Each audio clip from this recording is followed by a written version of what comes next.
Good morning, Brother Ron. How are you this morning? Fine, thank you. Good morning. Blessings to you. Blessings to you, Brother Ron. Ron, it's been a long time coming. Today's date, March 12th, 2023. Tomorrow will be March 13th. And many moons ago, March 13th had a particular resonance in our lives. It was the day that the Grenada Revolution took place, and we'll talk about that. But Ron, I wanted to say for the record, for those who in years to come, after we've long gone, will see this, I first met you in the early 70s. I would have been maybe in first or second form. When did you return to Dominica, Ron? What year? I returned to Dominica on the 8th of October, 1974, full-time, and that was day one of Desmond Trotter's trial. I went from the airport straight to the court. Amazing. Day one of Desmond Trotter's trial. And you know what's interesting is I would have been, so I came to grammar school in 72. I was in first form from 72 to 73, second form from 73 to 74. So I would have only been in second form at the time you came. And I think I began to associate with you right away. And that is what led, that was the genesis of our relationship. So I would have known you from about the age of 13. In 74, I was 13 years old. Okay. And now I'm 62 years old. So that's a long time. You know, that's more than 50 years. You know? Yes. Well, yes, indeed. Almost 50 years. Ron, next year will be 50 years. Ron, where were you born and when were you born? I was born in Roseau, 21st of November, 1940. Yeah. Parents, Alex Shillingford Green, and my father, Vivian Green. Yes. How do you spell Alex? A-L-I-X. Okay. And Alex, Vivian, well, your mother was a Shillingford? Yeah. Yes. Right. Who would have been her family? Would it A.C. Shillingford have been her father? Or? Peterson was her father, and so that my uncles would have been her brothers, Wilfred Shillingford, who is the father of Henry, Fitz Shillingford, Pat Shillingford, and my aunts would have been Hermia Arlene, that's the mother of Brian. Yes. Joy Burton, who is the mother of Trevor Burton, and Joy, yeah, those are the two that stick in my mind, yeah. It's interesting because when I would go to your home in 1974, thereabouts, you lived up that way next to Macmillan's gas station where the Burtons lived. In that general area. Very temporary, yeah. That's just passing through there, yeah, right. Because I just come back, I had no place to stay, so basically it was a surprise to my relatives because I had packed everything and just come home, and so I had a few temporary stops before I settled where I was going to be staying. Yeah. Well, I must admit, you know, that's interesting. So it meant that I must have met you very early into your entry because that's where I remember you. You know. Okay.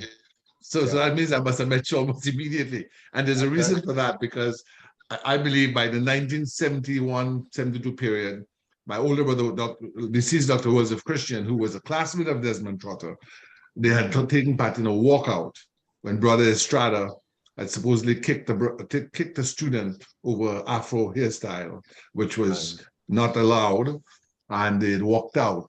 So he had brought home, Joseph had brought home Che Guevara's guerrilla warfare in 1971.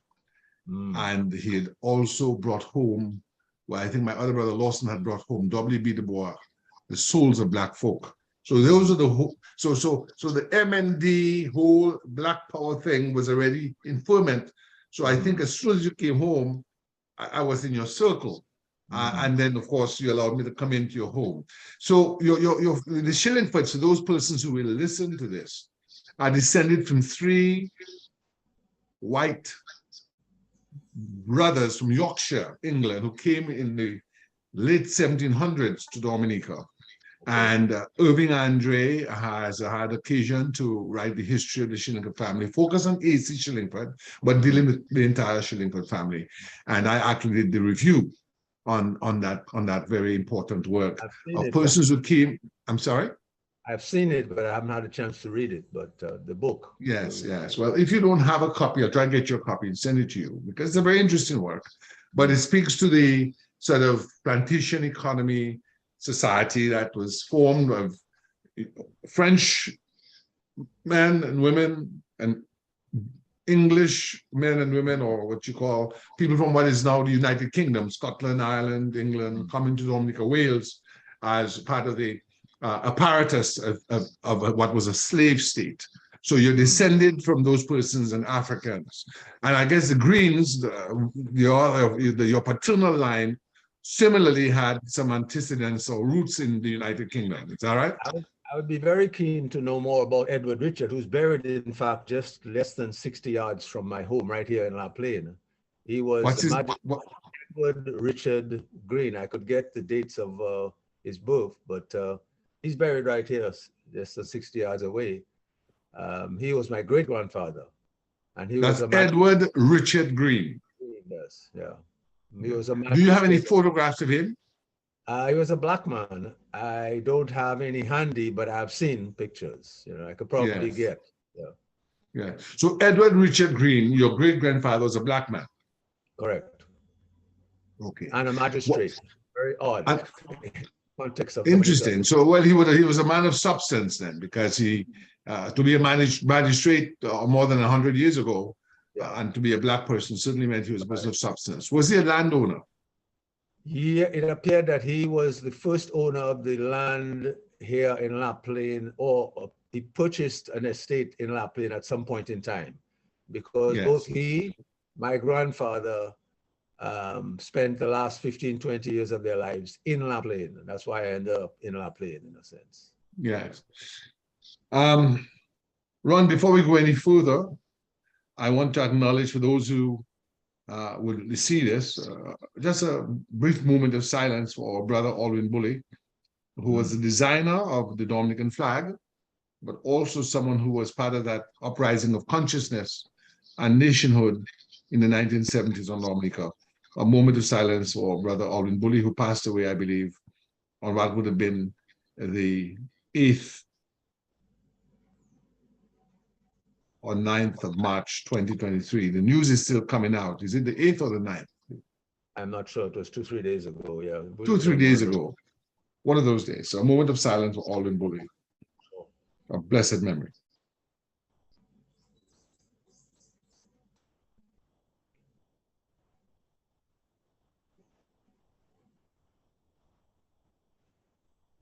And we give condolences to his wife Anita and his family. Ron, so so you're born in 1940, which is the height of the war. France has just been defeated. French people are pointing to Dominica, but you're born into that time, but you're very young, so you wouldn't remember any of that. None of that. I don't remember. What do you understand your parents have been doing around that time for a living? I'm not too sure. I don't remember too much about the time. I just know that sometime at about 5 years old, my father migrated to the States. He was working as a pharmacist at Green's Pharmacy and wanted to pursue dentistry. So left for the States in 45. I would have been 5 years old. And so he left right around the time when the war was coming to an end. It looks like it. And it seems like almost immediately as he arrived in the States, he joined the Navy, US Navy. Amazing. Yeah. Amazing. So I was deposited, as it were, not meant to be disrespectful, but I was deposited with my grandfather and grandmother, that is Rupert Marcus Green, who was the town clerk in the Rosa Town Council, right at that house close to Flo, next to in Roseau, Central Roseau, Hillsborough Street. So that's before you go any further, you were born in 40, but did you have any other siblings? Yes, I have a brother, 2 brothers and a sister. Let me have the name of the brothers. All right, Geoff Green, who was an architect, lives in Cochrane right now. Joff, how do you spell Joff? Joffre. G. Joffre. Okay, and the other one? Lowell Green. Lowell. Lowell. Yeah. My father tells me during the war, there's a famous American journalist called Lowell Thomas. And he was always on the radio. Okay. When was Joff born? What year? Do you know? Joff is 43. Okay. Lowell was born in the States actually in 50. Okay. And your sister? Sister Avenel Green. Avonelle? Avenel. Avenel. Yeah. One L. Yeah. Okay. And when was she born? She would have been next after me, so she would have been 41 or 2. 41 or 42. So you were the first, she was the second. Right. Joff was the third, and Lowell was the last. fourth. 1950, yeah, in the States. Okay. All right. So your father leaves in 45 to go to the States, right? And just give us, you said it earlier, but just for the purposes of record keeping, spell your father's first middle, well, I don't need you to spell the last name, but first and middle name. Vivian, Vivian Angelo, middle. Okay. Yeah. And mom was Alex, Alix. Daphne, Daphne, middle name. and they're no longer with us. Right, no longer with us, correct. When was your father born? Good question. Not Okay. sure. You don't have the year? It doesn't stick with me, no. Okay, what about your mom?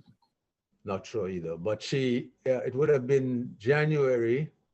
She died at 97. She missed 5 days to be 97. She died on the 4th of January, and her birthday was the 9th of January. She would have been 97 on the 9th of January in 2014. Okay, all right. And your father, when did he die? He passed at 91, and that would have been about 4 or 5 years before my mother. Okay. So he would have died sometime in 2008, 2009. Yeah, around there, 8 or 9, yeah. Okay. When your father leaves for the United States in 45, your mother goes with him? No, but she goes very shortly after. Within a year, she's gone to join him. Okay. So I'm left with my grandfather, and my brother and sister, Joff and Avenel, are left with the other grandparents, the Shillingford. I'm left with the Greens. She's left with Shillingford. So your grandparents, give me your grandfather's name, your grandmother's name, if you remember. Rupert Marcus is my grandfather. Rupert Marcus Green. I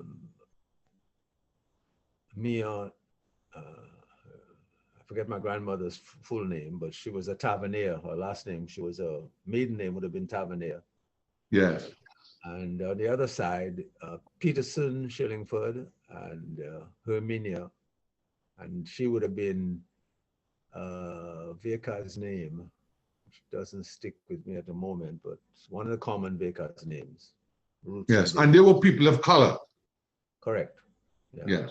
And do you remember what your grandfather, Rupert Marcus Green, and his wife did?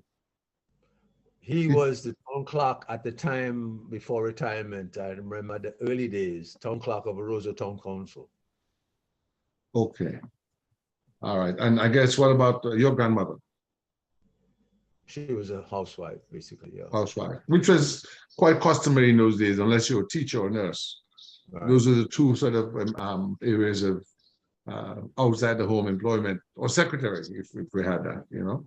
All right. What are your earliest memories of Roseau? Let me just give you the other linkages because I think they're interesting too. My father had three sisters. One of them is Helen Trotter, mother of Desmond and Vivian and that whole crew. I understand now. So you're related to the struck then? Yeah, first cousin, yeah. And you know, it's funny when you say that to me and you smile, I see Vivian in your face, huh? You know, I remember Vivian as a child playing soccer. He used to have long brown flowing hair. And then I think the nickname for him in Rose at the time was Strong. Strong, correct. Am I correct? Yes, you're right, Yes. yeah. Yes. Give him my regards. A very nice guy. You know, I have a lot of respect for Vivian. And the other sister was Flora Mead, who is the mother of Brian and Sonia and the whole set of Mead. Brian Mead, as you might have known, of radio fame in Montserrat. I see. Yeah. Is there a link between Montserrat and the Greens? Well, not really, but what happened was that Flora Mead married a Montserratian and eventually moved to Montserrat. She was my aunt. Yes. Because my very good friend, you know, I just spoke to him yesterday, is of course Richard Green. You know, Richard Green has been here with us and his wife, you know, because they came to Howard when I was at school, and there's a story about that. I will share with the public for the first time. Richard got a scholarship after the invasion of Grenada. Eugenia Chas was prime minister. And when he came up, you know, there were no arrangements made. I was already here. And I didn't have a jacket. Sam lent me his blazer. And I went to the office of the entity, the gentleman who was in charge of the scholarship, and I said, I'm here from the Dominica Embassy. And we're very disturbed. Mr. Green is here and there's no scholarship arrangements made. And the guy busied himself and made a few calls and so on. And next thing you know, Richard was started school, you know. Yes, indeed. So Richard and I are very close, you know. But yes, we went to school together. But I raised Richard's name because I think Richard's mother, but I guess that's his mother. She's I think either from Montserrat or one of the Leeward Islands. Right. Yes. But coming back to your early days in Roseau, what do you remember of the society at the time? Not a whole lot. I just remember as a little boy, I think between the ages of 5 and 11, because those were the years I spent in Roseau, you know, playing cricket in the yard. I remember my aunt Alex, one of my father's sisters, was the one that was sort of my quote unquote caretaker. She was working just on Hillsborough Street, lower down by the Bayfront, and she would pop in, you know, every so often to check on me and so on. And I remember distinctly one time running barefoot from that house straight across where Whitchurch is now, right across the tobacco factory to a clock that was hanging on the wall by the old market to find out what I remember time that clock across from the Edwards hardware store. Yes, exactly. To find it's out a red clock. Yes, it was mounted on the building just there on the corner there. And to find out what time it was and running back, you know, that stuck in my mind somehow, you know. Yeah, so it was a boyhood in Roseau between 5 and 11, you know, basically in and out of the, I don't remember a whole lot. I do remember going to Babia, which was a estate my grandfather owned in the Heights close to Girardel, going with him. I must have been maybe 8 or 9 at the time, and, you know, climbing up the hill, sometimes on donkey, to get to Babia and spending a week or more there. Were there many cars in Roseau at that time, Ron? No, I don't remember many cars at all, you know, if any. You're talking 40, 45, 46, 47, around that time frame. I don't remember any cars, you know. So what was the means of transportation, if, apart from walking, of course, I mean, on your 2 legs? How would you get around? Good question. Well, going to the country, I remember going up on a donkey, but that would have not been necessarily in Roseau. I suspect that would have been joining the donkey somewhere in the on the base of by where you is in the back there, Emsall somewhere. Yeah. So we had a lot of donkeys around the country. Donkeys Yeah. were quite common. Yeah, yeah. I even remember growing up in Roseau, there were quite a few donkeys then. In Roseau itself. Yeah, when I grew up in the 60s, yes. Okay, interesting. Yeah, because coming from school, we sometimes would see a male donkey and a female donkey getting into business, and we'd stand there watching and laughing, you know? Okay, okay. Yes, yes. What about trucks? Were there trucks around? I mean, Yes, there were trucks around. I remember trucks, but not too many vivid memories of trucks. But I remember going in a truck with all the cousins to River Estate, which is another spot that the family sort of had linkages with, to bathe in the river on Sundays. Yes. And it was an open wooden box truck. And all the kids were in the back in the wooden box, and we would haul off and spend a Sunday by the river. Yeah. Yes, yes. So you have picnics on a Sunday? Right. That would have been, again, 8, 9, 10 years old kind of age time. Yeah. What kind of food would you be eating at that time on a picnic in Dominica in the 40s? It doesn't stick in my mind at all, frankly. You know. Yes, yes, yes. It doesn't stick in my mind. Let me ask you, Ron, where were you attending school at that time? Because you would have been eligible for elementary school. I went to some school. Let me see, where exactly can I define it? You know where the old stone mall is in Roseau Central? Yes. Diagonally across from there, upstairs, there was a school I went to there. I remember the physical location. I would have gone there when I was 5, 6, 7, because that is the only place that sticks in my mind as a schooling. And then I went to St. Mary's Academy for a year. Okay, so there wasn't something called the convent preparatory at that time then, the convent prep school? There might have been, I don't recall it at all, and but I didn't go there. I went to some small school in that. Was it like a private school? Sounds like it. I don't remember much about it, but I just remember the physical location. Do you remember whether you had a uniform or you just wore ordinary clothes? I don't remember uniform at all, no. Yes, yes. And in those days, you know, 1940s, what were you wearing as far as clothing and shoes and so on, if you remember? Not much, no. Although I don't remember running to check the time in the old market barefoot and running back. You remember running to the old market, which is, of course, behind what is now the Dominica Museum, the old post office, barefoot. Right. That would have been about 9 years old or so, yeah. So was it common then, even for children? Because, I mean, to be frank with you, to be the son of a Green Shillingford marriage, you would have been part of what they would consider the better classes. Am I correct? I guess so, yeah. Mm-hmm. Yes, what they would have called in those days in the Creole vernacular, Mulat Roseau. Mm-hmm. Yeah, and for people who will listen to this years from now, sociologists or anthropologists, mulat is the French Creole for mulatto, meaning the union of a white person and a person of African descent, a black person. Yeah. That's it. So in Roseau at that time, the commercial class, those who stood in dominance in commerce and the politics of the time, were people who were mulatto. Is that correct? That would be correct, yes. Yes. Absolutely. Because at that time, Dominica was a colony of Britain. Indeed. Yes.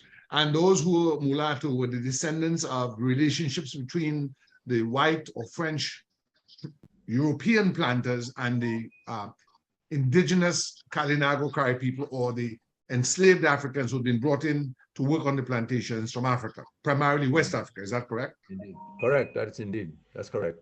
That's why I'd be keen to read that book on A.C. Shillingford, and also to know more about Edward Richard, because I know very little. Yes, yes. Yeah.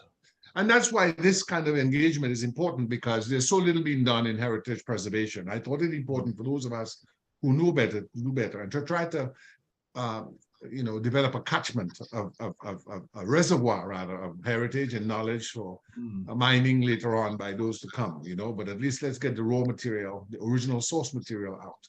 That's why I'm asking you particular things about the food you were eating. So in the mornings when you get up for breakfast, what would you have in those days in the 1940s? I don't have no memory of that at all. No memory. Zero. Well, Ron, I'm catching you just in time, Ron. Because the reality is, and I'll share this, they gave me at the office the other day a little disc called something, and that is to find my keys. Okay. My wife says, you can ask Gabe about World War I and World War II, and he can tell you, but don't ask him where his keys are, So, that's why we have to get... I've never had a memory of thinking back even to the days when I was considered much sharper, perhaps. I never had any detailed memory about the food I ate at the time. I remember mangoes. I loved mangoes. Yes. And I remember there was a fig tree in our yard. I don't know if you know fig, not bananas, but fig tree. And I used to be on that tree all the time, once they got ripe, eating them. Stick a pin in that. Stick a pin in that. And for those persons, again, who will be hearing this later on, Ron is talking about a fig tree. Let the record reflect that by 1890 or thereabouts, Dominica had Botanic Gardens set up as a branch of Kew, the Royal Botanic Gardens of Kew, England. And the British administrators brought from all across the empire, which at that time spanned the world, all kinds of trees. And they set up at the back of the gardens, beneath Mont Bruce, a agricultural station. As a matter of fact, as a child, we would call the Botanic Gardens, we'd say gardens or we would say station. Station comes from the term agriculture station. Okay. And I remember going there as a child, and there were trees that were not common in other parts of the island. They were part of the agriculture station. I remember what you call exhibition plots or pilot plots, and they had all kinds of things. They had dates, they had fig, they had lychee. Pomerac. I remember the pomerac tree at the base of the hill going up to the moon. That's correct. All kinds of things that were not common. In fact, some of the things like lychee, I remember from that time, I go to the Chinese stores here to get cans of lychee. Okay. But I knew the lychee tree because I lived next to the Windsor Park, and we would go into the gardens, escape the guard. There were guards, guarding the thing, very organized. And we'd evade the guards and go there and take different mandarins and pombolo, things that do not, today in Dominica, don't exist because they've allowed the gardens to deteriorate. Right, you see. Right. So for a young Dominican now, listening to us, they will not understand the gardens in its glory days. Oh, indeed, yeah. Very important point. Yes.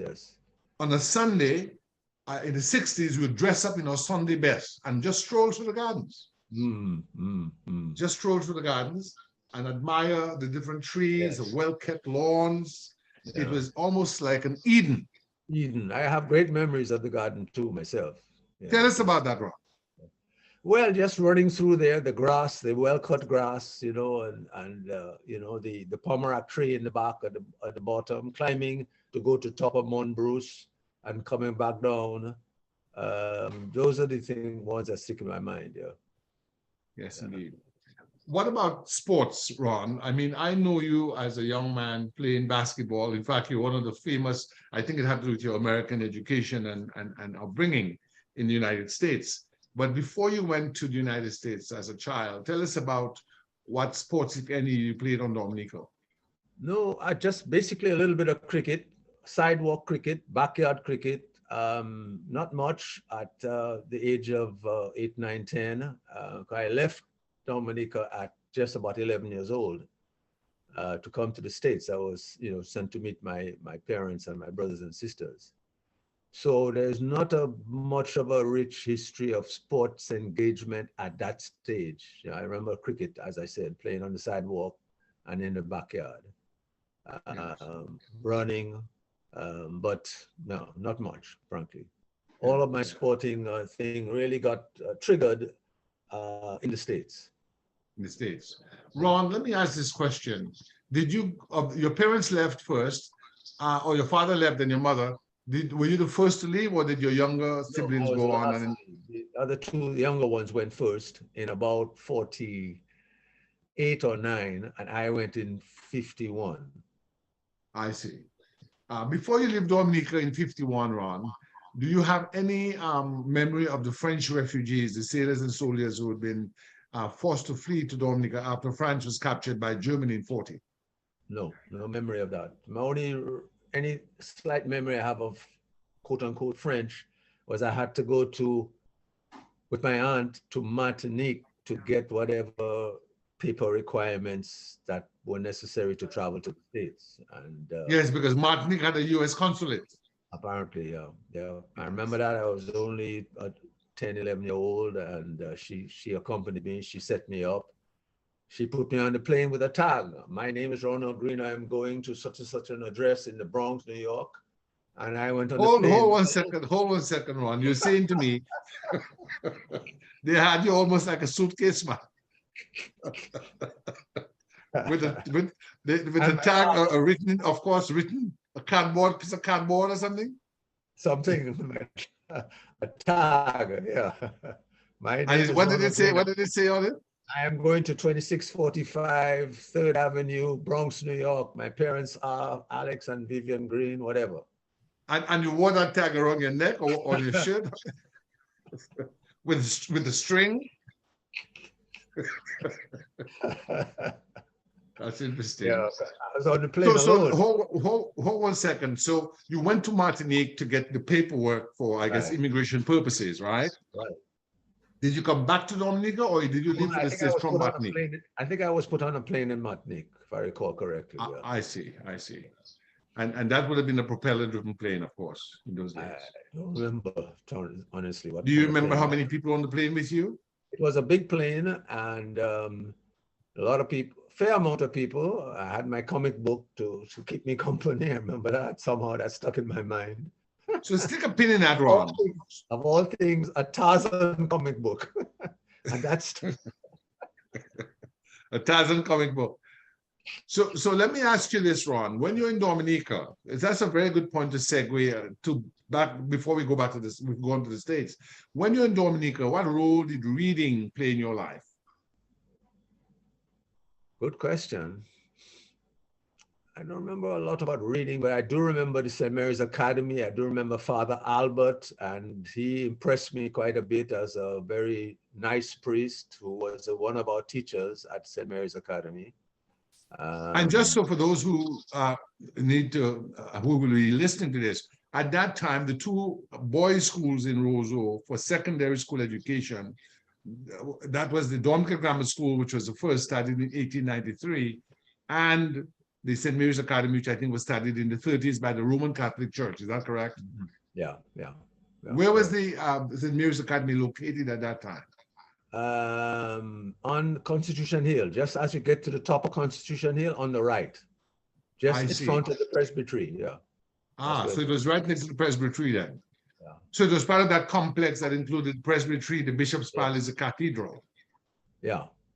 And did you wear uniforms in those days? Yeah, I remember some kind of uniform. I also remember doing my first communion and having to also do my confirmation before I left the island.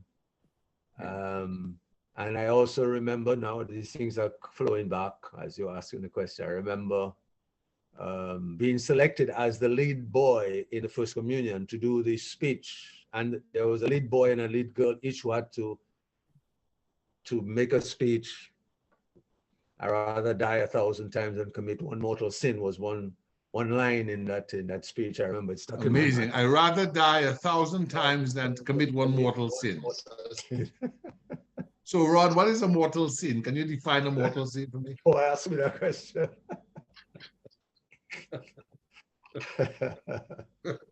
Okay. And in those days, you had to be dressed, of course, for First Communion in white. Oh yes. And you had to have a sort of embroidered cross on your shoulder or something. Yes. That's right. Yeah. What was the name of that particular symbol? I just remember the name of the lead lady. There was a lead boy and a lead girl. The lead girl was, oh man, I forgot her first name. No, the first name slipping my mind, but it was oh man. She attended the convent high school? Must have, yes. Yeah. Must have. And for those of you who will be listening to this, the convent high school was the Roman Catholic run secondary school for girls. And to this day remains the most noteworthy or most prominent school for girls by way of secondary education on Dominica. And the government, of course, ran the grammar school. And there was the Wesley High School, which was for the Methodists on Dominica. And the Methodist Church was right below the Catholic Church, right? Am I correct? Yes, correct. Yeah. Tell me about religion. Did the Catholic Church stand in dominance at that time? And how did you understand that from your perspective? My recollection is, yes, it did stand in dominance. It was the predominant church in the community. I remember seeing pictures of my parents who got married in the Roman Catholic Church. Big wedding. So yes, I think for all practical purposes, the Roman Catholic Church was the predominant church, in society. Yeah, certainly in Roseau. Now, Dominica is the only country in the Americas between two parts of France. Martinique, which is a French territory to the south, and Guadeloupe, which is a French territory to the north. Can you tell us whether the priests at that time were English, or let's say from the United Kingdom, or were they from the French territories? Good question. I'm not sure I can answer that. Father Albert was the priest that stuck in my mind as the most impressive one that taught us at St. Mary's Academy. I remember learning handwriting from him and other things. I don't recall his accent, but he spoke fluent English. So I would be guessing if I, had to. What about the priests in the church? Were they Dominicans or were they Europeans? They were all 99% Europeans at the time. I mean, people that come out later down are people like Brother Jermaine and others who, were locals, but that's much, much, much later. So people like Bishop Bogard, these people were Belgian, is that right? Correct. Yes. So you had the priest at the church, but the priest were also teachers at the St. Mary's Academy. That's correct. Yeah. And how regularly did you go to church? Don't know. Yes. But the church, you understood it to be important. Regular, because if I was going to do First Communion, there must have been some kind of regime of regular attendance. I don't imagine that if you're going to do First Communion that you would be exempted from attending church, but it doesn't stick in my mind, frankly. Okay. Let's talk about some social or community festivals. Carnival. Do you remember Carnival at all in those days? Yes, I remember it very vividly and being very excited about it. I remember also that where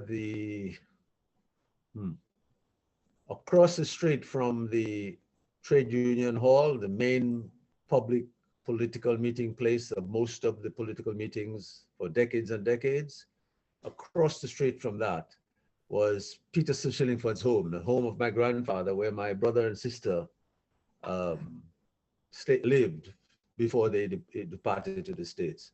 I used to go there often to see them. And it was from there that the window of my grandfather, I remember all Carnival passed right along that road. So I remember very vividly in that window, overlooking band mass passing, sensei uniforms coming up to the window, greeting my grandfather, making noise and just enjoying the whole thing. Yeah, it was very vivid.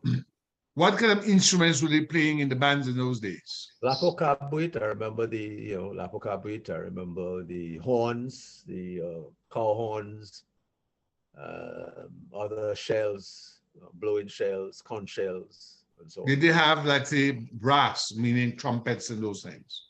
I don't recall that at all. Might have had it, but I don't recall it. Yeah. And when you say Lapo Cabuit, you mean the goat skin drum? Correct. Yeah. Yeah. Yeah, those. And you say, when you say sensei, you mean the costume which covers the face with cloth and rope, those kinds of things. Yeah, there was cloth, there was dry banana leaf, rope, Those are the three sensei uniforms that stick in my mind. Yeah. Yes. And how big were the bands that you remember?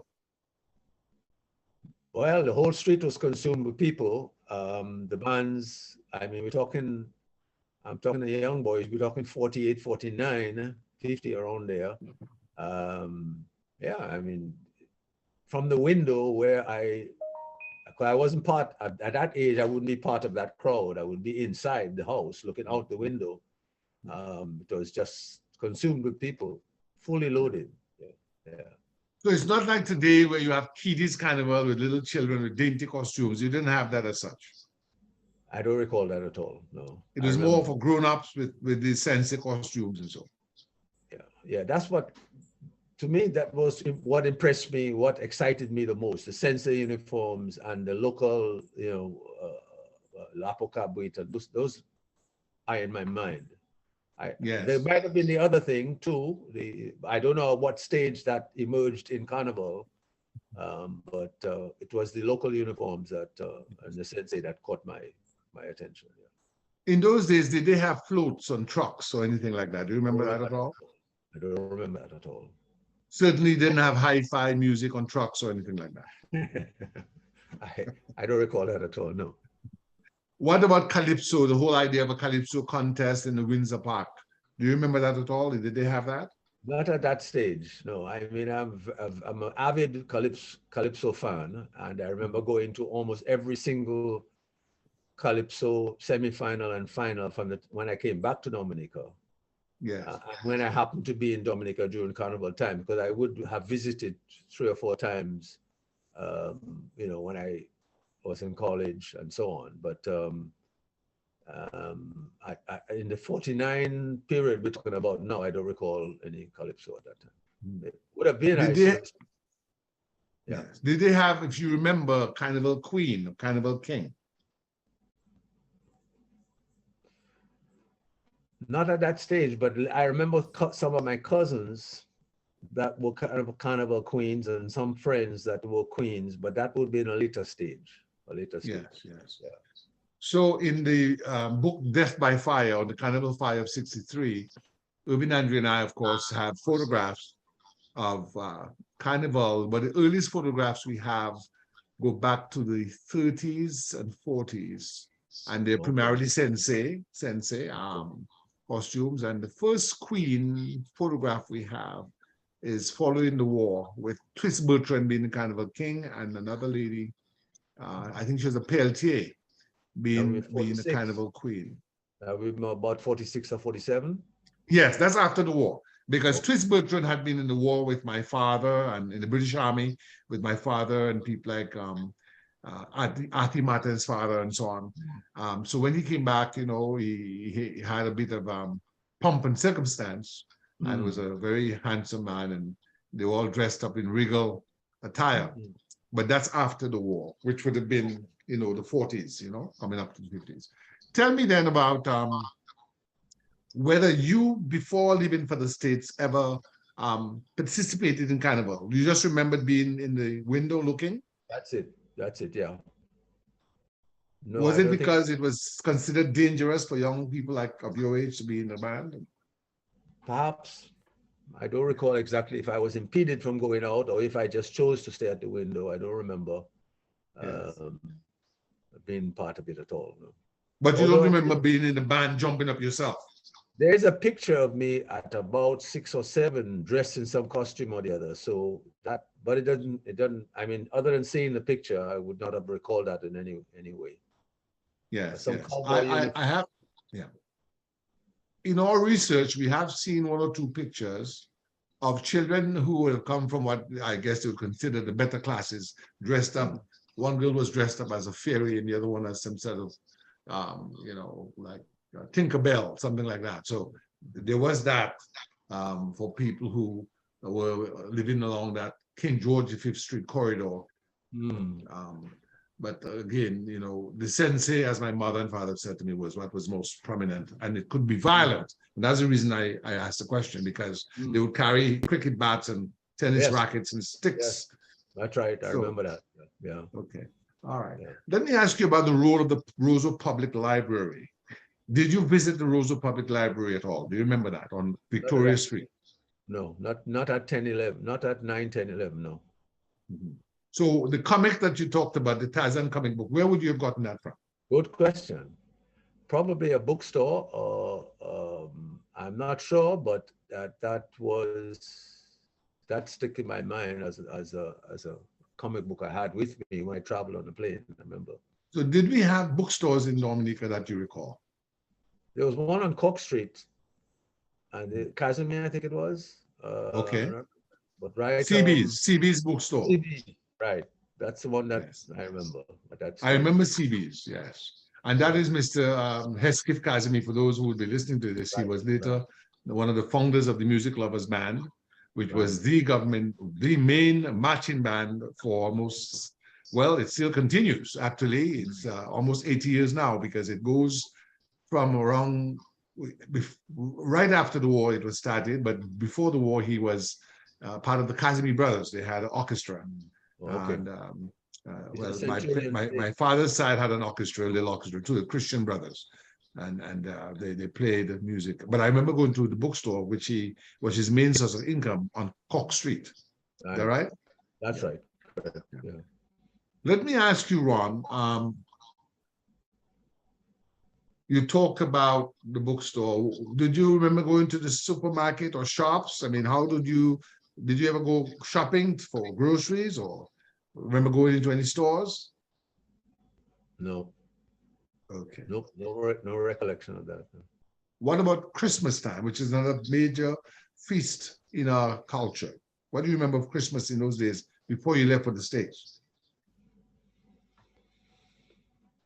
Not a whole lot. That I recall getting together with my brothers and sisters who were living with my other grandparents, and yeah, just general gathering. Christmas. And what would you be eating? What kind of food would you be eating, if you remember? Any special drinks or any special meals?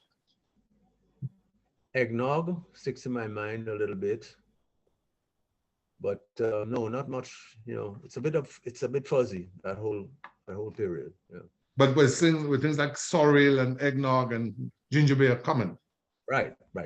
Because still today, some of my favorite drinks would be ginger beer and sorrel, and it would have had the origins, I would imagine, at that early stage, because there was zero of that in the States. Yeah. All of my parents, frankly, in the States were very, very West Indian in terms of food and Creole and so on. Yeah. Yes. Do you remember anything about the citrus industry, like the Baffin State Works and the lime groves at Baffin State as a child? None. Nope. Do you remember going up to Underpower, the bathing hole there? I first learned to swim. I must have been about 8 or 9, when somebody pushed me from the western side of Underpower into the deep water, and I swam across the river. Amazing. I had a big smile. Do you know that it's the same thing with me, Ron? I first learned to swim when someone pushed me into the deep end of Underpower, and I took a couple gulps of water, and then I made my way, you know. That was a rite of passage. The Roseau River was at that time much more ample, greater in its expanse and its depth. I tell people as a child, about 8 to 10 feet at the deep end. Eh? Oh yes. I tell people as a child, I remember people diving from the old bridge into the river at a place called Big Stone. Wow. Okay, that's just below Underpower. Yes. Below Underpower, diving from the old bridge into the water at a place called Big Stone. And today, you try to do that, you'd be dead. Yes. Because the river now is but a shadow of its former glory. Because as they've taken more trees down in the hinterland, you've seen a diminishing in the water flow from the hinterland. You see, but the river Underpower, on a Sunday afternoon, legions of young people will be going up, you know, and screaming to Underpower, you know, to bathe, you know. Yes. Ron, so we're coming to that time when you have to leave Dominica. How do you feel? What is the news How was the news brought to you? You get a letter or you're just told you're leaving? Not sure. I've just told I'm leaving, told that we're going to Guadeloupe to get sorted out. And all of a sudden I arrive in the States. I remember being on the plane reading my comic book and with the tag around my neck. I don't remember. How was the ride, Ron? Was it a rough ride? No, no particular memories of the ride. So it must not have been in any way stressful. I don't remember being met, but I do remember coming to the home of my parents and meeting my brothers and sisters there, and my new brother, who had just been born. That's Lowell, the youngest brother. Yeah. Okay, you had not known him before. No, he was born in 50, and I came in 51. So he was just. Do you remember the reaction of your parents to seeing you and your other siblings to seeing you? No specific memories of that. I remember the place.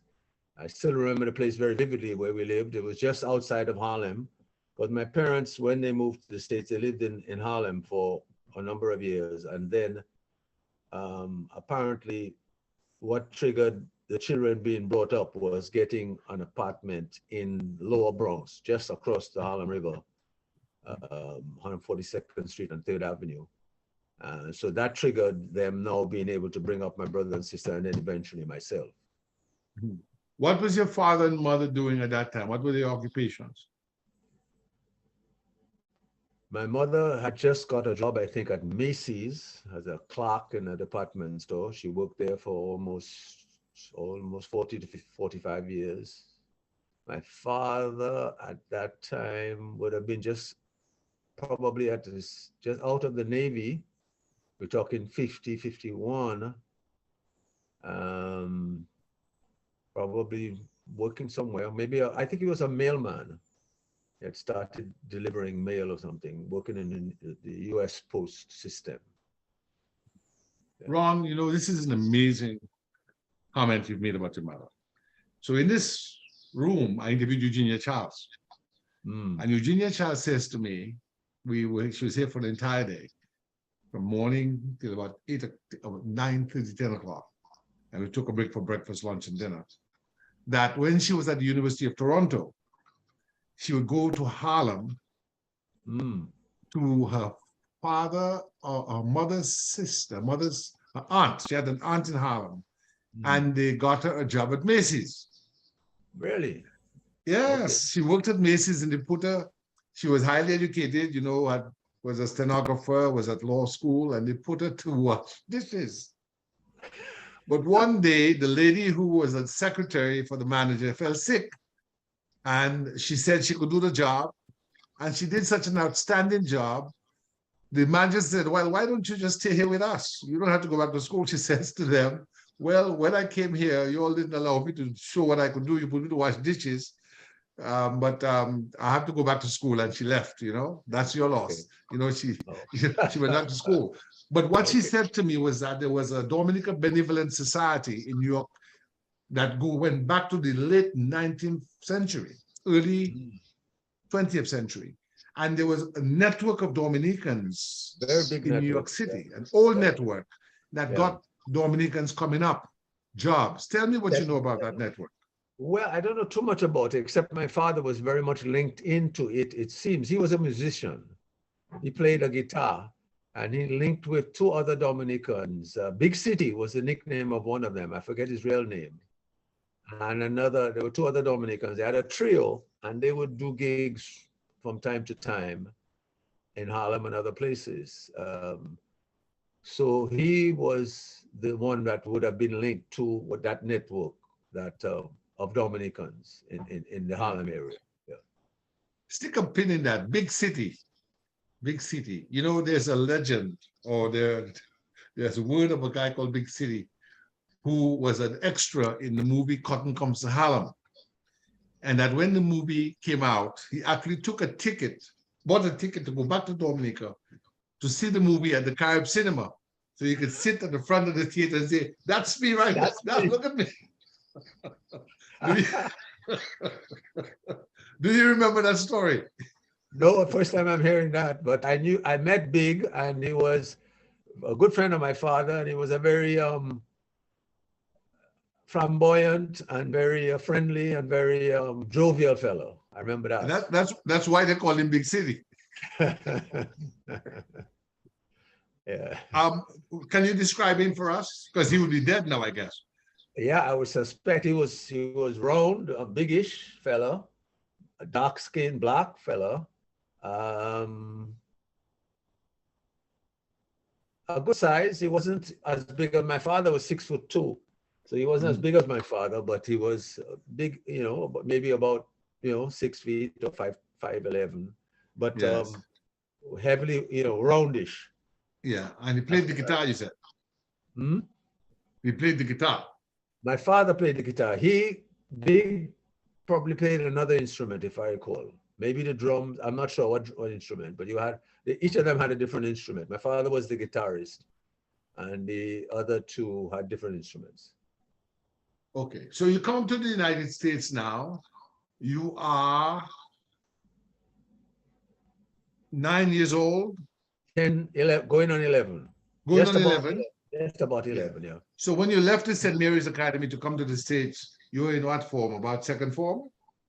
Whatever, I don't remember, first or second, yeah, because I left there in September and was almost immediately when I reached in the States put into a PS9, I remember, in the Bronx in the 9th grade. I spent 1 year in public school 9 and then went to a junior high school. That's my recollection. I spent 2 years in the junior high school, if I recall, and then I went into high school. So yes, yeah, it would have been probably Form 1 at the St. Mary's Academy. Form 1. Probably, yeah. Okay. So what was that? Was there much of a culture clash between, coming from Dominica, going to the gardens, on the Power Roseau River, watering hole, carnival, a warm climate, people you knew coming now to a different country that's cold and you live in an apartment? I don't remember particularly even remembering the cold at all. The cold never doesn't stick in my mind as something that impacted me much. I do remember schooling and being moved from the back of the class to the front of the class because apparently I needed classes. I didn't know it. So I remember getting my first classes at about 12 years old or so, about 13. But you're saying that you started having difficulty with your eyesight about 12. That's what occasioned your classes. The teacher moved me from the back of the class to the front of the classroom because I had difficulty seeing the blackboard. So that led to sometime shortly after that, getting eyes tested and getting glasses, That's yeah.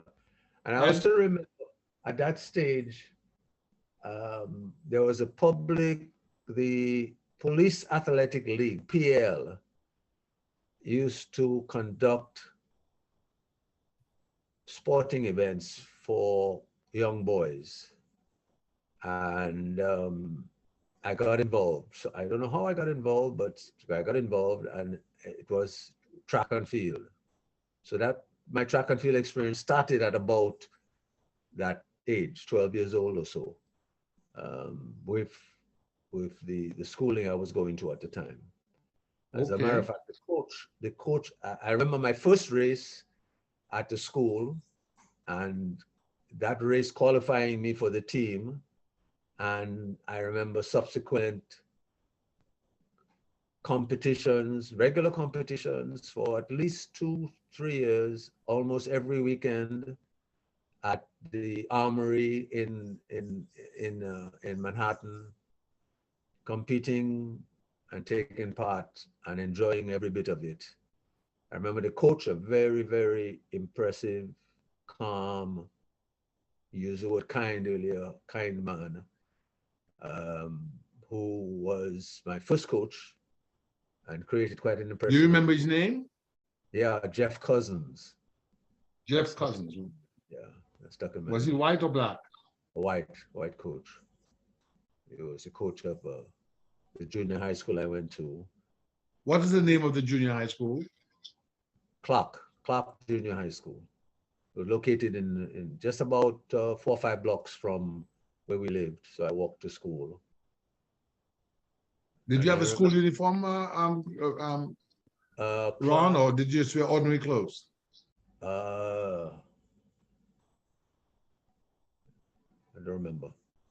There must have been something, but at special occasions, there would have been something you had to wear, but I don't remember every single day having to wear a uniform. And it came a point when I had to go to high school, and I remember again, the normal high school that most of the boys went to in that area was Morris High School. It was a public high school, but it was very far away. I had to take a bus to go there. But somehow my mother intervened, and she felt it better I go to the Catholic high school, which was within walking distance. It was only about 8 to 10 blocks away. So I ended up going to the Catholic high school, which was What was the name of it? Cardinal Hayes High School. Cardinal Hayes High School. In the Bronx on the Grand Concourse, 149th Street, about 6, 7, 8 blocks from my home. Outstanding. Ron, do you remember attending the homes of attending or visiting the homes of any of the Dominican families at that time? Yep. Relatives, aunties, friends of my father. Any names? You can remember? They don't stick with me now. No. I can see their faces, but the names are a little bit fuzzy. But the point you're making, Ron, is that there was a significant Dominican community already in the Bronx, Harlem area. Right. That's correct. Yeah. That's correct. What about other West Indians? I remember 1 or 2 friends of my father's, either Grenadians or St. Lucians, but mostly Dominicans. Yes. Were there West Indian shops selling West Indian foods? My father, interesting. Okay, I'm glad you raised that, because my father was also a kind of a chef. And he made it almost a religion to make his boudin regularly on weekends. And for those who will listen to this who don't know what boudin is I guess French, Irish in origin. It's a blood sausage made with the intestines of a pig. You clean it out, you stuff it with blood and chives and celeries and garlic and bread, or sometimes people use rice. And then you boil it and it comes out like a sausage. Right. Now he would go to Harlem under the railroad station where all West Indian food was being sold, and he would buy blood there, and he would buy his pork fat there and bring it home. And I was the one responsible for cutting the pork. I remember that very distinctly, cutting the pork fat, and preparing that when he was getting the sieve and the other things ready. Yeah. So and the pork fat was part of the binding for the for the feel. Essential ingredient, pork fat, and the sieve. Yes. Interesting. So he retained some of his Dominican cultural attributes and cuisine and so on. Very much so. In fact, the food, I would say 90% of the food, 80 to 90% of the food we ate was West Indian food. Between him and my mother, my mother would do the standard stuff, the easy stuff, because she was working 8 hours a day on her feet, standing, and she would have to cook for 3-4 days sometimes. Yes. But he would be the one that continued with the West Indian food, with Dominican food regularly, So, At Christmas time in New York, did your father make black cake, rum cake? My mother made the cake. Yeah, she was the cake maker, but he made all the other things that would come around Christmas time. Yes. Very good. What about social life in New York in those early days when you were at Cardinal Hayes High School? Well, I immediately upon going to Hayes, the first thing that sticks very, very firmly in my memory was that all of the priests were brothers. They were all Catholic brothers. I was doing very well in school. I remember my chemistry class, my French class, mathematics class. And I also joined the track team almost on day one when I entered high school and started doing well in track and field from the beginning. So I went to Cardinal Hayes for 3 years. And in each of those years, I ran track. And I say that because track became a regular, you had to go to practice every afternoon. And there were competitions almost every other weekend. There was indoor competitions in September, October, November, December, January, February, March. And then there was outdoors April, May, and June. School ended in June. So throughout the whole year, there were competitions. And so it became a very sort of main part of my life, you know, because I was a member of the team. So between schoolwork and track and field, that was my life at school, you know, at Cardinal Hayes. Yeah. Yes, that's interesting because my early memories of you is that when you came back, you were very much involved in basketball. You're a very good basketball player. Early on, I got involved in the basketball DABA in Dominica. I became the president, actually. I was the president of the DABA for at least 2 years, and very close to people like Plastic and Hola and Fonso and all those guys, which I still see today. Yeah. I remember very distinctly another memory that just stuck in And my DABA mind. means Dominica Amateur Basketball Association. Right. DABA. DABA. I would have been president, let's see, from about 77 to 78, 79, around there. Because when Hurricane David came, I was in Roseau. Now, I left La Plaine to go to Roseau that morning. I remember distinctly because the basketball team, national team, had to travel to Barbados on the 30th of August. Hurricane David was on the 29th.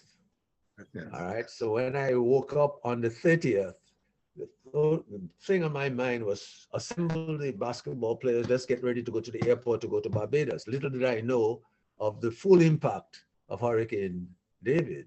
Because when I went out on the street. So what, you're in Roseau? You're in Roseau, Ron?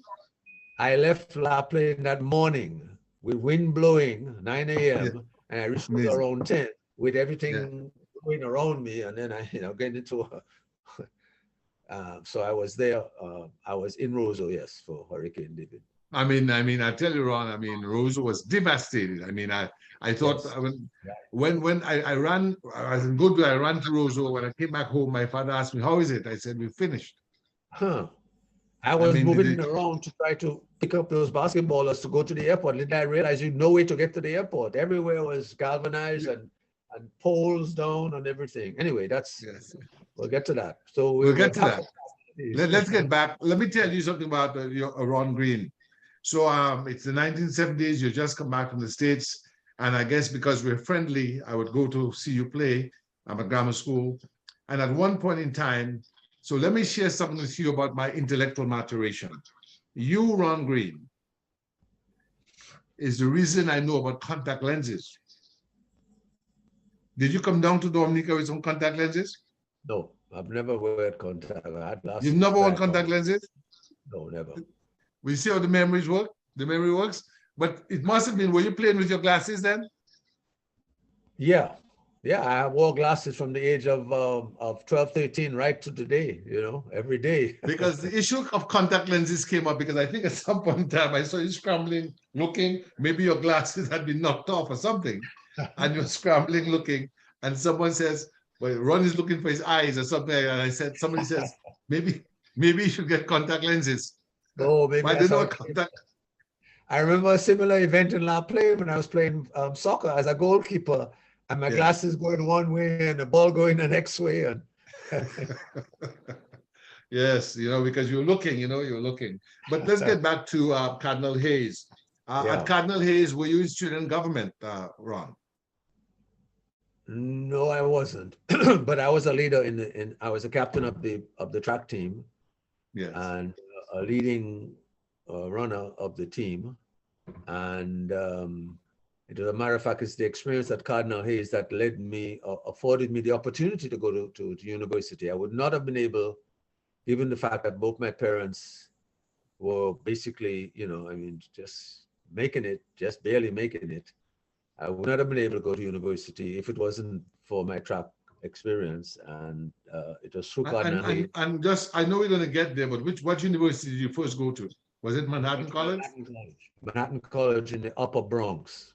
I got scholarships offered to me by 3 different universities. One of them was the Naval Academy in Annapolis, offered me a scholarship.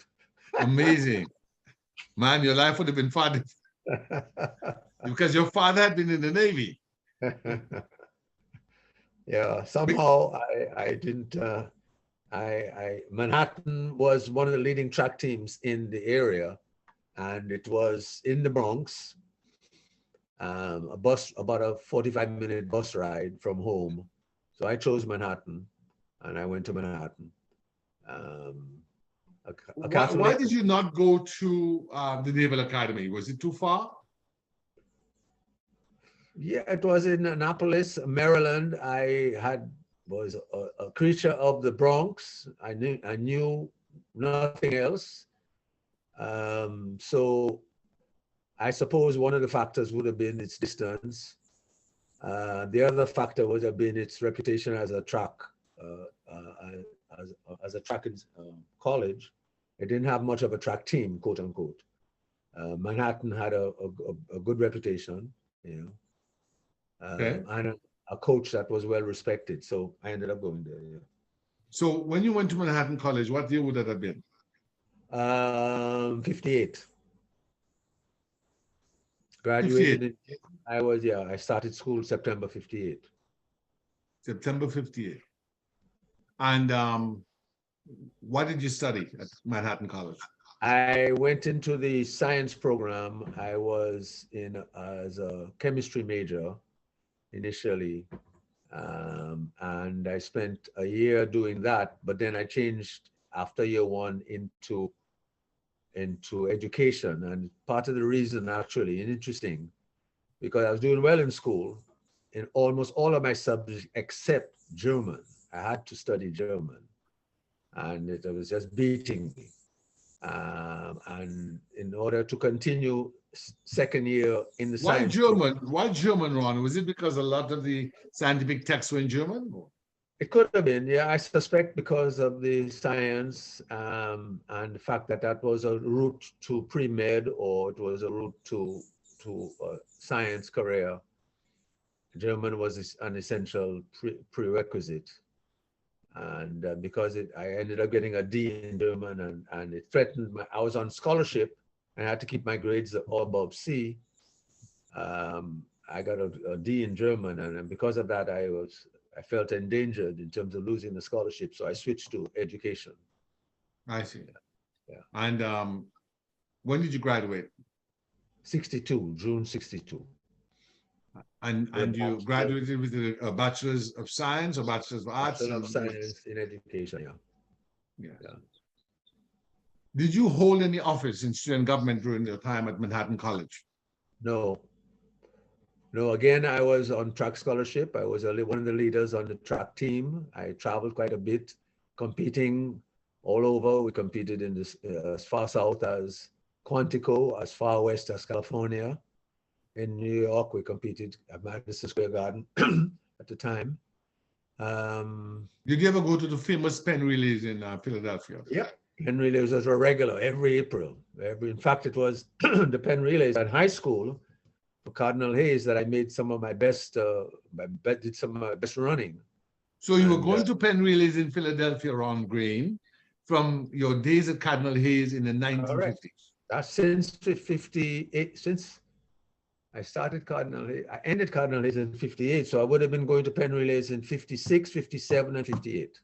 Amazing. My wife and I have gone there. We brought the kids there. We saw Usain Bolt there.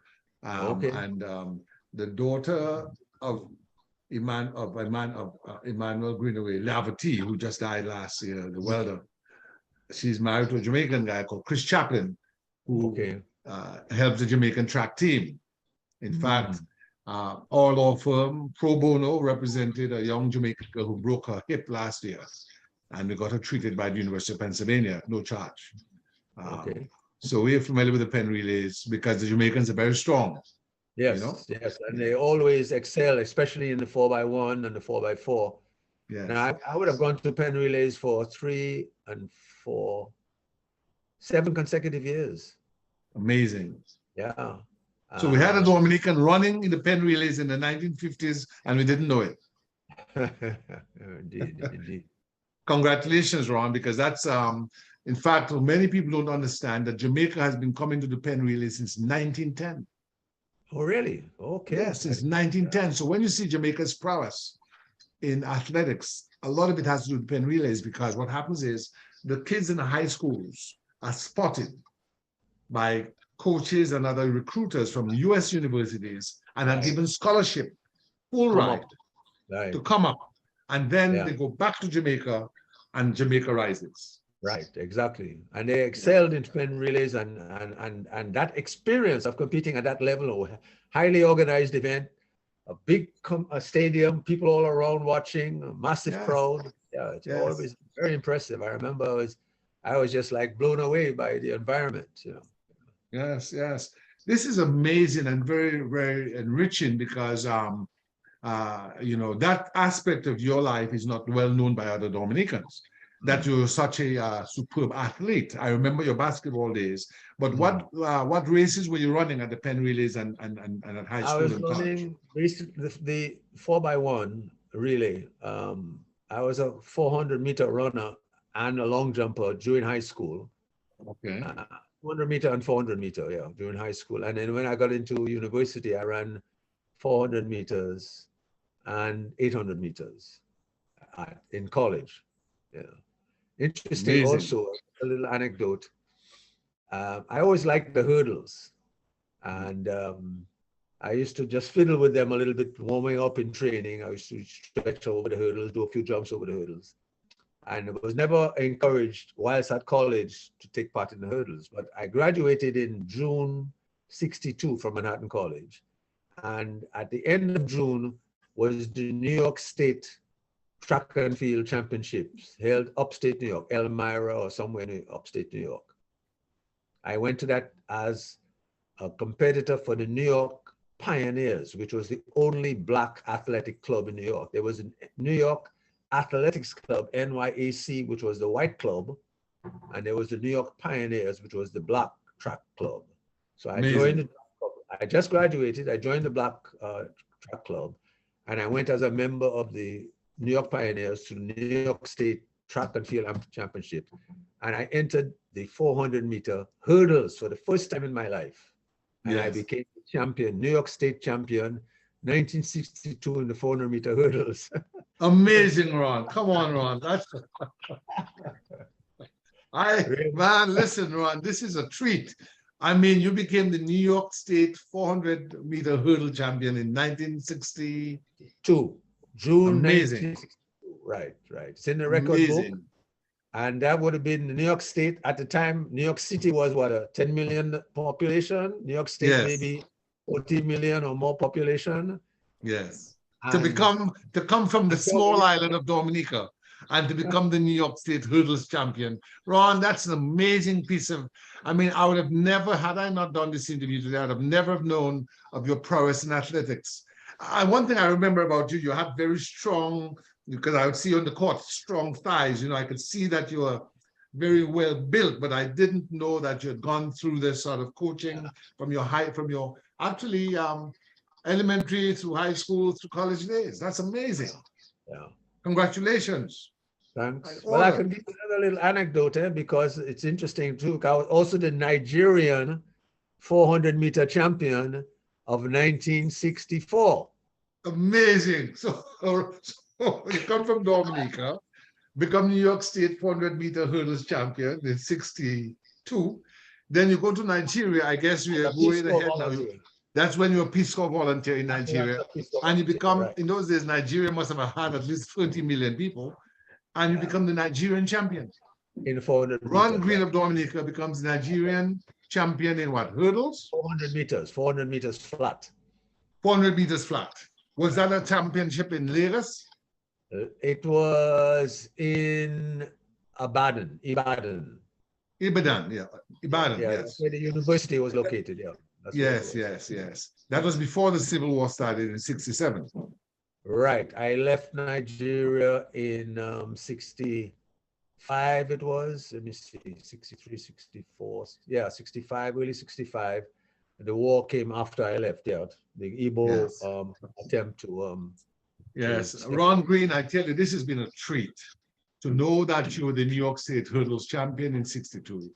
And then in 64, you were the Nigerian champion 400 meters flat. That's amazing. That's amazing. I mean, I just want to take, I don't have a hat on my head, but if I had one, I'd take it off to you. But let's talk about the end of your, so you get over the Bachelor's of Science. Yes, yeah. Yes. And now you've graduated. What is the next step for you? Before you do that, Ron, let me just show this to you on the screen. This is the Penn Relay. Okay, yes. You see the stands? See the people in the middle? Yes. Oh, look at people. Yes. This is Usain Bolt. Okay. Yes. I always remember that crowd, boy. And you were packed, and the stands are right next to the track. So you could literally. These are Jamaicans primarily, but all West Indians are Jamaicans on that day because the Jamaicans are in dominance. Indeed. And that was Usain Bolt running. My son, this is 13 years ago. Okay. Yeah, so we used to go, we had two Jamaicans on where our law firm is located. There was a Jamaican dentist from Kingston and a Jamaican internist from Manchester. They were much older than me. They came to the States in the early 60s, went to med school and dental school, and they have practices, or had, I believe the dentist has passed now. The internist is still there. And they took my wife and I to Penn Relay 96 for the first time with them. And that's how we got to know about Penn Relay. Fantastic. But I'm really happy to know that history because that was a history. I know about your basketball because that's what you did in Dominica, but I didn't know about your track and field. Yeah. Well, my brother actually went to a school close by the Penn Relays. I influenced him to go there. It was Lincoln, a black college. Yes, I love Lincoln. Yeah. Yes, indeed. So you live now at Manhattan College. Now we're talking 62. You graduated in 62 or 61? 62, June 62. You mentioned, something interesting. When you were at Cardinal Hayes, it was an integrated high school. It wasn't segregated. Integrated, yes. They were actually 95% white. They were just like Manhattan College. Actually, there were 18 to 20 blacks at Manhattan College, and about half of them were on the track team. Amazing. Yeah. So you went to primarily white schools? Both Cardinal Hayes and Manhattan, yes. Yeah. Well, did you experience any racial prejudice?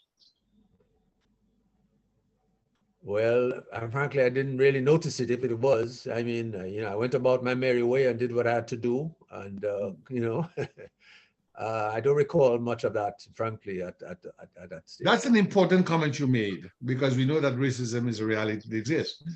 But oftentimes there are people who say that if you look for something, you will find it.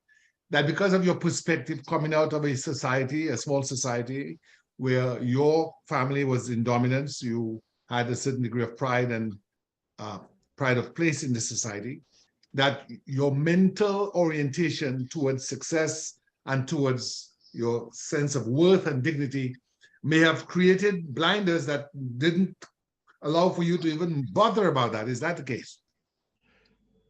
That's a good question. I've really not given that a lot of thought. I'm trying to think back to when racism became something on my mind and an issue that was of concern. I remember going to work in Mississippi with SNCC. Still to come, Michael. Oh, stop. So, Ron, for people who don't know what SNCC means, that's the Student Nonviolent Coordinating Committee, to which John Lewis belonged, the last of the March on Washington speakers who just died not too long ago, Congressman Lewis, who was associated with Martin Luther King. Are you saying you're part of SNCC? Yeah, I joined and worked in Mississippi with a summer with Snake back in 66, 67, somewhere, one of those That's summers. after you came back from Nigeria? Correct, correct. Okay. Well, I guess we'll have to come up to that then. So you know, let's get back to the issue of racial, Okay. a consciousness of race, In racial high school. pride or racial racism. When would that have started? It would have started a bit maybe at college, because as Blacks and as some of the best athletes on the track team being Black, you would have begun to observe. I remember, for example, something that struck me as a little bit odd, because I was one of the better track athletes on the team. That stuck in my mind, and I always thought, what the ass was that? I was running a race at Dartmouth College, 600 meters. And I was in I was in first place, coming to the finish line.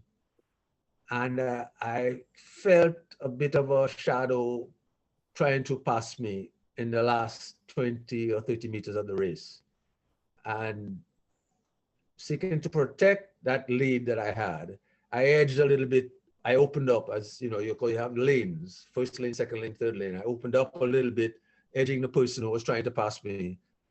And I ended up winning the race by a slight margin.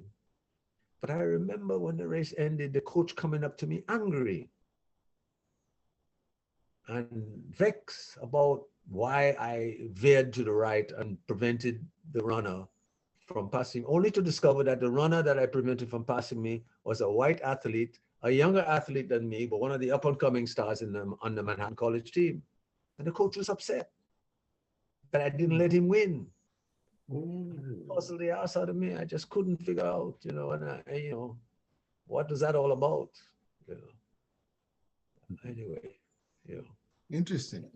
Yeah. Interesting. So, and that's the only time in the 4 years I spent at Manhattan that I ever had any interaction that was negative with a coach that I had a great respect for. Yes. What was the coach's name, if you remember? George Eastman. He was one of the outstanding. He was a former Olympic coach for the United States. Quite an outstanding man in many respects. George Eastman. Eastman. E-A-S-T-M-A-N. M-E-N-T. Or M-A-N-T. M-E-N-T.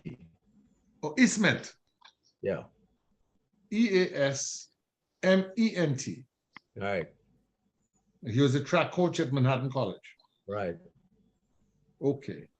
So when you get done, if you're BS, did you get into the world of work? Did you go to teach at a school? What did you do? Yeah, I wasn't quite sure what to do. I had an education degree, so teaching would have been one of the options. Kennedy was the president at the time of the United States, and this thing about Peace Corps was in the air. He had created some Just so the excitement. record reflects that it was President Kennedy who started the Peace Corps volunteer movement. Is that correct? That's correct. And his brother-in-law, I believe, Sergeant Schreiber, was the first director. Am I correct? That's correct. That's correct. Yeah. And it would have been started at about 61 sometime, because he became president. 61. In 60, he became president, not true? 61. He won the election in 60, but he was inaugurated in 61. January 61. Okay, so yes. Shortly after he started the Peace Corps. And I learned somehow after finishing college, sometime in the summer, I went on tour with the New York Pioneers with track and field, but I discovered that they were recruiting volunteers to go to Nigeria for the US Peace Corps. And the idea excited me. And I signed up, and they called on me to come to UCLA, California, in training started the end of August of 62. Amazing. So that's that's what I did when I left college. Ron, let me ask you a question. I'm getting a bit into social life before you go to Peace Corps. When you were at Manhattan College, did you have a girlfriend? I don't recall that. No, there was a young lady in the Bronx that I took to her prom and went with me to my prom. But it wasn't much of a close relationship. But no, I didn't have any solid girlfriend per se. You know, I think track and field was my was your love. Let me ask this question, because when you're an athlete, you know, you're a big man on campus, you're BMOC, big man on campus, and the ladies flock, you know, and you're a handsome fella and so on, you know. Well, so it was a men's college. Manhattan, there were no ladies there. It was a men's college. Oh, Manhattan was all male. And all male, and so was Cardinal Hayes.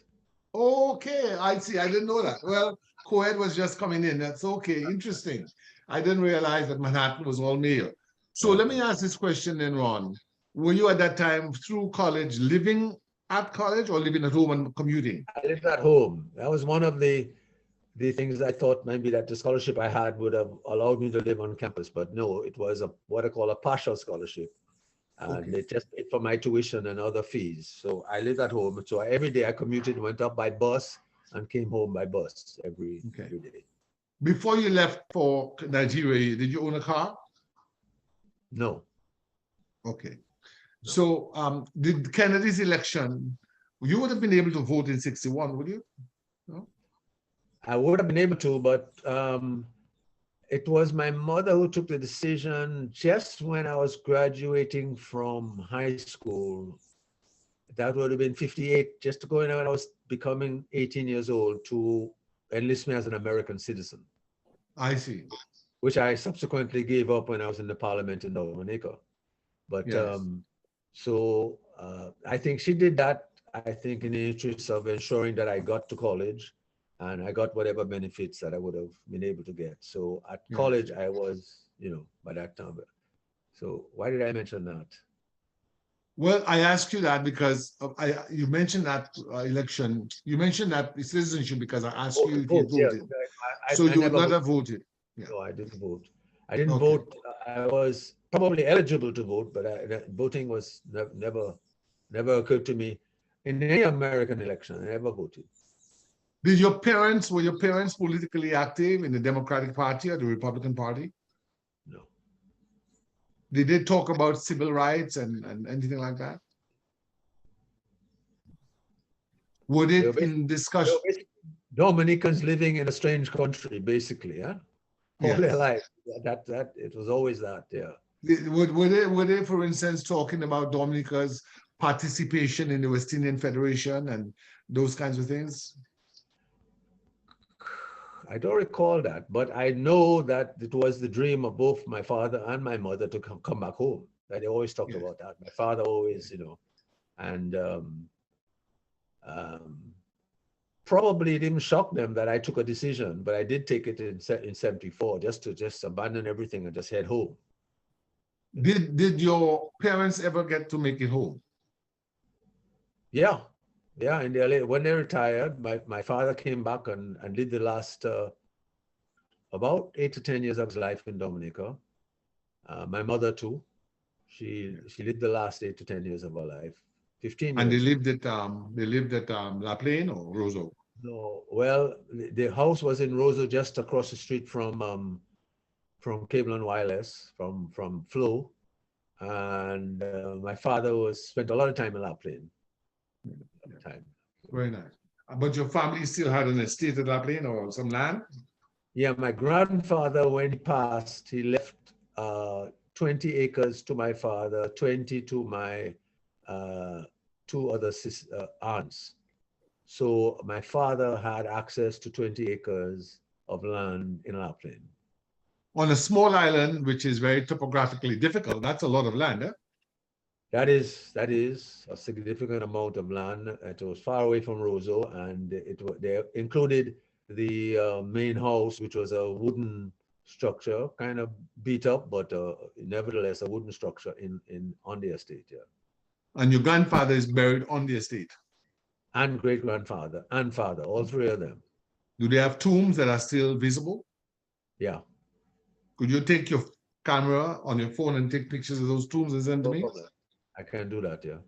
Okay. And if you have any pictures of your parents on that in albums or on portraits you can take with your camera and send to me also, I'd appreciate that. Okay. Yeah. Ron, let me ask this question then. So you go to UCLA, that's the University of California, Los Angeles, for Yes, your orientation training. I'm sorry? Yeah, for Peace Corps training, 3 months. Yes. And how long were you there? 3 months. And then what were they teaching you? A whole range of things, basically about Africa. I learned the Igbo language, although I didn't end up going to Igbo land. That's another story. I went to Hausa land in the north. Yes. But it was a range of subjects: anthropology, history, geography, all about Nigeria and West Africa. Indeed. Indeed. Yeah. Did you have any sense of Africa before that? Nope, not really, other than the Tarzan comic book. Yeah. So your only understanding of Africa was limited to Tarzan and what Tarzan did in the jungle and so on. Pretty much, as a young boy, yeah, yeah. Would you say that? Yeah, sorry, go ahead. Would you say that your image of Black people in Africa was negative, as in savage, uncivilized, that type of thing?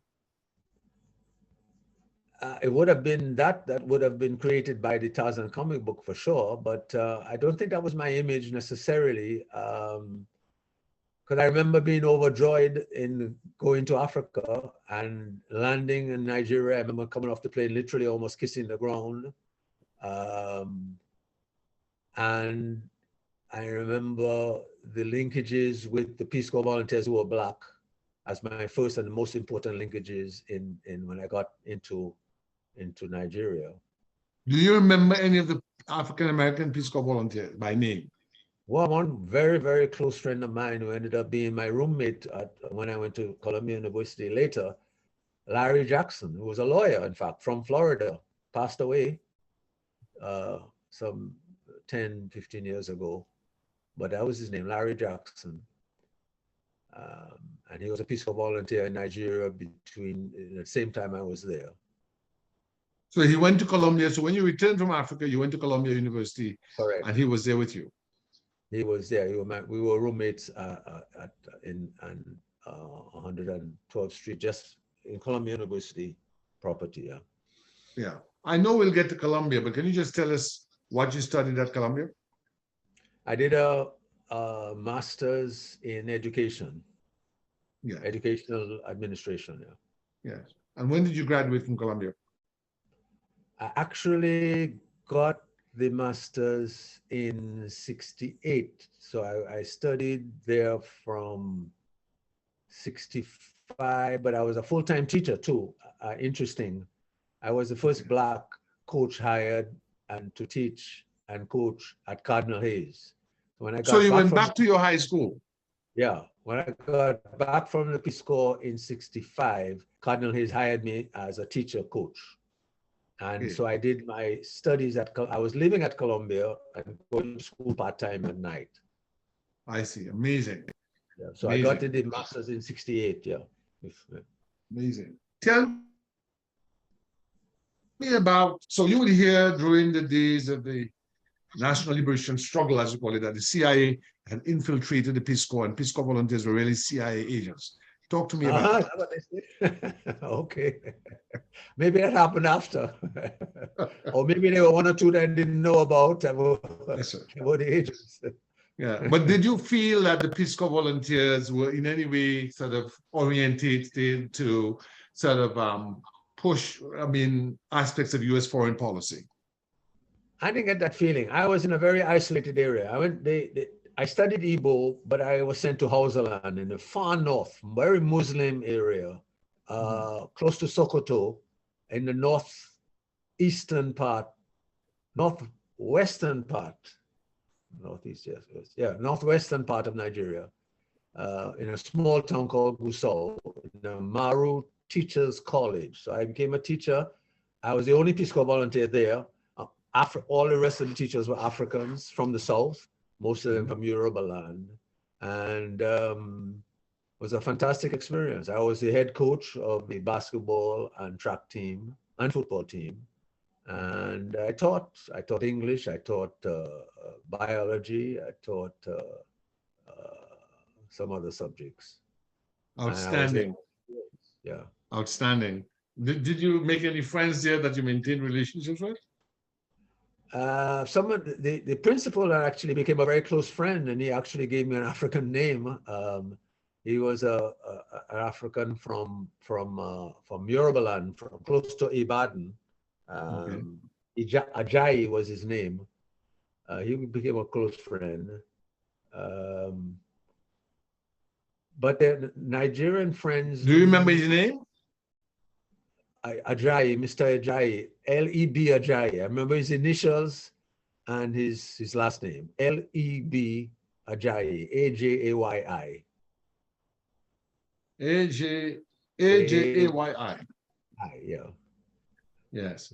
Principal And in that area, was it a more arid area? It wasn't very tropical, was it? The northern very part. arid and very dry, very subject to sandstorms and so on. Very close to the northern border of Nigeria, Niger, and as I said, Muslim.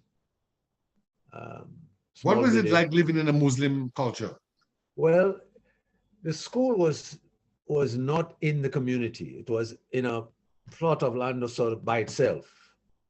So you lived really relatively isolated from the community per se, you know. Mm-hmm. Basically, the college was the community, and the students came from all over Nigeria. And all the staff and the students lived on the compound. Yes. You know, so that was a teachers' training college. Pardon? The teachers' training college. Correct. Yeah. And what was the name of the teachers' training college? Maru, M-A-R-U. Maru. M-A-R-U. Maru Teachers College. Teachers Training College, TTC. Yeah. And the students came from all over Nigeria.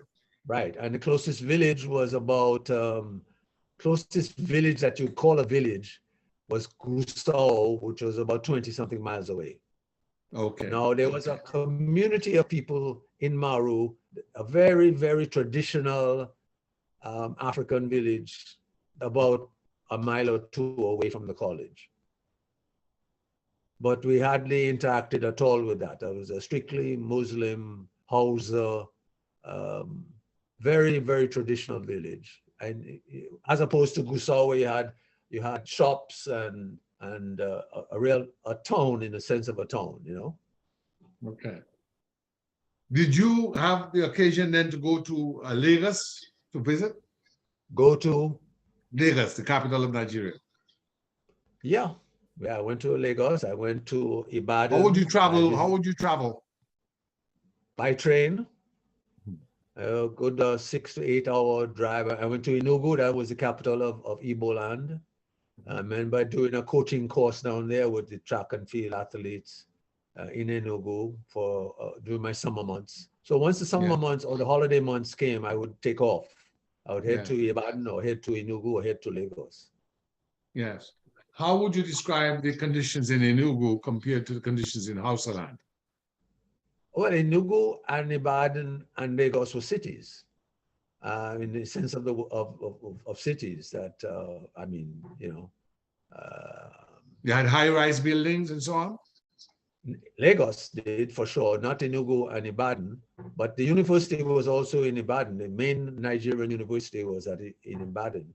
So we spent a lot of time around the university during the summer months, you know. Did it have a well-developed infrastructure, buildings and so on? It did. Yes, at the time. Yeah, Nigeria was, I mean, Enugu was nice, Ibadan quite nice and quite well developed, yeah. Lagos also. Lagos was a bustling city, very, very city, you know. Yes. Any comment about the food that you had over there? No, but very traditional, all I can say, very West Indian too.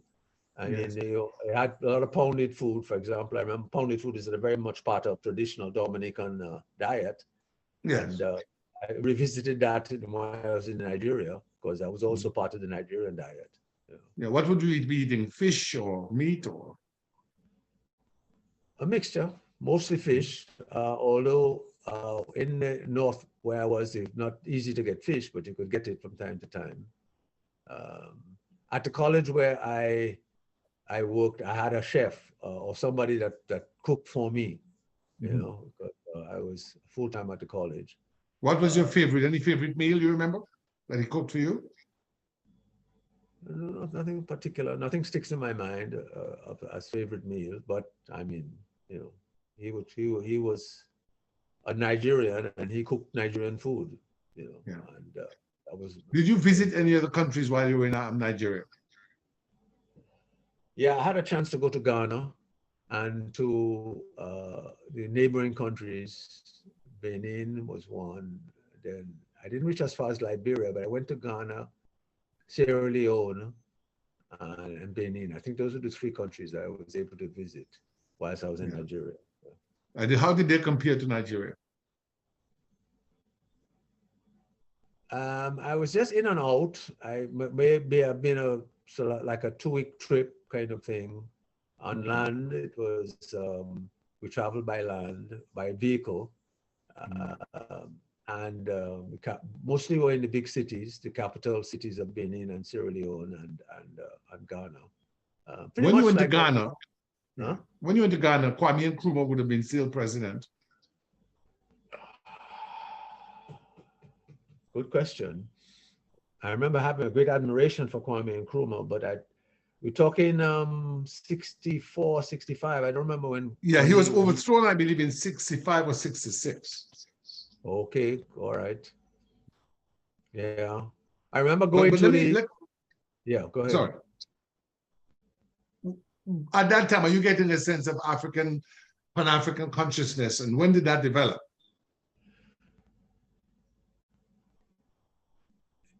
It was developing, but no, it wasn't very strong at the time. Pan-African consciousness in Nigeria wasn't very strong. I think the trigger to a consciousness rising to a very sharp level would have been the SNCC experience in Mississippi later on. I was after Peace Corps.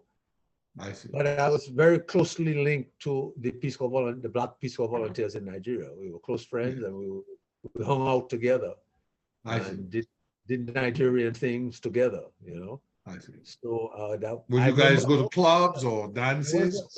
There was an important experience I had in Nigeria. That was Malcolm X. He visited Nigeria, and I met him. So you met Malcolm X? Yeah, in Nigeria. Amazing. Actually, I didn't meet him in the United States, but at UCLA, I was privy to have an honor to have been present at 2 of his speeches. I don't know if it was at UCLA, but I attended. It was in Los Angeles, and being very moved and very touched by his presentation. And I don't remember when the book came out. He had a book written about him. And in that book, that friend of mine, Larry Jackson, was mentioned.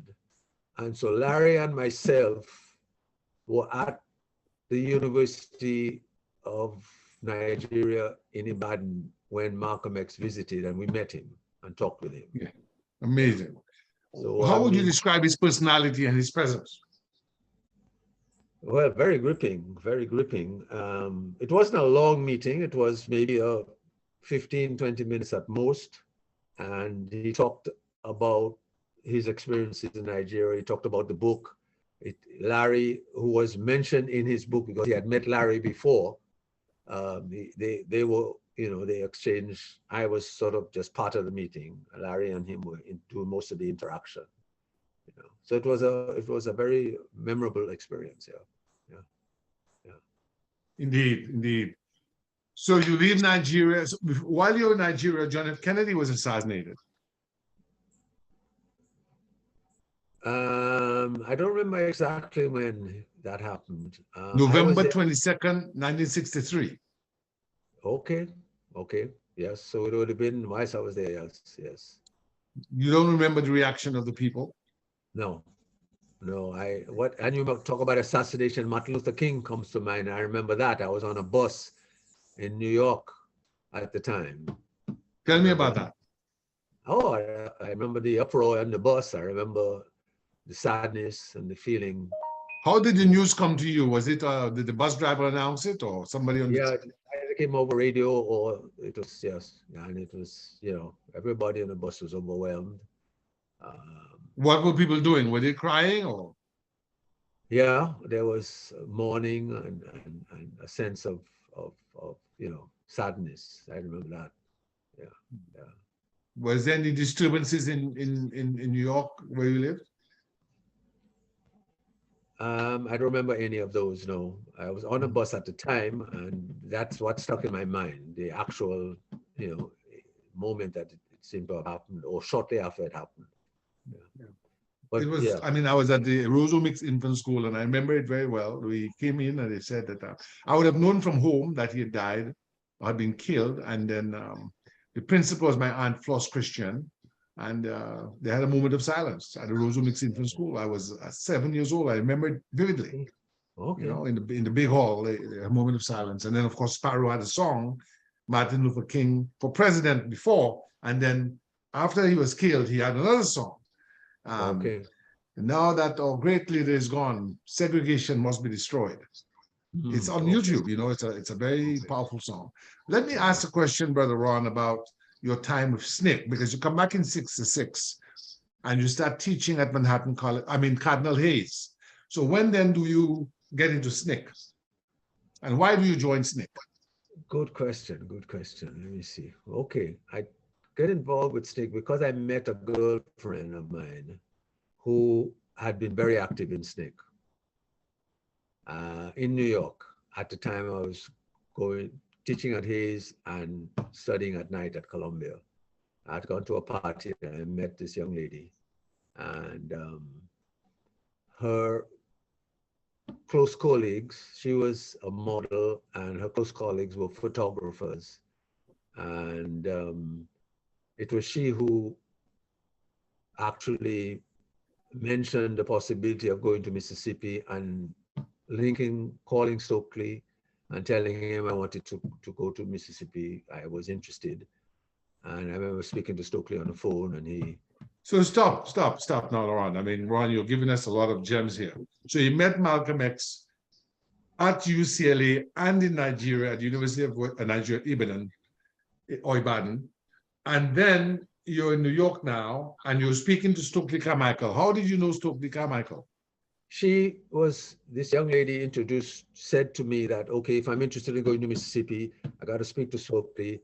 He will set it up, and we'll make the arrangements and so on and so on. So it was that's how I got to speak to him. Okay. And I remember, I mean, you didn't. I remember being a little bit dumbfounded, not knowing what to say. And he's speaking and saying, well, say something, brother, say something. I said, well, I don't know what to say. Well, all right, say Black Power. I said, okay, Black Power.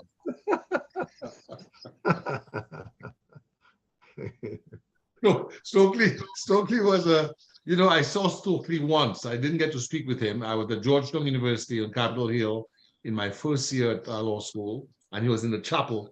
The Black Law Students Association invited him to speak. At that time, he was Kwame Ture. And I was in class on break, and I'm working on the school, so I don't have a lot of time. So, and I knew of Stokely, so I stood there, listened to him. He's very dynamic as always.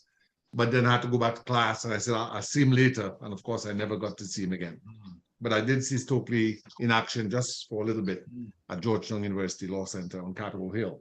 But Ron, this is amazing. So did you say Black Power? Did I? Did you say, when he said SIP? Yes.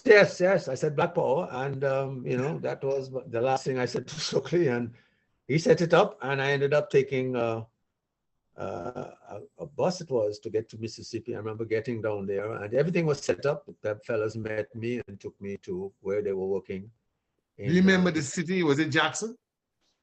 No, it was close to Jackson. It was Lexington, Mississippi. Okay. So what did you do there? Well, we're basically organizing Black voters, basically talking to Black voters, getting them registered. And it was 2 or 3 students from Tougaloo, a Black college in the South in Mississippi, and 3 or 4 other SNCC workers. So there was a crew of about 7 of us. Mm-hmm. So I joined that crew and worked with them for the summer of 67. Yeah. Yes, amazing. Amazing. So where were you staying? Were you staying at a college or still at a private home? No, we stayed in a house in Lexington, and we had a vehicle, so we moved around to home. I remember traveling on the highway. We were driving to Jackson for something or the other, and got pulled up by a policeman. And was it a white policeman or black policeman? A white policeman in Mississippi on the way to Jackson. And how were you feeling when you were stopped? Well, it was a dangerous time for sure. Feeling a bit, scared almost. Anyway, he came up and he looked at me. Had Schwerner, Goodman, and Cheney been already killed by that time? I don't remember, but it was. And when I say Schwerner, Goodman, and Cheney, those are the 3 civil rights workers. I remember the white people, yes, who hadn't been. Yeah, they would have been killed already, I would suppose, because we're talking August 67, huh? Yes, they would have been killed. I think they were killed in 63, if I'm not mistaken. Yeah, that would have happened. Goodman and Schwerner were from New York, actually. Yeah. So he stopped the vehicle and then he said, "Your left rear signal light is not working." I remember that was his concern, and he arrested us. Arrested himself, myself, and the driver, and one of the 3 of us. And we spent a night in the Jackson jail. You're arrested for a signal light. Yeah. That's a citation at best. Or here they would give you what is called a warning ticket to get it fixed. They brought us to the Jackson jail, Jackson police station or wherever, and then we spent. So were you handcuffed? No, I don't remember being handcuffed, but I remember we spent some time in that cell. What was that situation like? How did you feel, Ron? Well, we took it all in. I mean, we took it all in. I was a little bit worried, but we were there with colleagues, and they were firm, they were strong, they were SNCC soldiers, as it were, So you were very much buoyed by their sense of confidence and their sense of, hey, this is part of the journey. Yeah. So I think it was that most of all that kept spirits up. If I was on my own, it would have been a different matter, I suppose. So you were let out of jail? Yeah, and then we continued to work. Nothing really happened of it. Subsequently, I contacted a lawyer who actually got married to my sister's daughter, who was an Atlanta lawyer, and he did some investigation on the matter, and they never really went to court or anything, but it was just, just one of those harassments, I suppose. Because another one happened in Lexington, where we were in the city, and I happened to be on a sidewalk when a Black family, obviously a farming family, you could see by their dress, a mother, a father, and about 3 children, parked a vehicle in front of a store. I was standing there, I don't know, doing what. The family went in the store, and almost immediately a white policeman came and put a ticket on their vehicle. All right. Foolish West Indian in the middle of Mississippi. I take the ticket off and I tear the ticket up. I say, what? People just reached. No, I spoke to him first. I said, the family just reached. They're in the store. They'll be coming out in a minute or 2. They went to get something. How come you giving them a ticket? And then I tore the ticket in front of the cop. I got arrested again. But Ron, you're very brave. Or foolish. So you taught the ticket. Yeah, and got arrested and spent another night, I think, in the Lexington thing. Again, that didn't go anywhere. There was no court case or no real charge or anything, as far as I recall, because we were never brought back. And I did have that particular lawyer investigate the matter, and he said, "Oh, there was nothing in the court system or any." Let me say something for the record about foolish West Indians, because being foolish West Indians have made a big difference in this freedom struggle in the United States. From Marcus Garvey, who didn't know better, didn't know his place. We're working very close with his son, Dr. Julius Garvey, who will be 90 this year. In fact, we've sent breadfruit to Dominica through Julius Garvey. And I'll talk to you about that offline through Reveal Dominica. I met, there's a head of the Baltimore legal aid, William Joseph. William Joseph is from Trinidad. He had an FBI file. You may most likely have an FBI file. I'm sure I have one too, because he went to the South and he got through the Freedom of Information Act. I've seen some of his FBI file, redacted to a degree, but one of the things it says that William Joseph is a troublesome West Indian, as many are known to be. Okay. We did get some of the CIA file on Ruzi as well, and the FBI file, and of course, you know, they say the same thing. Do you know the folks who were involved in the murder of Fred Hampton in Chicago? That same office was monitoring Ruzi. The same office that organized the assassination of Fred Hampton, the Black Panther leader in Chicago, is the same office that was monitoring Ruzi Douglas of Dominica. Okay. It's amazing. They were cooperating with the Royal Canadian Mounted Police. Okay. And the Royal Canadian Mounted Police, because people going across the border, Chicago is next to Canada, you know? And as a matter of fact, Ruzi has told me that when Angela Davis was on the run, he was with her for some of that time. I'm not sure if you're aware of that. Okay, no, I wasn't aware of that. Yeah. They knew each other. In fact, I asked him, because, you know, in the book, you know, because Sister Angela was very, very important to us. You know, she's right here. Yes, you know? Okay. I mean, you know, when we were in grammar school, and those of us who are linked with MND, we had 3 Sister Angela posters and so on. Okay. And I asked Ruzi, you know, what was his impression of Sister Angela? He said she spoke like a man.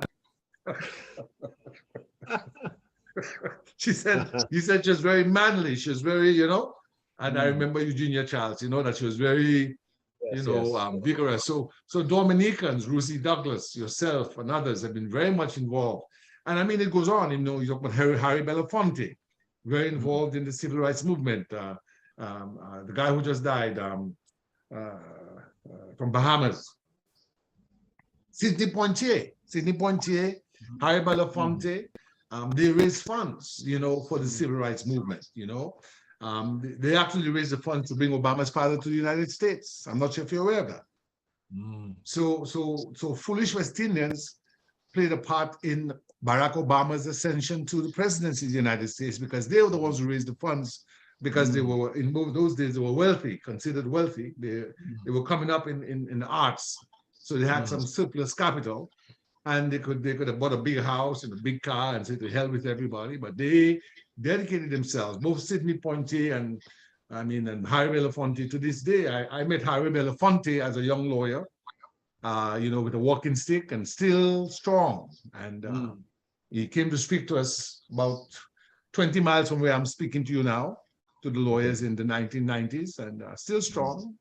And so being a West Indian, I believe, and I need to say this, because when I came to the United States, my brother, Dr. Christian Wellsworth, said to me, well, you know, you lost your scholarship twice for going to Cuba, and, you know, you go to the States to study and just stay out of that politics. And I did so for all of 3 months. On the 3rd month, I'm in the quadrangle at the University of DC off Connecticut Avenue. And a young white little girl is saying, big anti-Klan rally this weekend, smash the Klan. Klan rally, anti-Klan rally this weekend. Washington, D.C., smash the Klan, smash fascism. And I'm walking, And I'm at the back of my head, I'm remembering what my brother had said to me. By that time, he had come back from India where he had studied veterinary surgery and he was a chief veterinary officer. He said, look, you're going to the States, just take it easy. You're going to study.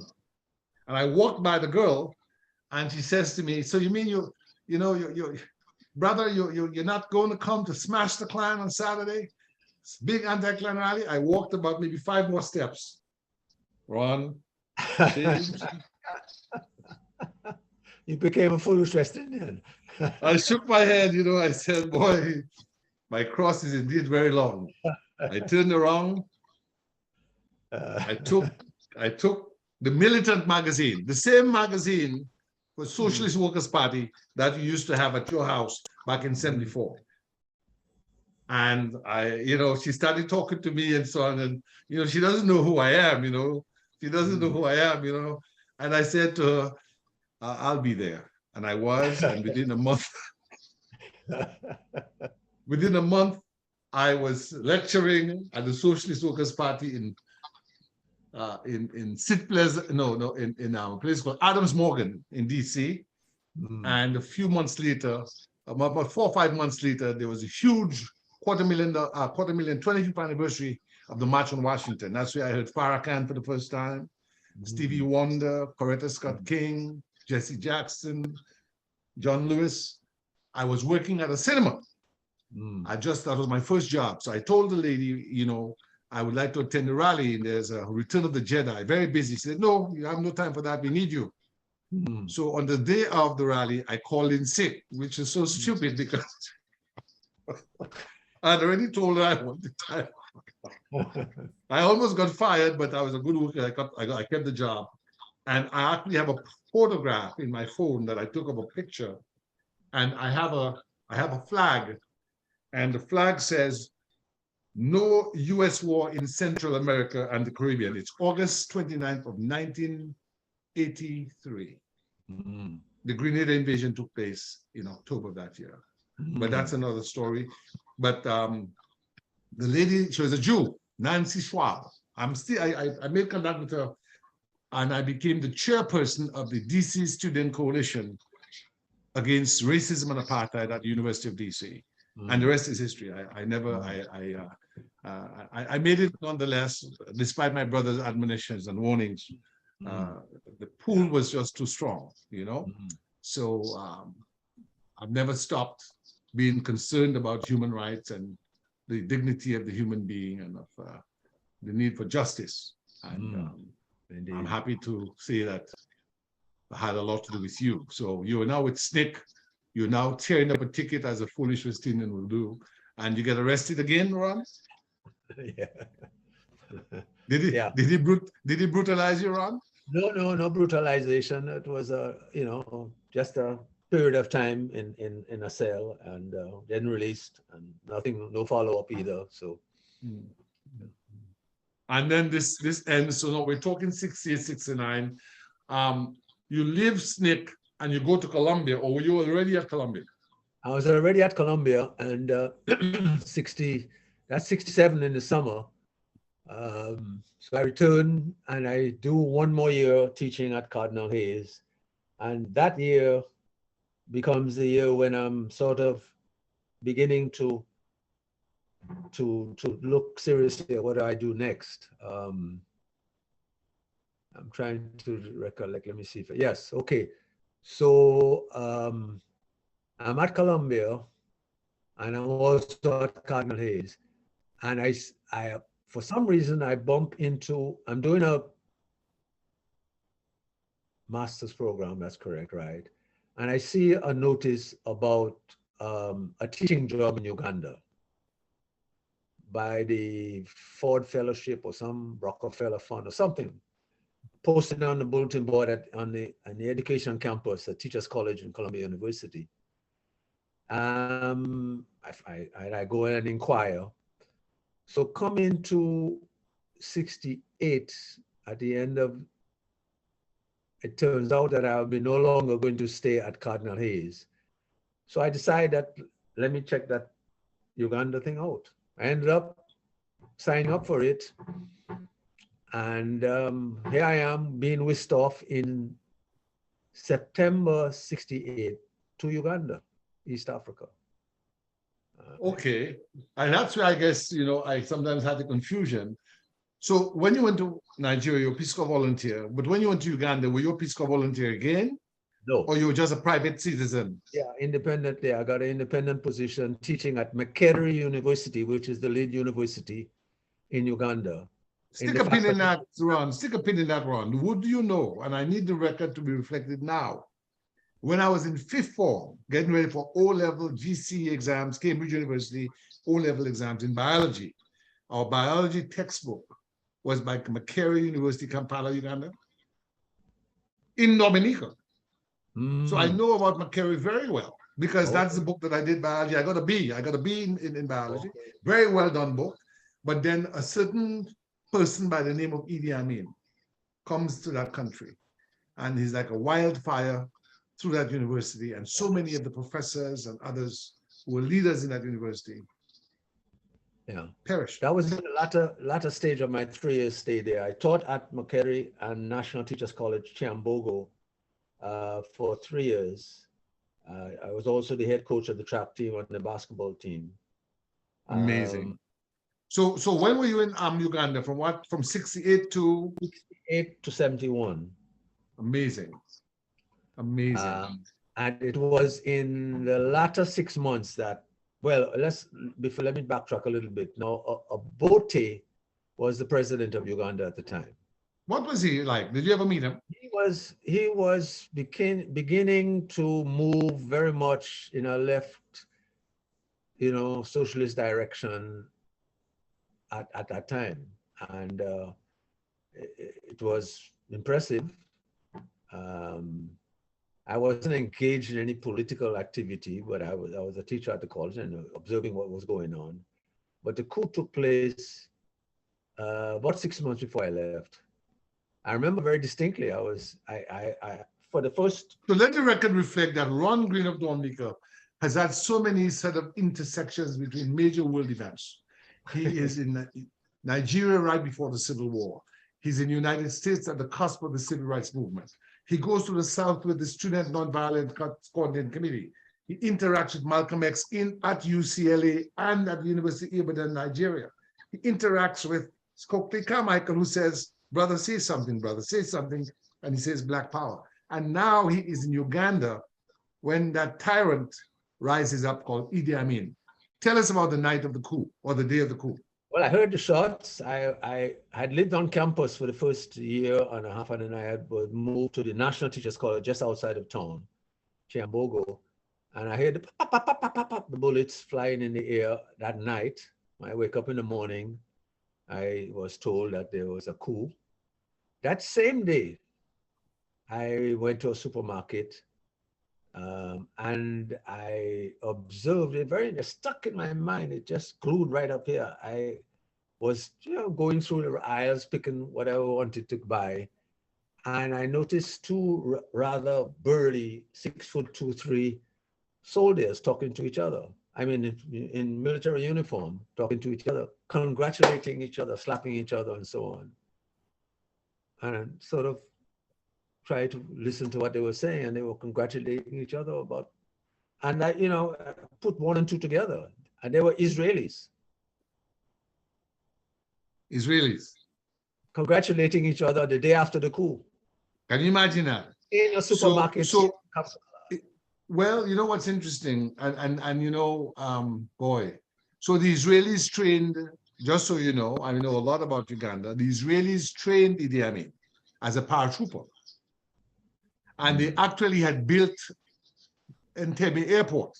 So that's when the raid came later on. They had all the plans because they built it.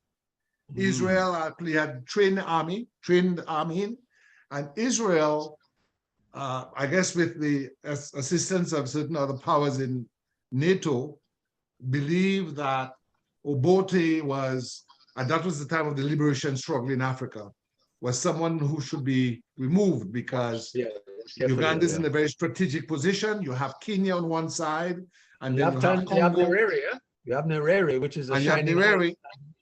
Yes. And Nyerere's Tanzania was the rear guard for Frelimo and the folks in Rhodesia and so on. So they didn't want that sort of alliance.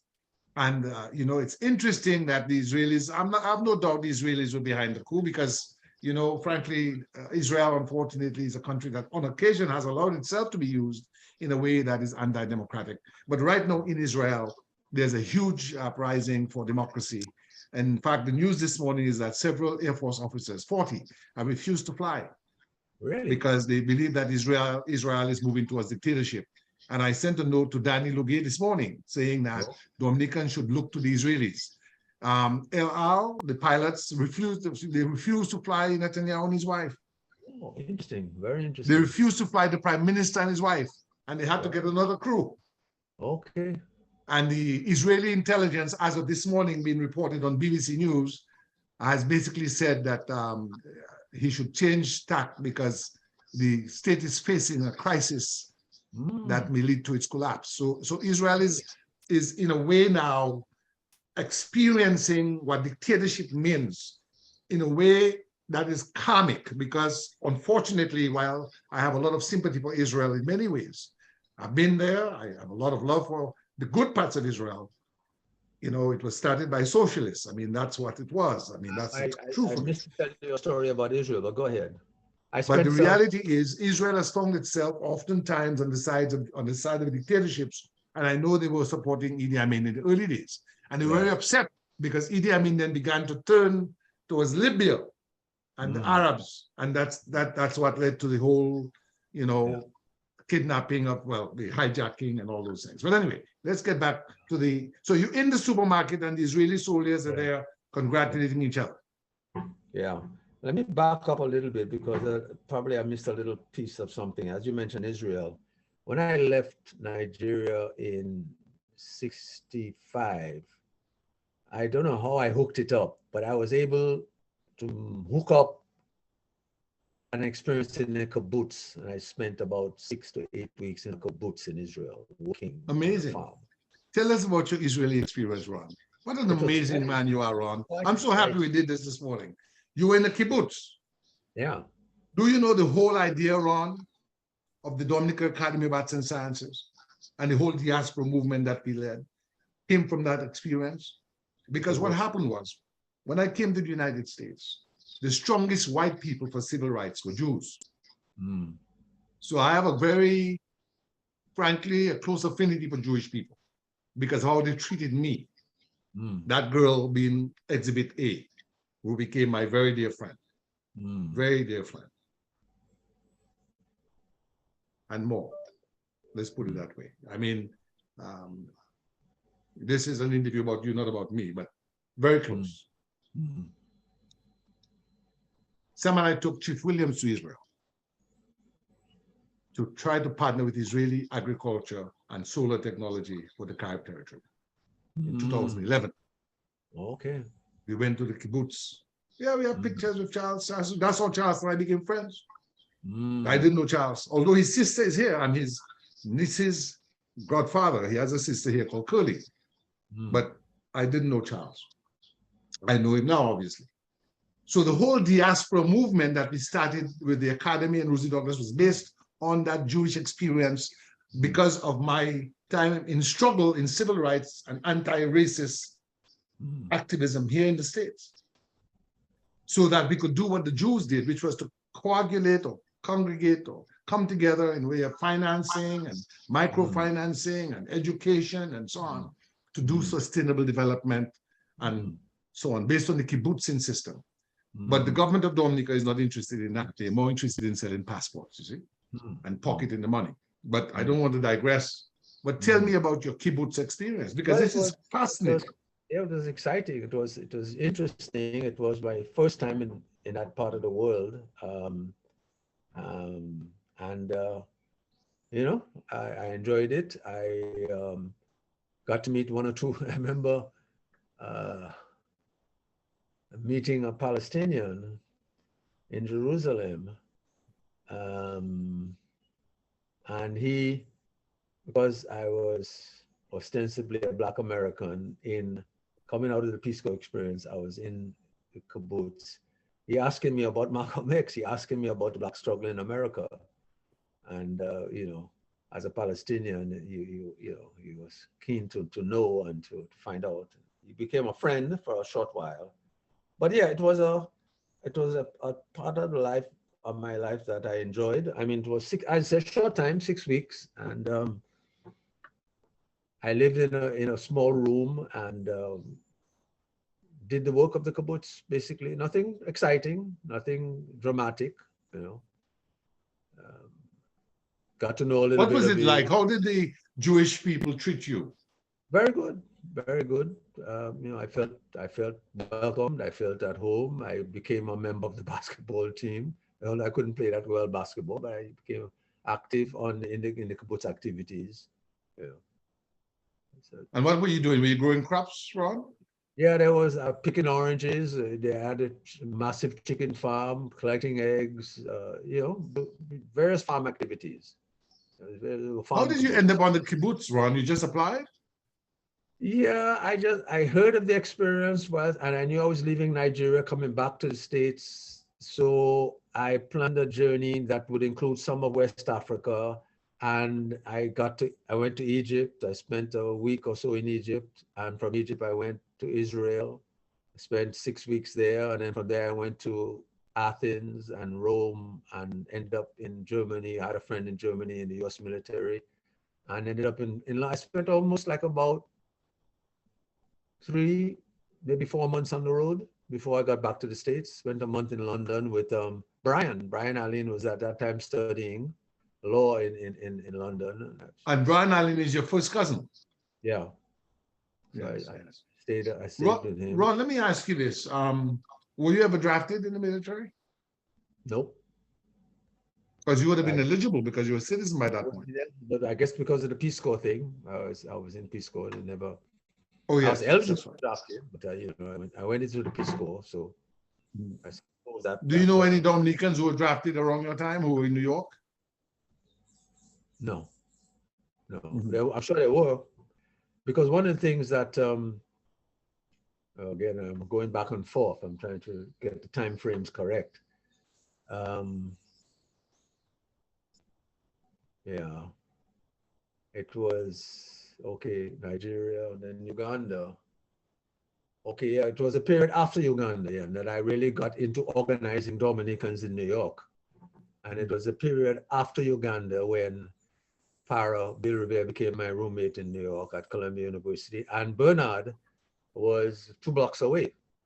So when is it Para, that's with Dr. Bill Revere, and yeah. Bernard Wilshire, Bernard who later became a lawyer. On 114th, and we lived on 112th. Bernard was at Columbia, I was at Columbia, and Para was in New York teaching at one of the universities in Brooklyn. Was that Medgar Evers College? Yes, Medgar Evers, that's correct, yeah. Yes, yeah. Yes. So you met Bill Revere and Bernard Wilshire. Were they both at that time, in your mind, Pan-Africanist and socialist? I don't know about socialists, but they were certainly Pan-Africanists, and they were certainly very much concerned about Dominica. I met Bernard for the first time at the library at Columbia University after he had written something about Dominica, and I had got a copy of it, and I went to meet him, and I remember making a comment about some part of the writing, and he was not too happy that I but then we became fast friends, and it was at his place, as a matter of fact, where most of the Dominicans that we mobilized and organized met, because he had a big apartment on a ground floor with a yard. And many of us met there and discussed there. It was there we met Keith Allen, who was the point lawyer for Cabinda before he got killed. We were traveling through New York, and he briefed us, Dominicans, about Indeed. Talking about you know, it's interesting. Is Keith Allen also related to you? Well, he is Brian's father. Yes. But is the relationship with Brian's mother's side or his father's side?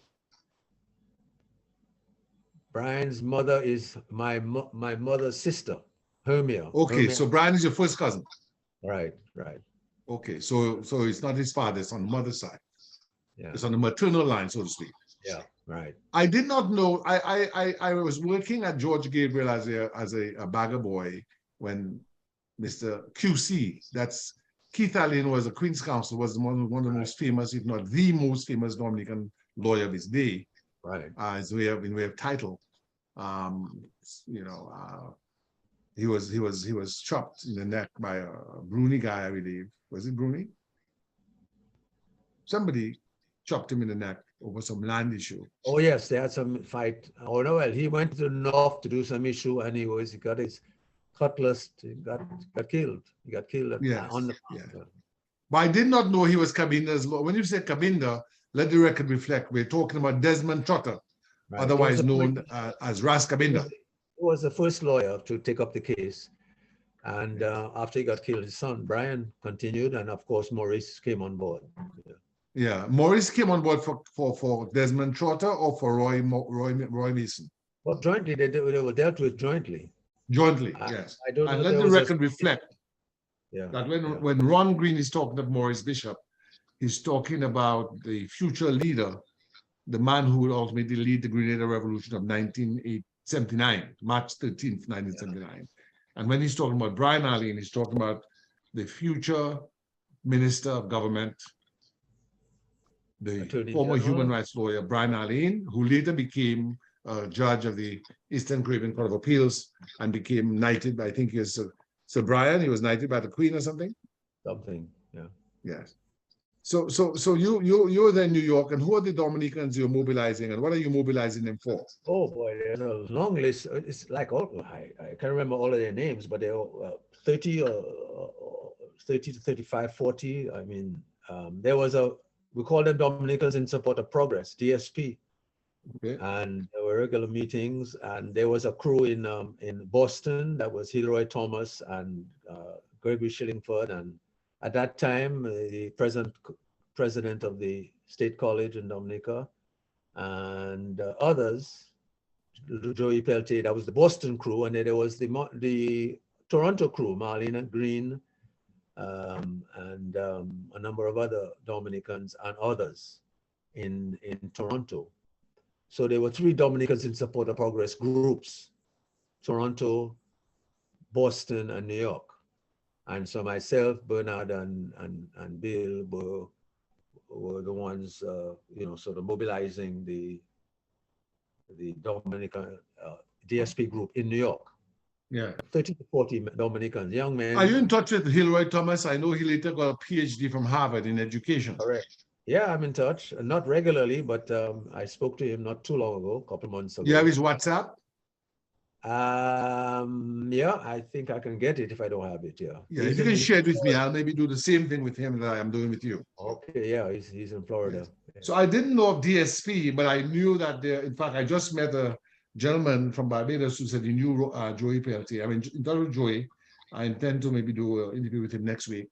But I knew that there were people, I knew Hilroy, of course, I knew Joey. I never met Marlene Green, but of course, you know, one of my favorite teachers in first form was Cecilia Green. I think it's through Cecilia Green I got to know you. Okay. Yeah, because Cecilia taught me social studies. And actually, I'm not sure, do you have a copy of this? No, I don't. No. Okay, well, I'll have to send it to you because I thought I told Sam to give you a copy.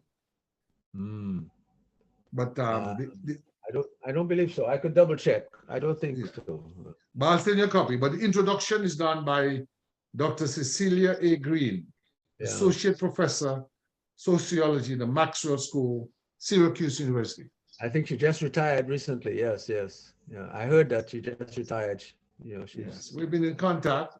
So, so Cecilia is your first cousin. Second cousin. Okay. Yeah. So your father is her father's cousin. Correct. Yeah, okay. Oliver Green, her father was a cousin to my father. Yeah. By the way, talking about that, if your father worked at the pharmacy, when you were a child, did you go to the pharmacy? That's the Dominica dispensary on King George and Fifth Street? Out of there all the time because Marlene and the other younger Greens were close. So I'd be in and out of the dispensary and at their home, which was at the back of the dispensary. And that was quite a distinguished establishment in its day. Huh? Well, I remember it as a very fine Very well, establishment selling camera. well organized. I remember that very much. Yeah. Yeah. I remember guys behind the counter in white coaching. Okay. Okay.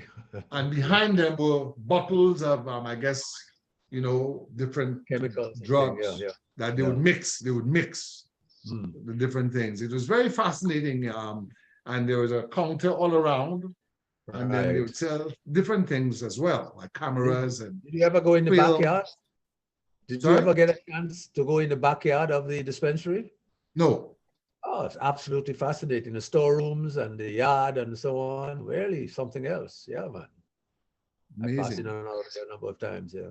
I can tell you the photographs I've seen of US dispensaries of the same period, it could be anywhere in the United States. The way it was arranged on the inside, it could be anywhere in the United States. It's almost as if it was copied from a similar pharmacy in the United States. Very impressive. Very impressive. Very, very distinguished. The guys behind the counter had white tunics and shirt and tie. You know, they were serving you. Yeah. Well, Oliver Green was the mastermind behind that. I guess it's just a little bit sad that his Peter and Paul and some of his sons didn't take up the interest of pharmacy. They went other directions. They were themselves quite well-established businessmen, but not in pharmacy. Yeah. Yes, yes. It was a very distinguished pharmacy. I actually did an essay on it. I will share with you that I put on academia, just so people of today's generation can have a sense of what it was like. And this is why this interview is so important, because I never got a chance. Because you're a family member, I guess you could access the back. I don't think they allowed regular people to just go at the back. You must have been connected to. Yeah, that's probably the reason why I could get back there. Yeah, that's where he had his office. I used to go to see him, Oliver Green himself. He had his office in the back. Because my father would send me to him for this or that, you know. Yes, yes, yes. Let's get then into Uganda. The coup has taken place. Anything you see, any violence, or how do you remember that period when Amin rose to power in Uganda? I was there for a very short time. So 6 months after the coup, I was due to leave and I left. So no, there was no recollection of any violence or any memories that were negative in terms of Amin. There's another vignette. You might say, how come I have so many of these interactions? But there's a very important West Indian figure that I met for the first time in Uganda at Makerere. Have you ever heard of Ali Mazrui? Does that name strike a bell in any way? Yes, man. Ali Mazrui is a. I didn't know he was a West Indian. Not. Go ahead. I think Ali Mazrui is from Tanzania. Probably, but he was in Uganda as the chief professor of political science at Makerere University at the time, and he was a noted and distinguished professor. Yes, Ali Mazrui actually did a program called The Africans. Okay, maybe later. It was on public television here in the United States, I believe. Okay. But he was a very distinguished thinker. I'm not sure if he's still alive, but I know of him. Yes. Okay. The reason I mention his name because this distinguished West Indian figure was due to debate him on a public debate at Makerere University, which I attended. That would have been the let me get my 7 or 8, 68 maybe. And that figure, legendary and a very important figure, was Walter Rodney. Amazing. It was one fantastic debate. And for all practical purposes, Walter blew away as Ali Mazrui to the great and warm ovation of the African students that were in abundant attendance. Yes. They loved the idea that Mazrui was being taken apart by this West Indian black man. I was there in the back, witnessing. Amazing. Did you? So you met Walter Rodney then? Briefly then, and then later when I was doing some work for some human rights research, he was one of the tutors at a human rights workshop in Trinidad, and I was there also. Yes. So that's yes. when I met him more formally. But I got to know him of him at that debate against Missouri at Makerere. Yes, yes. Because I know both Stokely Carmichael and Walter Rodney were invited by the movement for New Dominica to Dominica, but either LeBlanc or Patrick John banned them, declared them persona non grata. They could not come. Yeah. You know, so did you ever meet Obote? Not formally, I knew of him. No, I did get close to him on one or two meetings, but there was no real contact, no. And tell us about your memories of Makerere University in its glory days. Oh, outstanding university, great campus, full of students, well populated, I mean, large student body. It was called the Harvard of East Africa. Was it? Okay. Okay. Certainly impressive place. I was in the Faculty of Education, and I taught there with 3 or 4 other professors. I also, as I said, I coached the track team and the basketball team. Any other West Indians taught there with you? Wait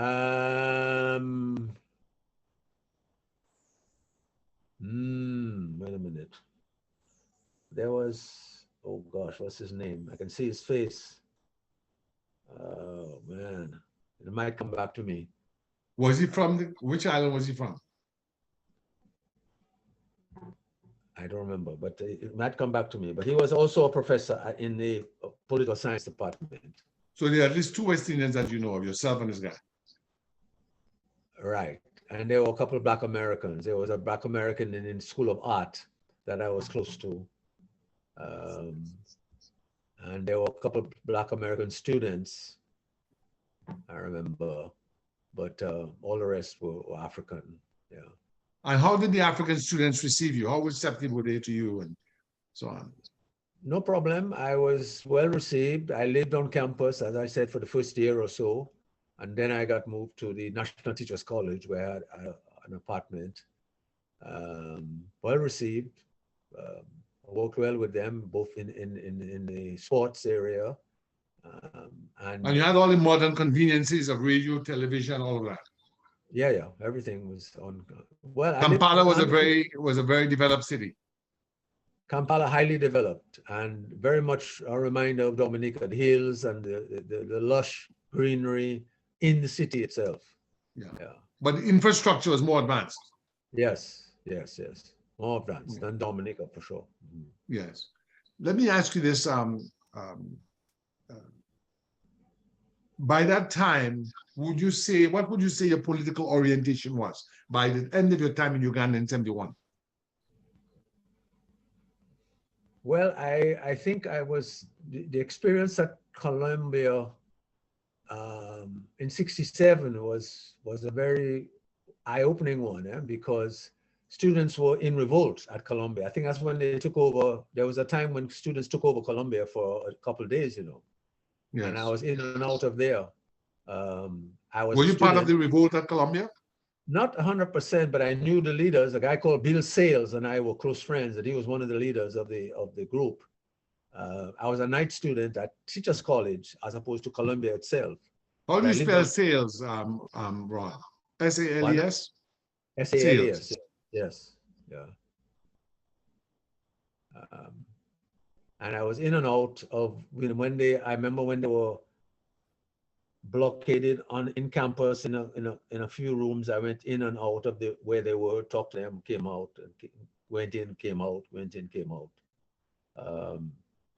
And there was a lot of police presence on the compound. I remember that. But yeah, the consciousness was definitely rising. And upon returning from Uganda, I remember my dominant thing was, okay, I was going to pursue a PhD. I got accepted at Syracuse University to do one in comparative education.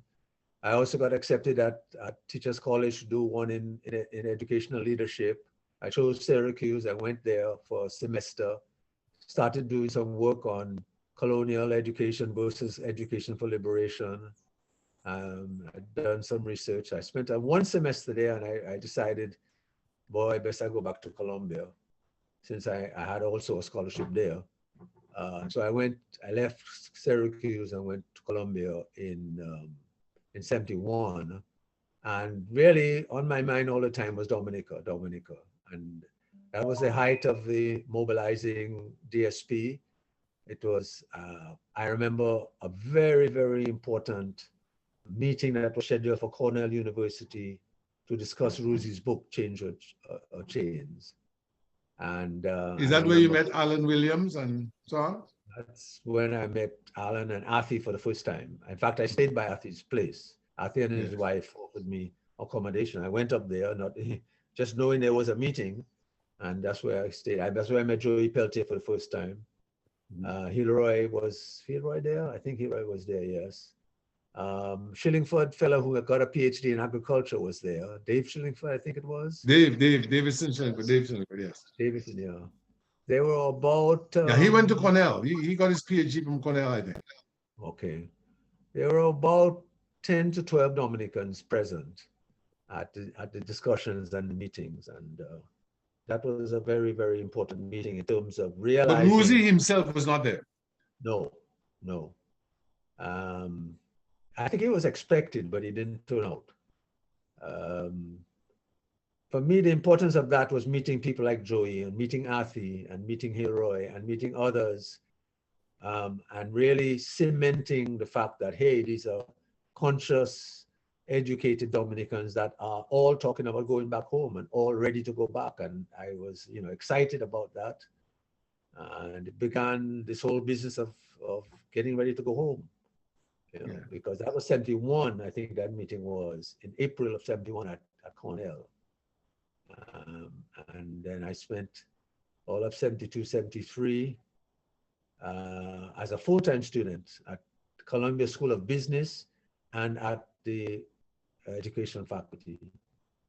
I met a number of very solid Africans too, students.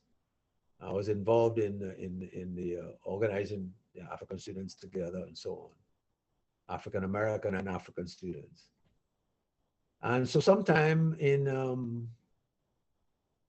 that was also the time when Keith Allen had come up and GSP was organized. Sometime in 74, 74 was are you saying that Peter Allen, who ended up in the hills as a Rastafarian, also came up to New York at some point? No, not Peter. Keith Allen, I said. Keith Allen, yes. His father, yeah, he was the one that met with us, and shared some of the points of the case of Cabinda. Yeah. Yes. So let the record reflect that in Carnival of, I think, 1974, an American tourist called John Jirozek was shot and killed close to Fort Young, somewhere around People's Park.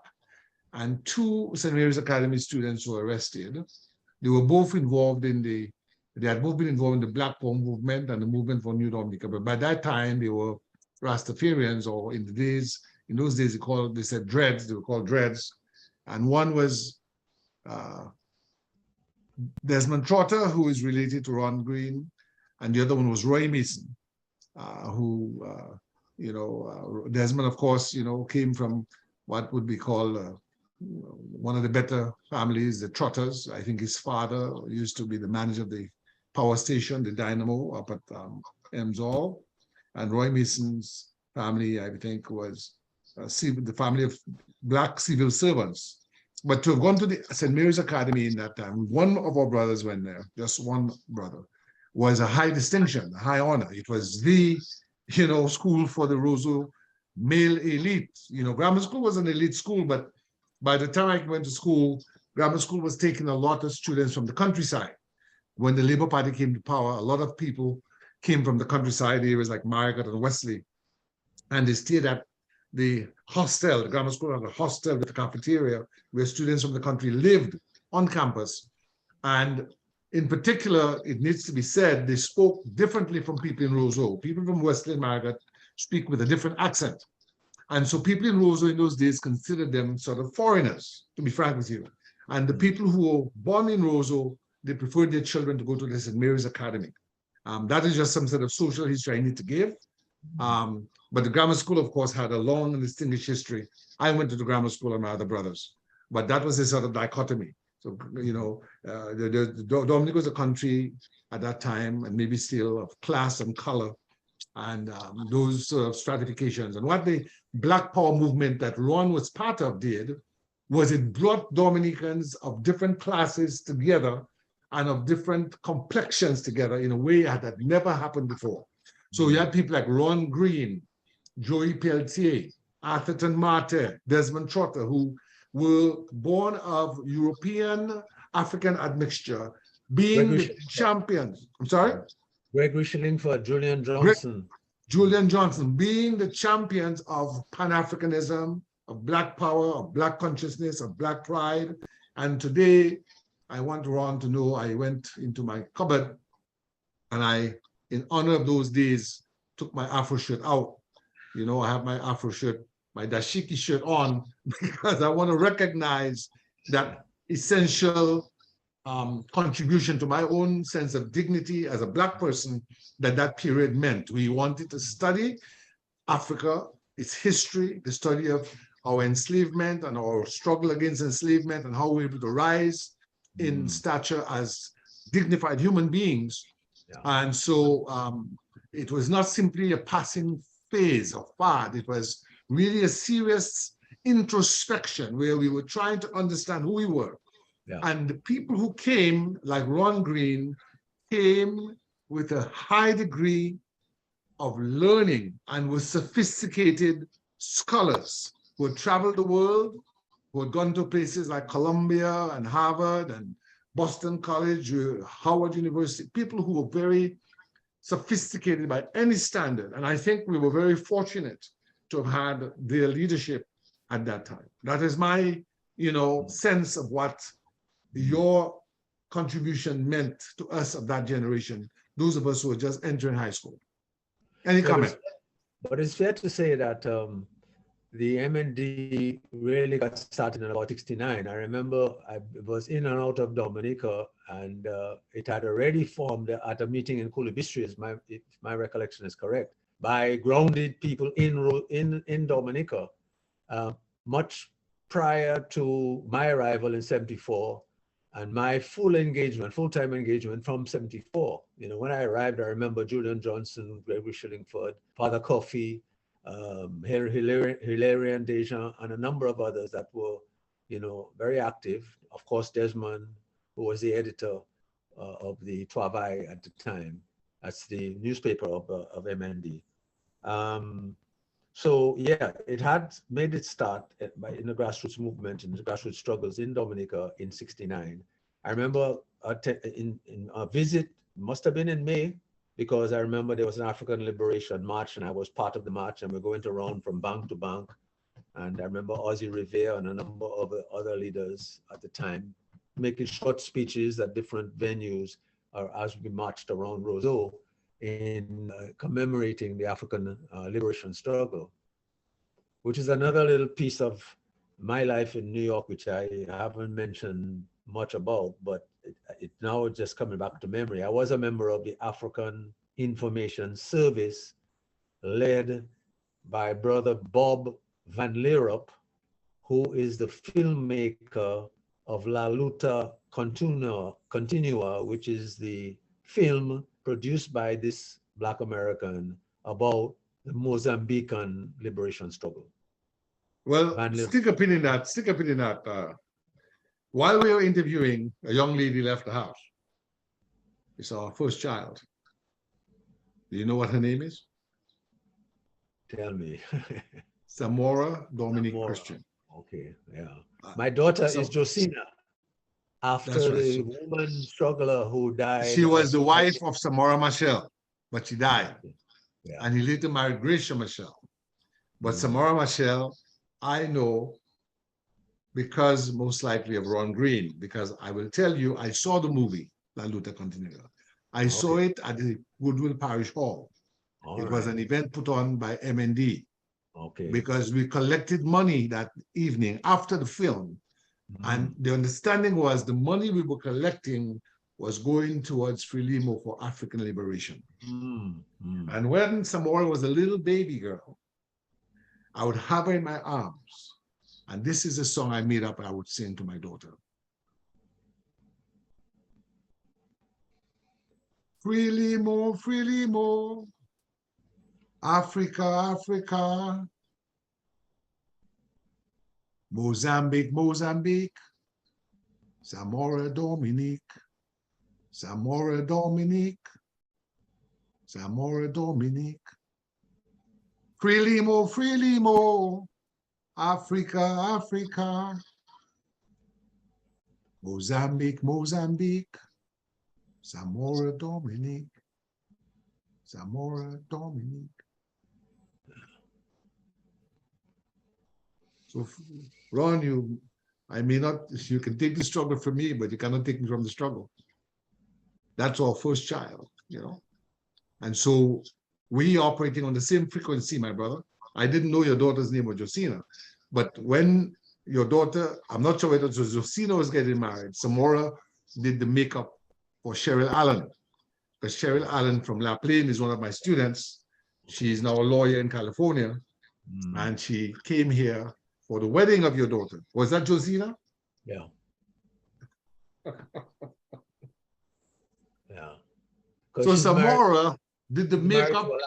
Yeah. She's married to a La Plainian who is a cousin to Cheryl Allen. There we go. Look at how the connectivity. So Samora took her makeup kit from here to make up my student Cheryl Allen, whose relative is marrying Josina. Right. Only in the heavens.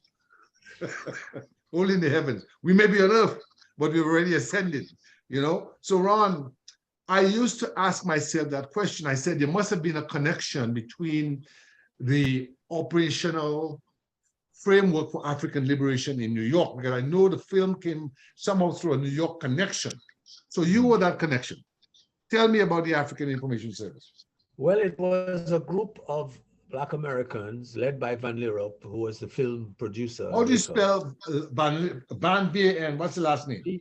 Capital V-A-N, capital L-I-E-R-O-P. L-I-A.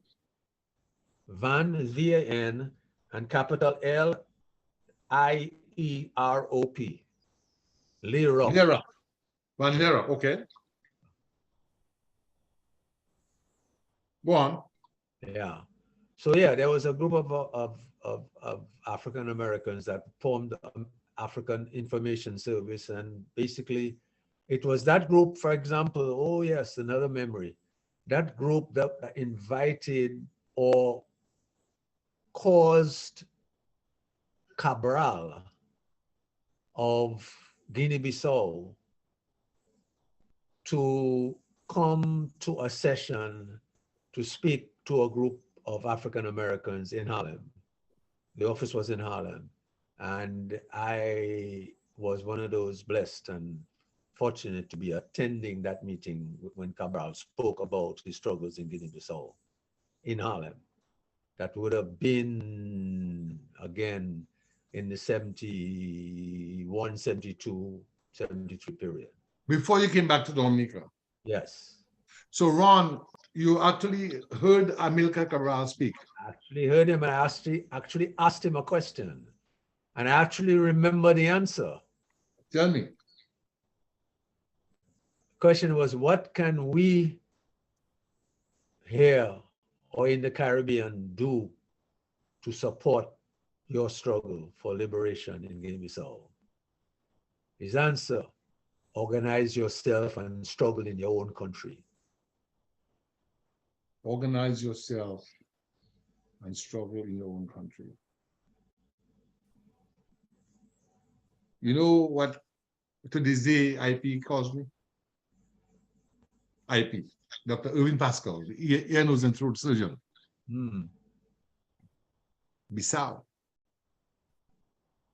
IP calls me today, to this day. Because Bissau. Okay. Bissau. Okay. We used to call me Guinea-Bissau, but he just shortened it over time. Yes, yes. Sometimes he'll call me Gebu, but most times it's Bissau. He's one of the few people who calls me Bissau, because IP and I went to grammar school. He was ahead of me in class. But I mean, I entered grammar school. I entered grammar school as a confirmed believer in Black Power because of the influence of my older brothers, in particular, Worlds of Christian, who brought home Che Guevara's book on guerrilla warfare, and who was with Destrut in high school. They were in the same class. And in those days, Destrut, before he came back, Destrut would be the one leading a lot of the Black Power demonstrations in Roseville. People like Desmond Trotter, Glenn Ducre, Bernard Dinard, Neville Graham. On occasion. By the way, those are all members of the Desmond Trotter Defense Committee. Huh? You just mentioned the committee. Well, I mean, the first graffiti I ever did on a wall was Free Desmond Trotter. I remember in black paint, you know. I remember we taking tear gas for Desmond on the riverside. And that's another story. Well, let me tell you what happened. I came late. I had to go take care of the cattle. And by the time I came home and bathed and put my clothes, I was coming through Pottersville, and someone said, "Where are you going?" It's all over. So on Monday, we organized a protest. And that's where Alwyn Bully comes in. Okay. Alwyn Bully, that was about 75, 76. Right. So I was in fifth form, I was deputy head boy. And Alwyn Bully was deputizing. The principal, Alexander, was on a course overseas. And I led about 50 students out onto Valley Road, including the daughter of E.C. LeBlanc, Claudette LeBlanc, among others.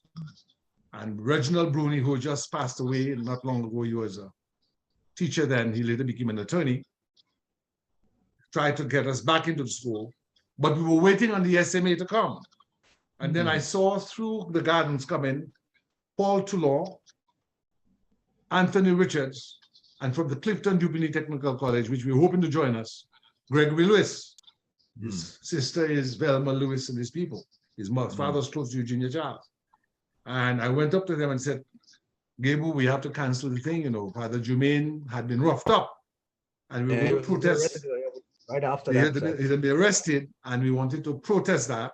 And they said that Father Jermaine, because remember, Father Jermaine had come to the SMA as a result of the dispute between Brother Estrada, the Christian brothers from Iona College in New Rochelle, New York, and Black Power activists like Desmond Trotter. So he had been brought as a Black Dominican brother, one of the first Dominican brothers, to sort of settle the school. Right. So while he was on the Human Rights Committee, and while he was supporting the rights of Black Dominicans, he did not want to be seen as a sort of disruptive figure when he had been sent to settle calm and quiet things. So he told the guys, you know, no demonstration, you know, stay in school, but we had already gone out. So I now had to bring the students back in, and Reggie Bruni brought me to Alwyn Bully. Now, Alwyn Bully had been my favorite teacher from first form. I had made a costume with him. I had acted in his little drama society with him. We're very close. So Alwyn just gave me a warning and said, "Don't do that again," and sent me back to class. In those days, Ron, they still caned. I think it was in your administration, you all went to no corporal punishment. When Alexander came back a week or so later, he sent for me.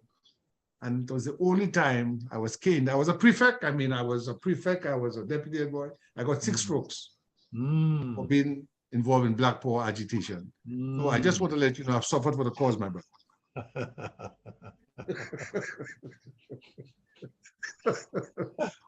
Alwyn Bully will always be remembered by me fondly. Alwyn Bully was one of us. Alwyn Bully was one of us. He was sympathetic to the cause, and he didn't cane me. And you know, he said that, you know, He said that. I have a little tape with him at one of the book launchings he made. I'm having my sister put it together. He said, you know, we went through his hands, but not with canings, but with kindness and understanding. He didn't cane me, but this guy caned me. This guy was more, you know, whatever. But that's history. But so you're with Amilcar Cabral in New York City, the leader of the movement for the liberation of Cape Verde and Guinea-Bissau. Yeah, correct. 73-ish, 73-ish or 72-ish. That would have been right before he was killed, eh? He was killed after that, yes. I don't remember the exact timing of his assassination. Yeah. I mean, you know, it's amazing, Ron, the people you've met, you know, you've been there when Amin came in and Obote was overthrown, and to have seen Obote, to have been in Africa, early days of the independence of Nigeria, to have met Malcolm X and Stokely Carmichael. Did you ever meet John Lewis of SNCC? No, never. Yeah, but it was his organization. He was part of SNCC. Yeah.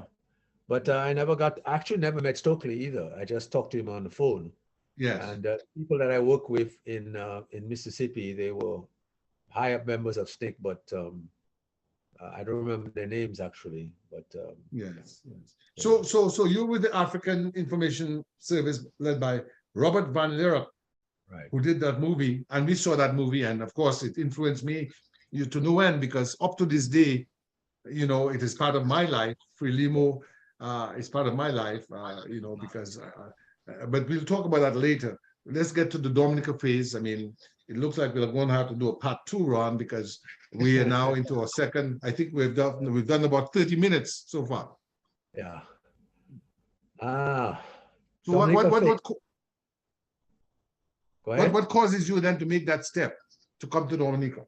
Oh, the time had just come, it just had arrived. I mean, I was doing a PhD program and I was not that excited. I was somehow feeling a little bit alienated from the studies. And the DSP thing had flourished. Desmond's trial was coming up.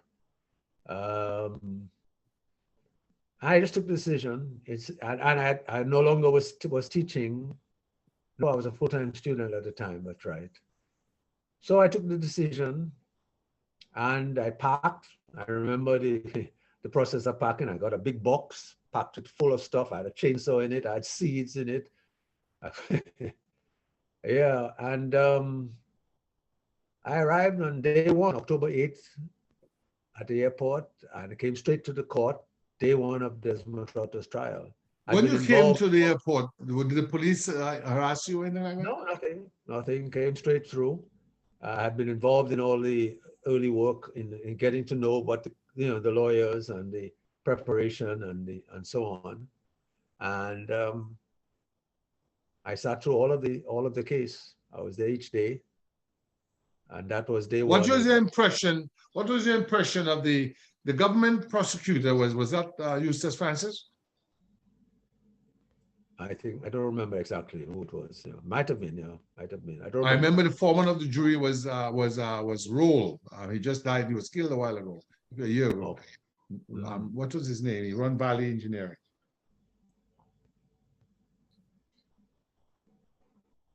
Because I was working at Cash and Carry, I believe, at that time. But were you there? I mean, what was the evidence like if you remember anything about the trial? Well, the key evidence was this young girl that said that she said that Desmond came up to her, showed her a gun, and said, what he said, and that was the linchpin or the key factor in linking Desmond, a gun, and he saying what he said about a white man and so on. That was Camilla Francis. Camilla Francis. She was at the time from Antigua. 15 or 16, Antiguan, right? I'd been visiting Dominica. I remember that very distinctly because subsequently, much later down, we were very, very active as the Desmond Trotter Defense Committee. I mentioned some of the names and that protest by the riverbank in support of Desmond, where we got tear gas and so on, people arrested. But later down, I was person in organizing a flight of Dominicans, which included Charles Maynard and a number of other prominent Dominicans, Mrs.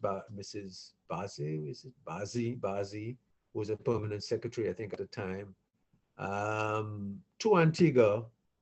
That would have been 2 or so years after, because the young girl had gotten religion, had gotten to do some reflection on herself, and had indicated. She had recanted, if I understand it. Yeah, well, she was in the process of doing that, and she had, recanted to Antiguan lawyers, and it was through the Antiguan lawyers, one of the Bird brothers, that they suggested the idea of bringing a delegation of prominent Dominicans to Antigua to hear her first for words from her mouth as to what she experienced in Dominica. And so there was a charter flight, went to Antigua. Charles Maynard, Brother Germain was there, and others, Richard Charles, I remember, and so on. There's a whole list. And we, in the presence of the Antiguan lawyer and Camilla herself, heard from her what happened, and how she was pressured, the police that did the pressuring, and she eventually gave witness in court, which she's now regretting as a Christian and, reformed and having reflected. She was 2 years older now. And that was powerful, especially in the presence of those prominent Dominicans who themselves were not necessarily very enamored with Desmond Tutu and his struggles and the struggle of MND, So just for the record, that people who are listening to this will understand. So Desmond Tutu was arrested along with Roy Mason based on that testimony, but also Desmond had been, I think, by the police arrested with they claimed he was sitting atop a bucket within which the gun was located. And they later had the FBI trace that bullet that was removed from Jirazek to the gun that was in the bucket. But there was the additional testimony that the gun was never in the bucket, that he was framed. Right? Yeah. And then, of course, we had Kamala Francis' statement that I have it in this book here.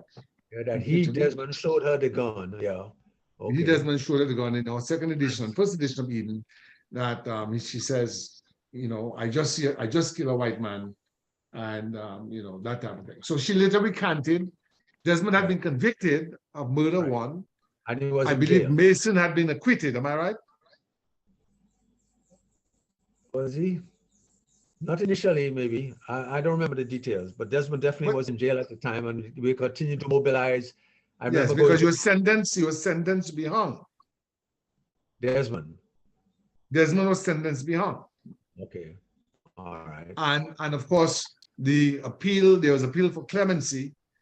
And by the hurricane of 79, I believe the commission that dealt with clemency had most likely ruled that he ought not to be hung, because 74 to 79, that's 5 years, eh? Yeah, I don't remember the exact date of probably easy to check the charter flight and that meeting with Camilla in Antigua with those delegates. That's not so difficult to get the date of that. But that was a key moment that eventually led to his freedom. Yeah. Yes. Well, I mean, actually, there is a book written, which is not yet published, which actually you might be interested in, and you might be willing to in some way support, by Bill Revere, called Cabinda, The Political Struggle of Desmond Tutu's Life, something along those lines. I'd like to get that, because I've not seen that book. It's a manuscript. It's not a book yet. It's not yet published. He had 9 manuscripts when he passed away, and that's one of them. And I was recently reading it, and I recently turned it over to his wife at the UE Center in Dominica, where they are setting up a special room, I understand, dedicated to William Parra Rivere's life. Outstanding. His works and so on. So at the moment, that manuscript is there. That's where it is at the moment. I'd be happy to assist in its publication. The wife called me through Cecilia on some matter, but I have not been able to help because it's not my area. But I'll be happy to help in that regard, because bottom line, that was the case, that was the cause celeb of our generation. Free Yeah, Desmond and Trotter was, Kara did a lot of work to detail exactly that period. All yes, the organizations involved and so on. Quite extensive work. outstanding. So, yeah. So you returned to Dominica, you had the trial, you witnessed the verdict. Then what next for Ron Green in Dominica? Well, I was heavily involved in MND and in the publication. And when you say of MND, you mean a movement for New Dominica, which was the Pan-Africanist Socialist left-wing organization of its time. Right. Correct. Yes. Father Franklin Coffey, remember, it was at his home that we met. Yes. In Lower Goodwill. Yeah. Yes. Yes, so it was a very active period that you're talking about the 70s in Dominica, 74, 75, 76. It was in 70s. It was Father Coffey who blessed my home when I returned to Dominica. Okay. Yeah, he blessed my home. I have a picture of that. Your cousin Richard Green was there. And he was a cadet with my brother, Dr. Christian. Okay. He and people like Bobby Alport and so on. And one of the guys with them became a U.S. Army general. Are you aware of that? No, I didn't know that. Okay. Man, it's the most amazing story. It's the early days of the Iraq War. And there's a Dominican relative of mine who owns an IT firm in Virginia. And he does a lot of work with the Defense Department. And he says, look, but he went to school in the Virgin Islands, University of the Virgin Islands. He says, there's a Dominican general in the U.S. Army. He's coming to meet Secretary Rumsfeld. I'm taking him to dinner tonight. Would you like to come? I know you love things military. I'm happy to say, by the way, that you got one of the cadet medals, if I'm not mistaken, at the revival of the Cadet Corps, which you put a lot of time in. Because I was a cadet. I camped at La Plaine with Malcolm Reed, Frederick Newton, Twisted Bertrand, Matthias Lestrade. I think Nicholas George was there. Scary James, Lennox Rouet, as a cadet in 1974. I wonder how is Malcolm these days? He's a man I haven't seen for the longest while. Malcolm Reed? Yeah. Malcolm Reed, I don't know how he's doing, but he's a lucky man, I'll tell you that much.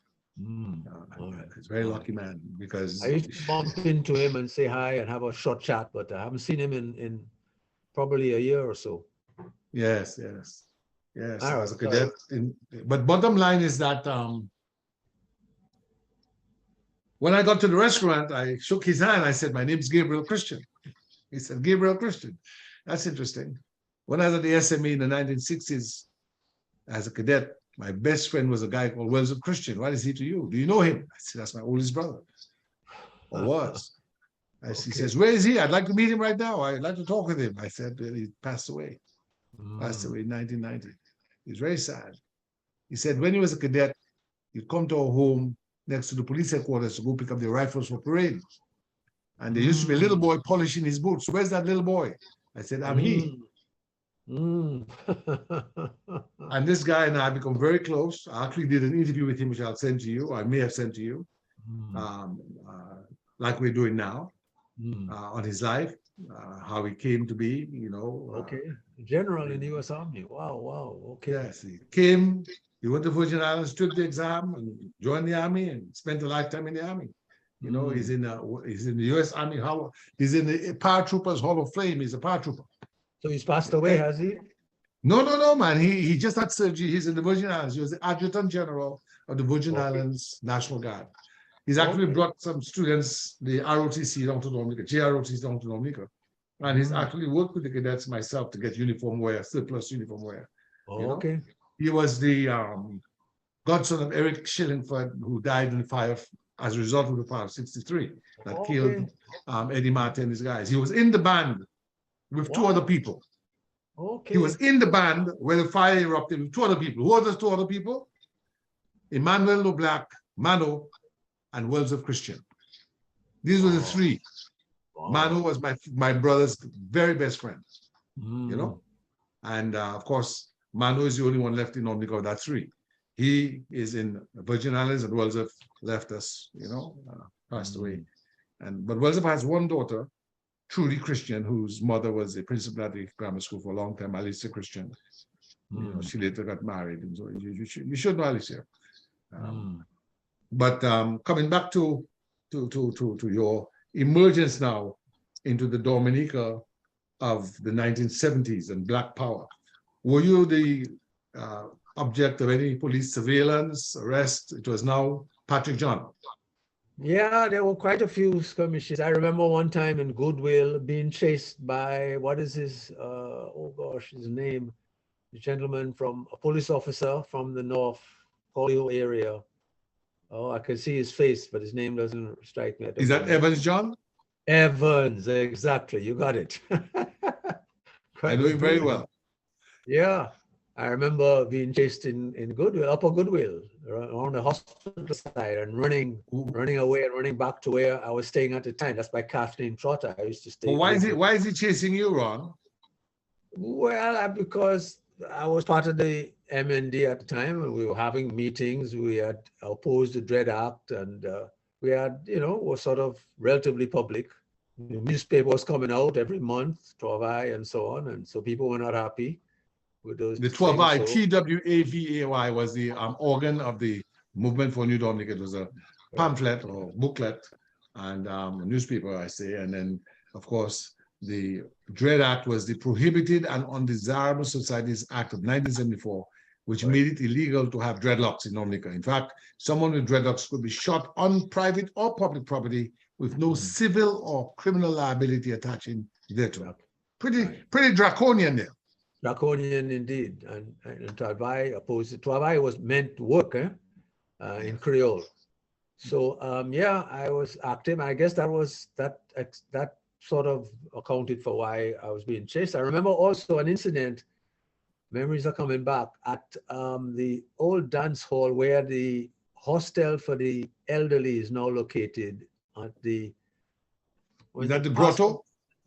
When you go in right up behind, close to the cemetery. Yes, the grotto. Grotto, exactly. It used to be the Green Grotto. Green Grotto. Going to a dance there, band playing, I must have been swinging stars, music hot. I remember Mike Douglas was at the dance. I remember saying hi to him.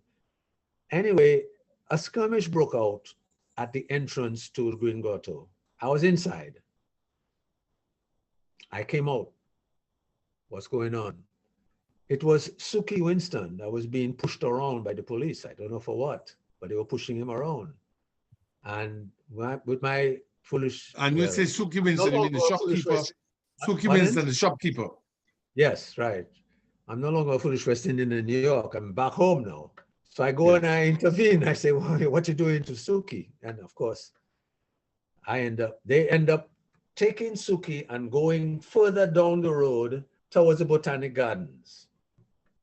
And there were people around, quite a few people around, about 7 or 8. Later on, I discovered, quite interestingly, that 3 or 4 of those people that were closest around were from Daly's. A guy today always reminds me of that incident, how it happened and how so that crowd of about 7 or 8 people that saw what I attempted to do in terms of Suki followed me as I walked towards the area where they were pushing Suki, closer down towards the Botanic Gardens. They would tell me to do that. So they hold me, they grab Suki, push us in a vehicle, and are now driving us down to Botanic Gardens, make a left turn on the Balfour Road to go towards the police headquarters.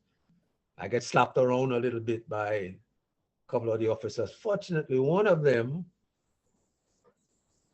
was a guy from La Plaine called Leontus Corbett, who became my good friend, a strong, strong Labourite, who pushed himself next to me in the vehicle, expecting that he would in some way protect me because he probably had an idea of the mindset of some of the other policemen.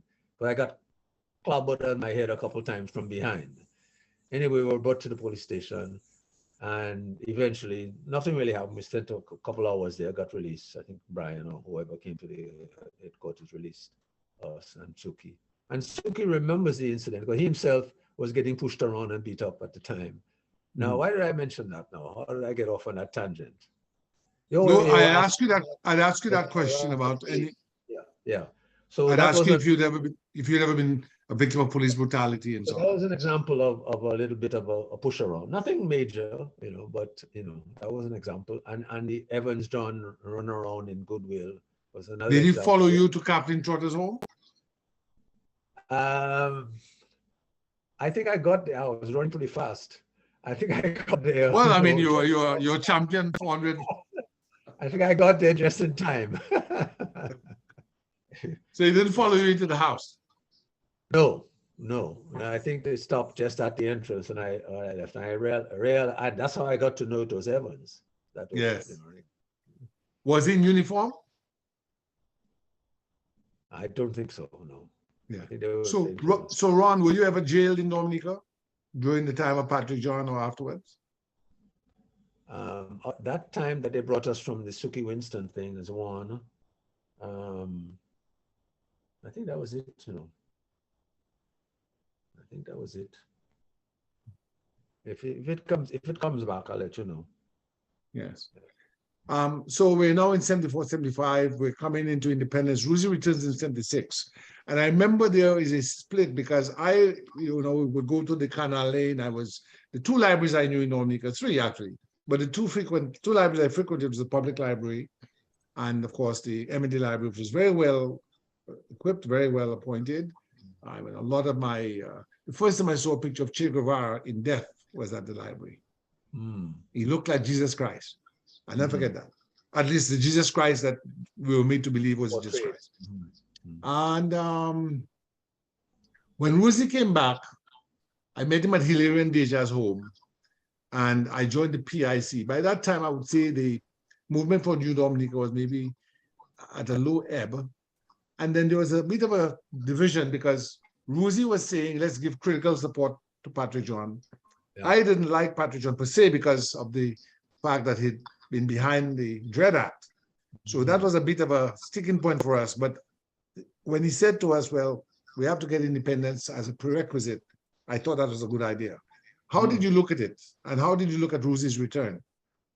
I thought independence was a good idea. I was happy about Rosie's return. And I remember actually visiting Rosie while he was in jail in Canada. I tried to, was there on myself. Yeah. That went up from New York to see him and talk with him. And so you actually saw Rosie in jail in Canada? Actually talked with him, yeah, in jail, yeah. And actually got a letter from him, which was addressed to Bill, which I delivered to Bill before he died, which reminded him of, it was Rosie writing and commending us for visiting him and talking about his vision for Dominica and so on and so on. Yeah. So I was happy I had come back. And does that letter still exist? Pardon? Does that letter still exist? Do you have a copy of that letter? Good question. Maybe his wife would have it, because I remember giving it back. I might have kept a copy, because I might have photocopied it. I'll take a look. See if I have. Because Ron, you have to keep your papers, because I mean, you have a tremendous history, and I mean, we've only touched the tip of it. For instance, I didn't know you're going to see Rosie in jail in Canada. I knew you were in New York. Yeah, we went from New York, Parole and myself, to see him. Yeah. Yes, yeah. But I later learned from Rosie and from others that your cousin Marlene Green played a very important role in African liberation. In fact, there's a book downstairs that I have. It's the autobiography of Joe Slovo, who was the Jewish South African leader of Umkhonto we Sizwe, the National Liberation Army of South Africa under the ANC. And he's in his biography. He mentions Marlene. I think is a picture of Marlene Green and Nelson Mandela. Yeah. Yeah, Marlene was very instrumental in my life too. She also played a very key role in two things: in supporting the beginning of Small Project Assistance Team, which lasted 15 years, and which brought together all of the key people who had taken part in the 1980 elections under DLM. Brought together Joey, it brought together Francisco Esprit, it brought together Guido Rabes, myself, all working together in an organization for 15 years together. Yes. Eventually, Noreen John and others. Yeah. Yes, the SPAT story needs to be told. The SPAT story. So the next interview, Ron, is maybe a Zoom with you and those SPAT members we can get. And Tinko, Francisco Esprit. Tinko, to tell the SPAT story, Yeah. Because that's a very important story. Because SPAT and the Association for Caribbean Transformation had an alliance. Yeah. That Spot was and Alan. That's Alan Williams. yeah. And Caripida also, you know, I don't know if you've heard of Caripida, Caribbean People's Development Organization. Yes, Brought I heard of together. Caribbean. Yeah, okay. Yes, I heard of Um, Caribbean. so was So Marlene? Yeah, sorry, let's get back on track. let's get back to Marlene Yeah. and the role that Um, Marlene played in your life. how did I get off on a tangent? Let me see. You said that basically Marlene Green was very instrumental in SPAT being founded. Yes, and And also, oh yes, the second thing, there's two things I said in founding of SPAT and in supporting the Grenada Revolution. She moved her head office from Dominica because of Eugenia. She actually had a sit down with Eugenia, and Eugenia, for all practical purposes, told her, go in the corner and put on the dunce cap on your head, you know. Well, didn't say it in those words, but that's what she relayed, the feeling of the yes, experience of meeting Eugenia. So she left Dominica and she was set up an office in Grenada. And yes. she lived in Grenada during the revolution for most of it, you know, and supported. One of my You know. teachers in first form with Cecilia Green was Candia Cornora. And Candia is your First cousin. cousin, Yeah. your first She's cousin. an leader. She's Brian's sister. Yes, of course. She taught me in first form. But Okay. Brian and myself, go way back, you know, I was in the Dominica Human Rights Commission as the student representative of the United Student Council. And we'd meet at the principal's office on the campus of the St. Mary's Academy with Brother Jermaine. Okay. Because Brother Jermaine was on the committee, I was on the committee. Okay. Representing the students. All right. But Candia taught me the first form, but I've seen a video on YouTube where Candia is in Grenada. So was Candia part of that? Yes, she was also in Grenada during the revolution and played an active role in supporting particularly the women's aspect of the struggle there.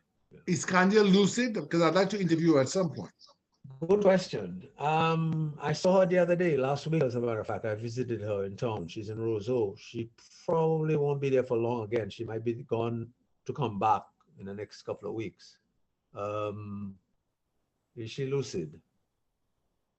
Good question. I didn't really ask her about Grenada. I didn't really talk too much stuff on the history.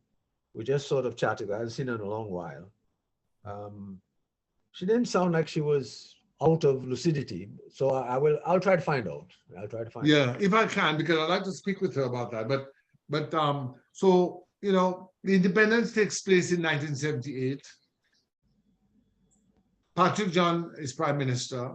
All right, PIC. Oh yes, something that came to mind. That demonstration that we organized, that we took tear gas, included an interesting anecdote regarding Ruzi, because he was invited, and he decided that because of the proximity of independence and his role in PIC, that he would not take part, and that he would not mobilize the Grand Bay component that had been previously heavily supported of Cabinda to come to that rally. So when we met that morning by the riverside, Para, myself, Glenn Ducre, Bernardina, and all the others, all the main organizers of it, I remember, what's his name, Blanchard, the chief of police, coming up to us and telling us, you have to move, you can't stay there. We were just by the restaurant, by the bridge, next to the river. So we started walking in an easterly direction towards the other bridge, the Low Black Bridge, okay? Because he told us, move. Yeah, I was around 10 a.m. in the morning and people were just gathering. You could see people on the outskirts gathering. When we got up to the bridge, we went down and behind the bridge and on the edge of the river, all right? Then the police approached in massively organized in their anti-riot gear or whatever. So we went in the river, all right? And it is there Para started talking, leading the you know, making a speech and saying, it's whilst Para was talking, and there were about Para and about another 15 or so in the river around him, is when they started firing tear gas. And then we started scattering. Para said, wet your face. We wet our faces, and different people went, some went across the river towards the apartments, the Low Black apartments there. Some went upriver. I went upriver with a couple others.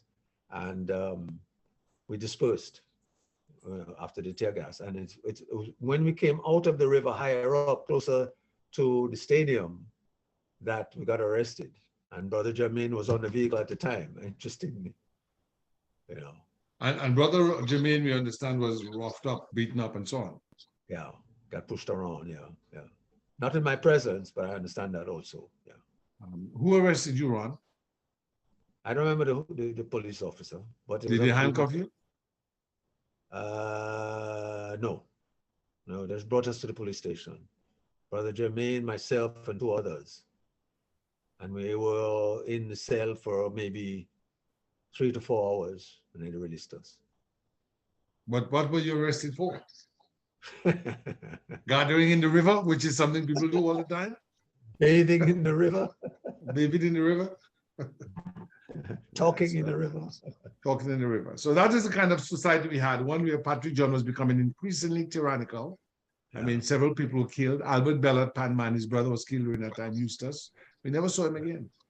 He would kill you in the woods. To be honest, quite frank, I wasn't too happy about Ruzi's stand on that, but I understood it. I mean, I understand the overall importance of independence. Yes. But anyway, yeah.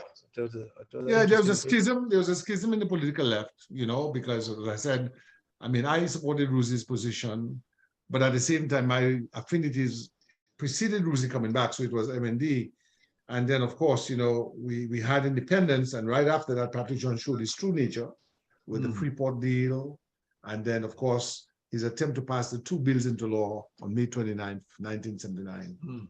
The one bill to muzzle the press and the other to stifle trade union activity, because the trade unions were antagonistic to the government. The CSA, led by Charles Savin, the Waterfront Allied Workers Union, led by Louis Benoit, and the Dominica Amalgamated Workers Union, led by, I think, Anthony Joseph.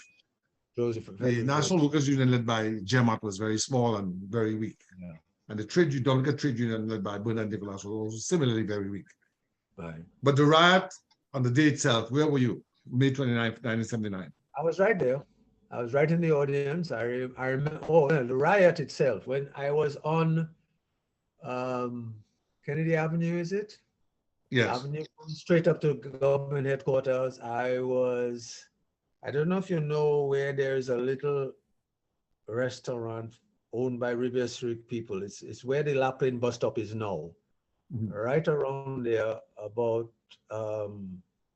50 yards from the junction of that where Burton Electrical is. I don't know if you know. Yes, so that junction is Kennedy Avenue and Queen Mary Street.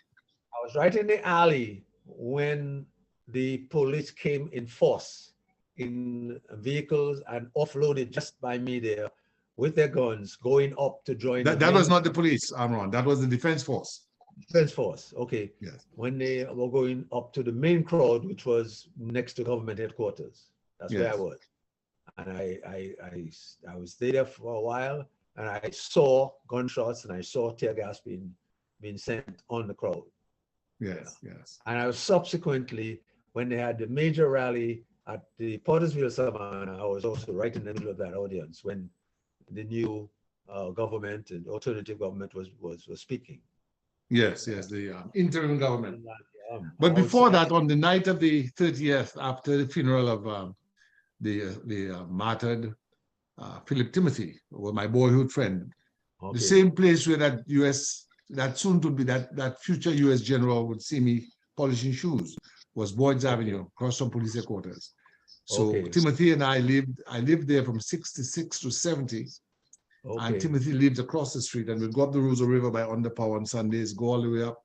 So he was a good friend of mine, but he didn't make it into high school. You know, in those days, you had to take something called a common entrance exam, and he didn't pass. You know, which was the case of most young people. Only maybe about a third or so of the people who took common entrance, because there just weren't enough schools. So they had to fail a certain amount of people, because if you passed, you couldn't get in the entrance. Just a little statistic, because when I became Minister of Education in '95, the statistic of primary school students getting access to secondary school was 32%. Amazing. So Ron, you were the pioneer for universal secondary. Exactly. We built it to 67% when I left. Amazing, Ron. I just want to compliment you on that. Anyway, let the record reflect what Ron is saying. Ron is saying that when he became Minister of Education in 1995 on Dominica, in the United Workers by the government, only 32% of primary school students accessed high school education. Yeah. Amazing. So I didn't know that statistic, but I said it when I said about a third. Yeah, talking about your partner Timothy, yes, he didn't pass the common entrance, you know, and in fact 70-something% didn't pass. You know, historically, yes. But 95 we're talking about now, which is much later than Timothy himself, huh? Yeah, because I mean Timothy would have taken the common entrance in 71, 72. He was older than me by a few years, maybe 2 years older than me. So you'd have been taking the common entrance in 70, 71. I took it in 72. So we're talking 25 years later. Yes. And you know, yeah, I mean, it's just terrible. So at that time, the percentage of those would have been probably 10%, 10 or 15%. That's right. Oh, it was all you had was the St. Mary's Academy, Dominca Grammar School for boys, Wesley High School, Convent High School for girls. 4 high schools in the entire country. Of about 70, 80,000 people. And then the Labour government set up a Portsmouth Secondary High School, a Portsmouth Secondary School, I'm sorry, Portsmouth, that increased, you know, and then in 72, they made grammar school co-ed and expanded it a little bit because they needed space for the girls because there were more girls than boys.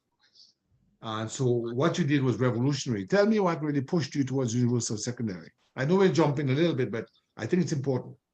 Tell me what, sorry? What pushed you towards having the government enact the policy of universal secondary education? It's so obvious. It's just obvious. It just, I mean, that everybody was entitled. I was firmly of the view that everyone is entitled to a secondary education. That's a must. And there was also an attitude, unfortunately, actually an attitude among principals that resisted the idea of most students getting access to secondary education. And so it brought about the question about what is the quality of our primary education? At what age are we supposed to read? Are we achieving the reading that we're supposed to achieve by the 3rd grade, which was the target age for achieving reading? And we're abysmally behind that, abysmally behind. It was 4/5. People who were leaving primary school couldn't read. So it forced a closer look at what's going on at the primary level, you know, in terms of quality of education and ensuring that you could read by the target age, which is supposed to be the 3rd grade. Yeah. Ron, I am just reflecting now on your revolutionary stance in transforming our education system for the better. And I'm just realizing now, I mean, my uncle was Minister of Education, H.L. Christian. He did go to London University, but he only did a diploma. He didn't have a degree. But you must be by far the most educated education minister we've ever had in our history.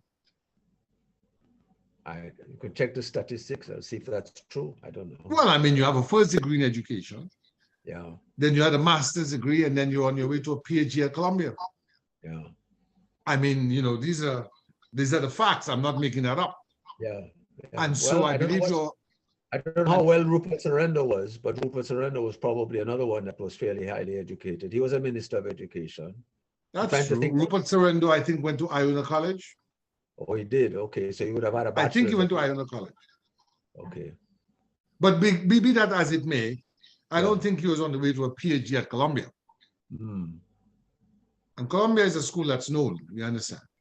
So, you know, I just want to say that, but be that as it may, the reason I remember you even before this interview is because I remember that universal secondary, which came in for a lot of criticism, came in during your time or during your tenure as Minister of Education. That's correct. The second thing I remember about your tenure, because I kept up with you, is that you presided over the de-escalation of officially sanctioned violence in the schools. You did away with corporal punishment. Is that correct? I think so, yeah. Tell me what was the principle behind that? Because there are people who say, oh, well, you know, spoil the rod, spoil the child, spare the rod, spoil the child. Yeah, there was a fair amount of resistance to it, but I think it was just in keeping with progressive thinking and the feeling that, you know, that brought on more negatives than it brought on positives.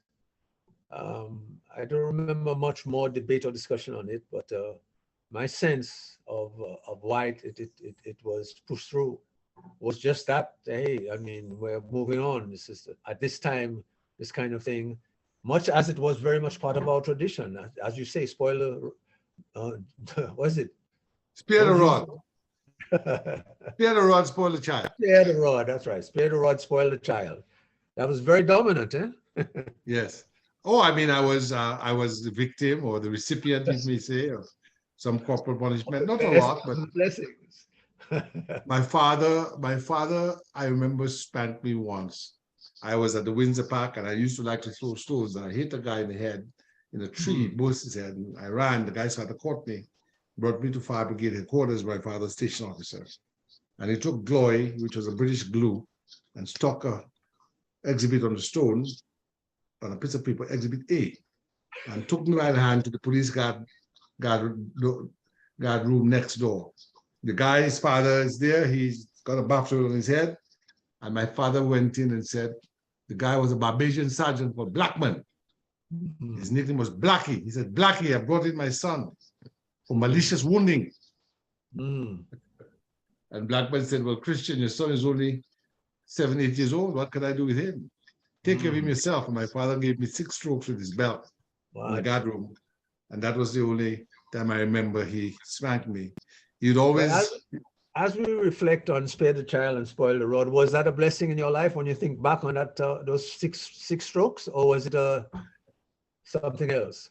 I love my father to this day, and he was a kind and loving man. But this is a very interesting conversation because we have now been swamped by crime. I woke up this morning with news that St. Lucia. In St. Lucia, there's been a massacre of 9 people being killed in one day. Yeah. Unprecedented in our island's history. Our islands are historically very, post-slavery, of course, which was a brutal system of violence. Our time in Dominica was very quiet, very calm. And corporal punishment was regular. I got spanked at grammar school once, as I said. It didn't turn me against the grammar school. It didn't turn me in any way antisocial. I have chosen not to spank my kids. They're now grown. I can't spank. I wouldn't dare to even think of that now. All I would do is I would threaten them, and I talk loudly and hard to them, but lovingly, and I just, reason with them. And I never had to. I may have tapped my son on the butt once, but I never really spanked the way. My mother spanked me once, and she spanked me. She took a belt, and I was already at grammar school. I didn't do my chores, I love my mother. None of that corporal punishment I received made me into anything antisocial or violent. As I said, in my own home, we don't have corporal punishment. We never did it. And we have a very well-adjusted home, very loving children. And I believe it's not a good idea. Even if I received it and I didn't turn out bad, the reason I say that is I believe it's better to use reason and other forms of punishment. It's better to use reason because I do criminal practice and I've had to defend parents who have wounded their children. You see? And so when you wound a child and so on, or you lose your temper and you injure a child, that's a grievous act. And so Maryland is a non-corporal punishment state. Okay. Some states in the South still allow it, but Maryland is a non-corporal punishment state. You can be arrested for corporal punishment in Maryland. You can be brought to court for that. Yeah. Interesting. Yeah. So I think on a balance, it was a good idea. I think the other issues with crime in our region have to do with drugs and guns. Yeah. Which we didn't have back in that time. Yeah. Yeah, and I don't know. I hesitate to criticize or to put cause where there's no cause, but I see the excessive smoking of marijuana, especially among that younger age group, as very worrying. And I don't know that it is an indicator or a cause of any of the behavior that we are witnessing today, but I definitely am worried about it. Ron, especially Ron, when let me share something with you. First of all, I agree with you. Number one, Mm. I have no interest in medical marijuana unless it follows pharmacological science methods of taking the drug, extracting from it the curative value or properties, and placing it within the protocol of a pharmaceutical or of a drug, of a medication. So if I have, you know, some sepsis, if I have gangrene, I take antibiotics to arrest that, right? Right, right. I cannot be sitting down on the side of the road taking in ampicillin and penicillin every day. That makes no sense. So you say it's a drug. If you say it's a medication, it has medicinal value. Well, identify the particular medical condition and treat the particular medical condition in a clinical manner. But what is happening now, idle politicians, both in the United States, mind you, and some Caribbean islands like Dominica, legalize it. I don't believe in that. It is a drug. I don't believe in excessive use of alcohol either. If you want to have a little recreational drink in your home, that's fine. But the prevalence of smoking, look, I have not seen any community that has benefited from the abuse of drugs or alcohol. None. The American Indian was decimated by genocidal intrusion of the cowboys and the US government, but it was also decimated by abuse of alcohol. It was not, it was, and that was a self-inflicted path. You can say it was a reaction to oppression, so people took to the bottle. In Dominica, I see too much use of marijuana, and that is not good at all. Because the people I know who have stayed with marijuana, they drop out of school, they don't do well in school, and they get involved in antisocial behavior. Right here in the United States, that's my experience. And I'm saying this as someone who's favorable to Rastafarianism. Yes, yes. I hired the first Rastafarian at a law firm in this county, in the history of this county. And we're still very close, Jamaican origin and so on. And I said to him, I'm going to hire you, but you cannot smoke. You can smoke on your time if you want in your privacy, but you cannot come here and so on. And Yes. and I love him, and he's my brother. I have a very close bond with him because I support Rastafarians. You see, I'm a friend of the Rastafarian community, but I believe it has to be that you need, if it's a sacrament, okay. Marijuana is a sacrament. The host in the church is a sacrament as well.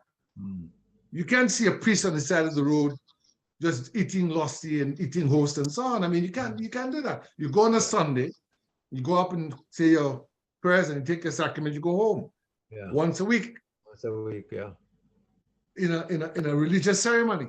So if you have a religious ceremony, you have your temple and you take a little marijuana to relax yourself once a week and so on, I understand. But the abuse is what is a problem. Sacrament suggests a context, yeah. Yes, a context of spiritual ascendance and so on. Yes, that's right. So I think we have to treat marijuana in a more responsible way. If it has values that are useful, then let's do that. But anything that's taken in excess is good for nothing, in my view. I mean, even the water I'm drinking, you know, if I'm drinking too much water, I can get water, I can harm myself. And it goes for any kind of food. And so coming back to 1979, after the funeral of Philip Timothy, you were part of a meeting at the Dominica Christian Council that I attended, where the Dominican Liberation Movement Alliance was formed. Okay. Bringing together the political left, PIC, Popular Independence Committee, People's Democratic Party, everybody coming together. And of course, you were part of the movement for the interim government. You were not a member, but you supported that. That's right. The interim government was there. The hurricane took place. There was an election in 80. The DLM split. The PIC folks, Ruzi, and I supported that side, went with DemLab. DLM went on its own. What happened? Well, none of the, well, we first of all, we fielded a relatively full slate of candidates. I mean, somebody just sent me a picture the other day coming from the manifesto of 1980, which all of the pictures of all of the candidates are there. So there were about 16, 17 or so of them, which is a relatively full slate. It was a very interesting experience, one that I treasure till today. And a number of others. You ran for office in La Plaine, Ron? La Plaine, yes, correct. How many votes did you get? 106, I think it was. I finished. So you didn't lose your deposit? I didn't lose my deposit. I finished next to last. There were 6 candidates. One finished behind me, and then came me, and then came, that's 5 candidates then. There was Paul Joseph, Toxie Smith, and Hesketh Alexander. Well, Hesketh won, and he got about 500 to 600 votes, and the rest of us got in the hundreds. 100, and I think Paul won 15. Toxie won, beat me by 5-6 votes, won something. I got 106, and the candidate behind us got next to nothing, maybe 20, 30 votes. Paul Joseph, was that the gentleman who was a commentator often on radio? Often speaking on radio, was also a DDO at times, also a member of the village council, very active, was crippled in his latter stages of his life and bedridden, but played a very, very, very active role on social media and on the radio. He was very eloquent. I would hear him speak. He was very eloquent. Formerly a pastor too, so he got some of his eloquence from his pastorship. Yeah. Yes, yes. When did he pass? Not so long ago, you know, about 7-8 years, something like that. Yeah, before Hurricane Maria. Yes, before Hurricane Maria. His wife is still around. He has his children around. You know, he's still remembered. Yeah. Yeah. Tell me about the period between 1980 and 1990 when you were part of the formation of the United Workers' Party.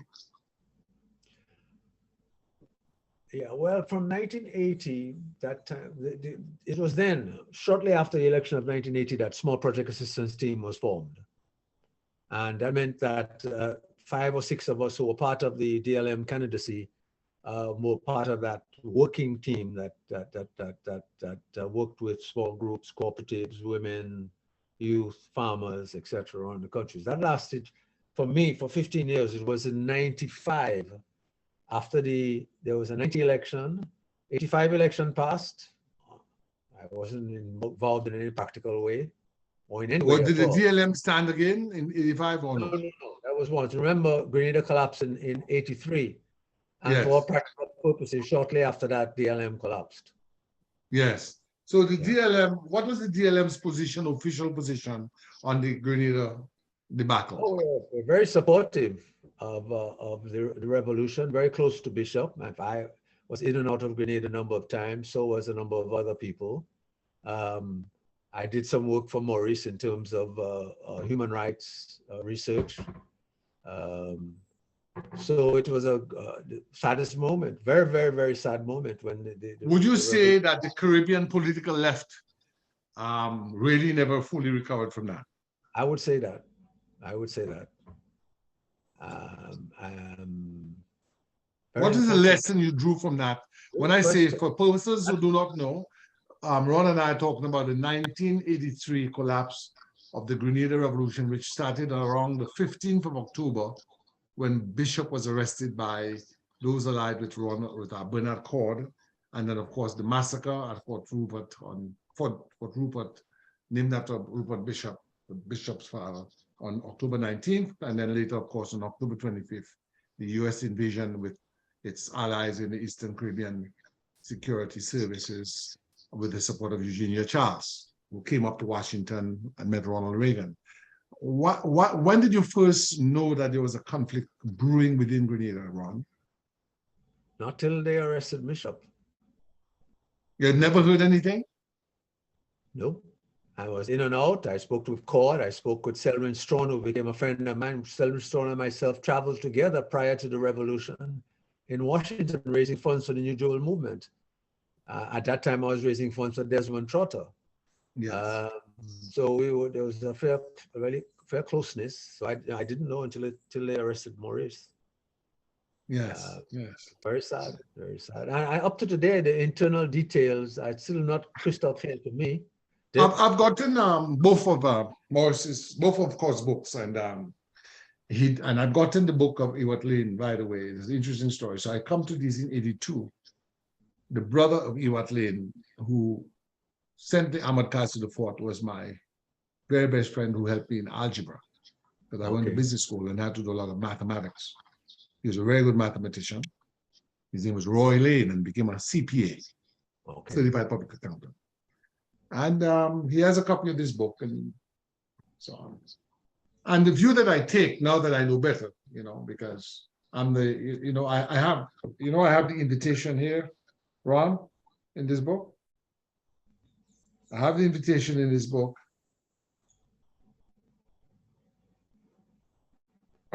from Maurice Bishop.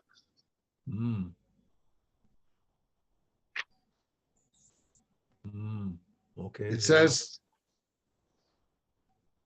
in commemoration of the first festival of the revolution, the Prime Minister, Comrade Maurice Bishop, on behalf of the People's Revolutionary Government of Grenada,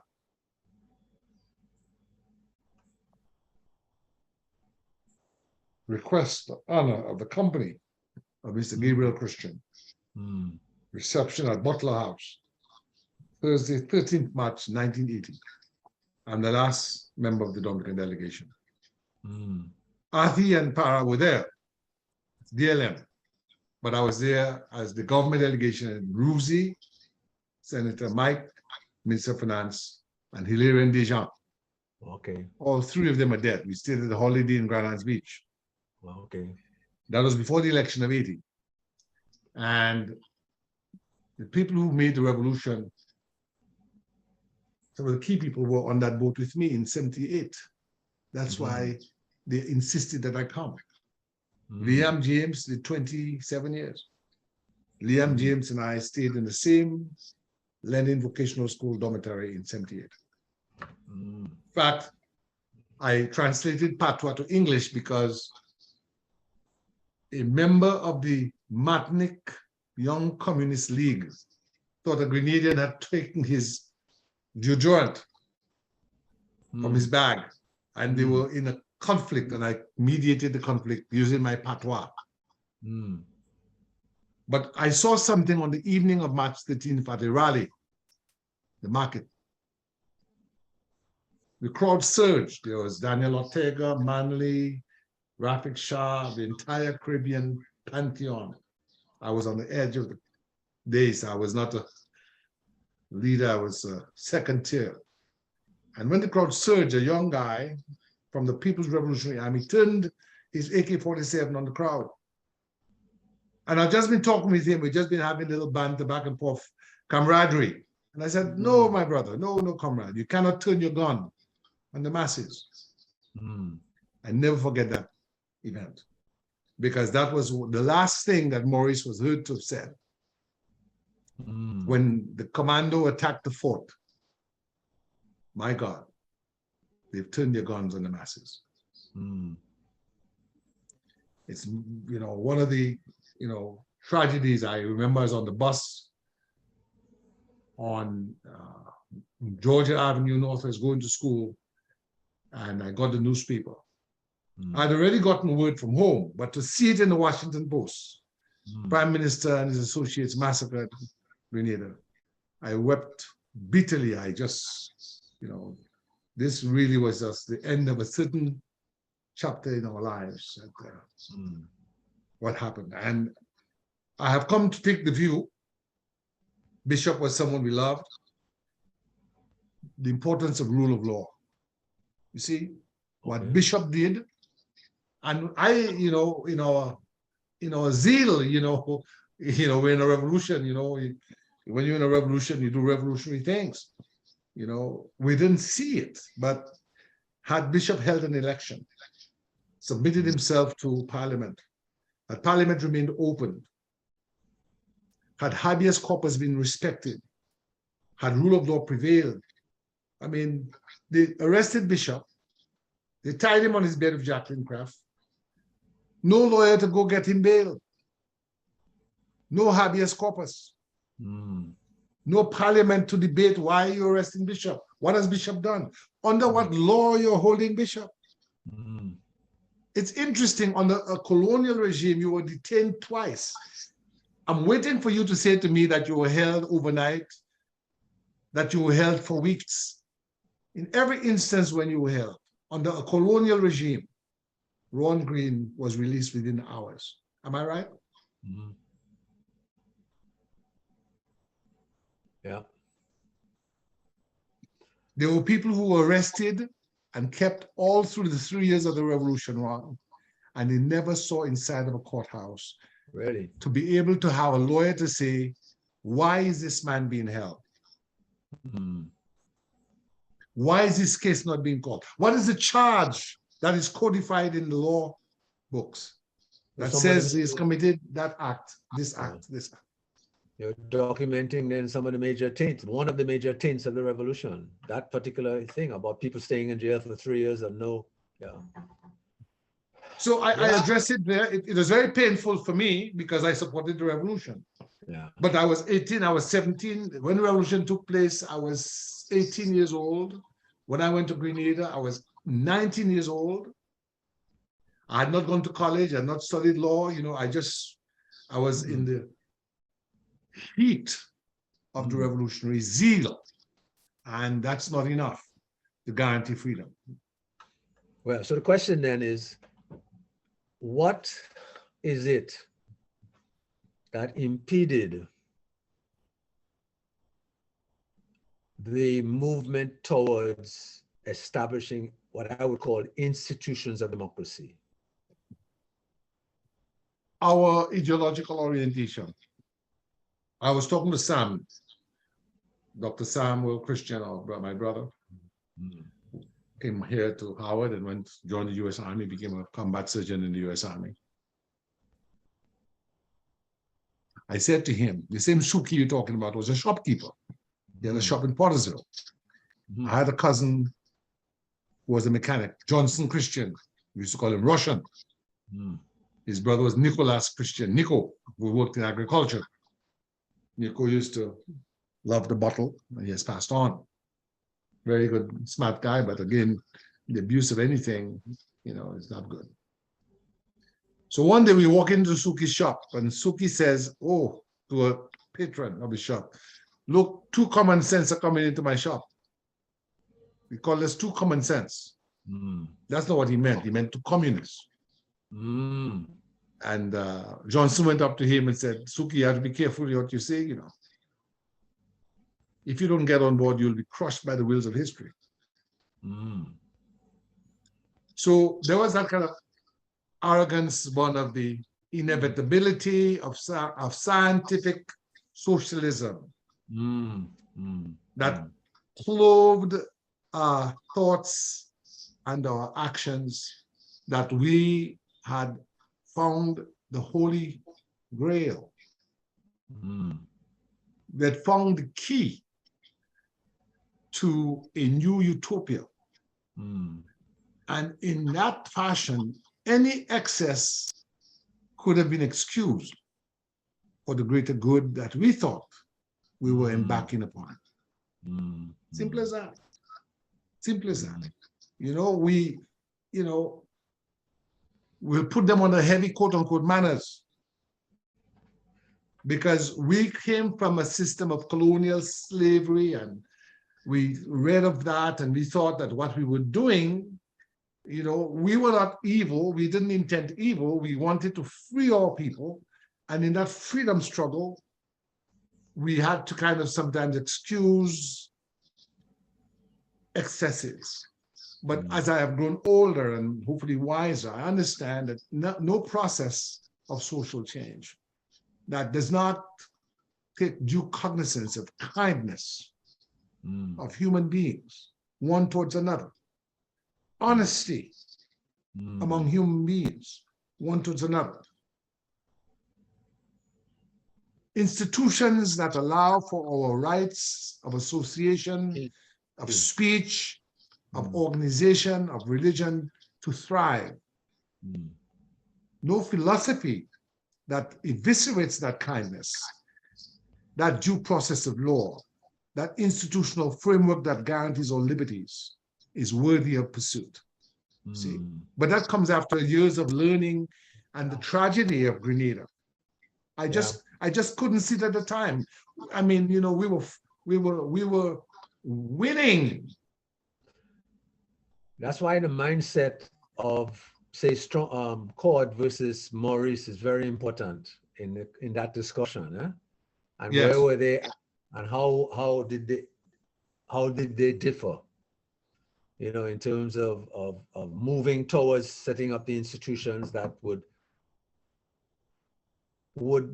nurture maybe a brand new kind of democracy, but nurture something that had structures in place that ensured the rule of law.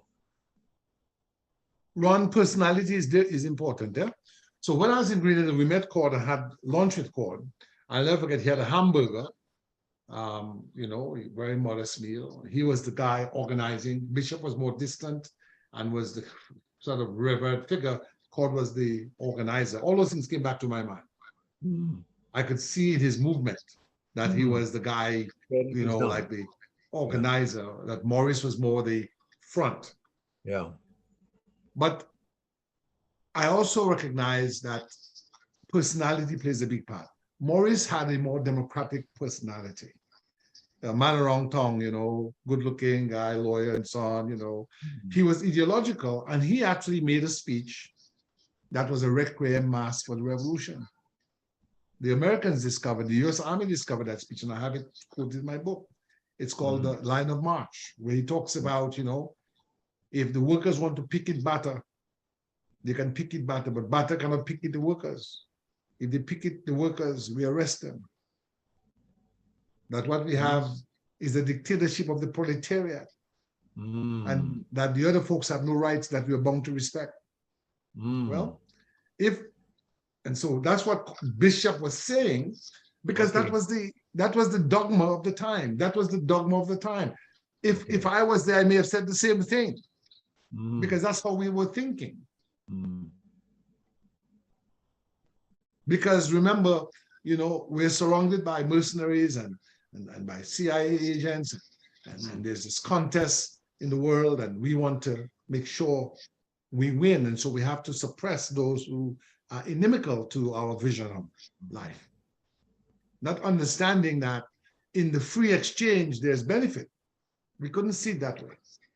And I think Bishop may have been more wedded to how can we blend things, but he had not put anything in place. So when he was arrested, Ron, there's nobody to come and get him and Jackie except the crowd. And when Cord and this guy saw the crowd, what was your reaction, Ron? Yeah, they panicked, basically, in a nutshell. They didn't see, again, any benefit in the crowd. You know, can you see the jewel and the blessing in what happened with the Maurice, and take it to another level? They panicked. Where were you at that time on August? I was in Dominica. I was home. I was here. How did the news come to you, Ron? Oh boy. Well, it was a fantastic shock. It was, you know, and I had people in Grenada, but I wasn't able to communicate with them, you know, to get more of the insight. I kept sort of being burdened by understanding what really happened, you know. I've read. What I'm saying is, were you in town or were you in a plane? Did you get it on television or? Let me see. I don't remember exactly where I was. But did you get it on a phone call or was it on radio? How did you get the news? Good question. Eh? Probably on radio. Did the DLM have a meeting when that happened? Not that I recall. Or was everybody in shock? Everybody was in shock, fairly. That I think is best expresses it. Everybody was in shock. At the 83, shortly, yeah. Yeah, it was in the beginning of the end of DLM. I think, again, reflecting back, we probably didn't have enough opportunity or create enough opportunity for reflection and discussion on what happened there and where we are at and what do we do and that kind of thing. It just was, it's like a volcano or an earthquake that just shakes you up so much that you basically just scrambling to get a sturdy place to bury your head and rest, you know. I think that was the impact of it. Yeah. Yeah, I was living with Sam. He was finishing up med school, and I said, Sam, the United States is going in tomorrow. Sam went on radio in Washington and said, calling for this. And I said, it's over, Sam. I mean, that's before Eugenia Charles or Reagan spoke. I just saw it. I said, not only is the revolution at an end, I said, the United States is going in, and the United States went in a few days later. And I don't take the view that it was all, preordained, or it was all Reagan and these people. I mean, my father, who had served in the army and had been at barracks in Grenada, he called on radio and asked for the intervention, and Okay. he says that, and I had a very interesting household. So my father, of course, was a Churchillian man, Churchill, and proud black man, but he said when the Union Jack went down, he said he wept, because the British Army had made him a man. He never said he felt any racism. In fact, he said he felt more prejudice from other West Indians, in particular Barbados. Barbadian officers were always very discriminatory against Dominicans. He said one Barbados officer, he said, was very ugly, said that Dominica, if the world was a donkey, Dominica would be by the ass. Ooh, okay. And so he said he felt no discrimination from the white British officers. He felt it from other West Indians who, Barbados is what you mentioned, particularly looked down on Dominicans and felt Dominicans were like country yokels. So he has, I mean, in fact, he asked me when he was in his final days, he says, all he wanted on his grave was, when here lies Wendell Christian, British Army. So he felt the British Army, molded him, and a lot of his success. Yes, learned a lot of discipline and so on. So here I am in a house that celebrates that I'm a cadet. So when I bring the Cuban newspaper, Grandma, he's saying all the time, you bring in Grandma, Grandma, Grandma. Where's Grandpa? And then you say things like, it's better to be red than, it's better to be dead than red, So he was an anti-communist in his own way. My mother was more accommodating, and that's how I ended up going to Cuba. Okay. I mean, I look back on it, I'm 17 years old, and you allow me to go to Cuba, which is the, pariah state. Yes. I sometimes wonder, but you must remember something. Rosie at that time was with the Labour government on this independence move, and Mike Douglas,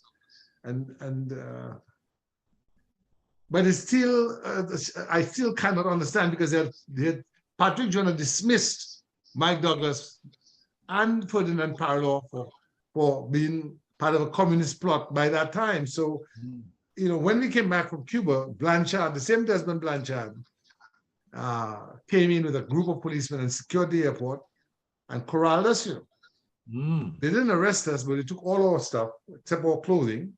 And I got mine back because my father went to get it. He went and said, give me Gabriel stuff, and I gave it to him. But I don't know if Piero and the others got their stuff back. But they brought in Val Obed and Norman Leighton, the Swinging Stars. They were, at that time, customs officers, special group of customs officers, because Patrick John had gone on radio and said that we had gone to Cuba to meet Yasser Arafat of the PLO to learn to make bombs. So, but, so that was the kind of country, that was the kind of government we had. But when I reflect on everything else, Grenada was really a disaster. Yeah. And I think it's time now, 30 plus years later, to really reflect on it, and take instruction from the good things of the revolution in literacy and women's rights and land reform and there were gentle, local industry. perhaps even more than gentle moves towards institutions of people's participation, which were positive, and it might be useful to examine those, how far they went, how far they could have gone, and why didn't they go faster, those kind of things, look at the positives and analyze them, because to me, again, moving towards the rule of law are those setting up those institutions that genuinely are going to operate, be organized and function. I mean, I see it now in the village right here now, organizing sports, that you have committees and boards that frankly are very much on the low ebb of proper organization. I mean, on a scale of 10, they're like a 1 or 2 in terms of properly organized, meeting, keeping minutes, basic stuff. Yeah. So I just had a meeting with a pastor from Wesley to form up an organization for community development in Wesley, but supported by the diaspora. And I said to him, one of the things you make sure every member gets is Robert's Rules of Order. Okay. So people know how a meeting is run. You have an agenda, you have minutes kept, you have minutes reviewed, minutes edited, how to move a motion. Motion is seconded, motion is discussed, any further discussions, vote on the motion. Those parliamentary rules are very important. And I see it more now as I have gotten older, and we had them in the cadre. I have here in this house the minutes book of the Popular Independence Committee cadre, Irvin Andre and Iwopala. I have the names of people like Alvin Bernard, Hilarion Deja, Irvin Andre, Lloyd Pascal, Smiley Burnett, Arlington Burnett, Augustus Libre. Meeting started at 6:10, meeting ended at 8:10. Someone moved a motion to adjourn the meeting. Motion seconded.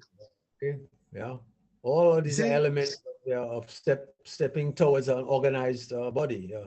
You see? So that 40 years after the fact, I can go and look at what we discussed. We're talking about geothermal. We're talking about coconut products and how that is a model industry using local material. All of that is there. You see? I just uploaded the debate for the Dread Act. I'm going to send it to you. I got a copy of the Hansard, and I scanned it at the office. Why is that important? Let me show you what somebody just sent me. I have it here. I haven't read it yet. Matter of fact, I have it right close by. It's called The Report of the Committee Appointed to Investigate the Group Known as the Dreads, 1975 to 1976. Amazing. Amazing. It starts with a letter from Ministry of Home Affairs to Dr. Lennox Honeychurch, and it's signed by Y.A. Bertrand. I've been directed by the Honorable Minister to extend his grateful thanks to you for having served as on the committee appointed to establish contact with the Dreads, and for the very comprehensive report submitted as part of the letter. What's the date of that? That letter is dated 16th of March, 1970. I can't see, it's either 3 or 5.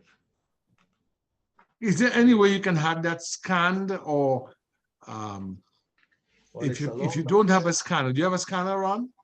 No, I don't. 1st of October, 1975. It's at the bottom, and it's signed by Reverend A.D.D., Reverend B. Alexander, Reverend W.M. Pond, Superintendent T.N. Banis, Ellie Simon, Vice Chairman, L.J. Blaze, members, P. Matthew, J.B. Sampson, members, Lennox Honeychurch, Secretary.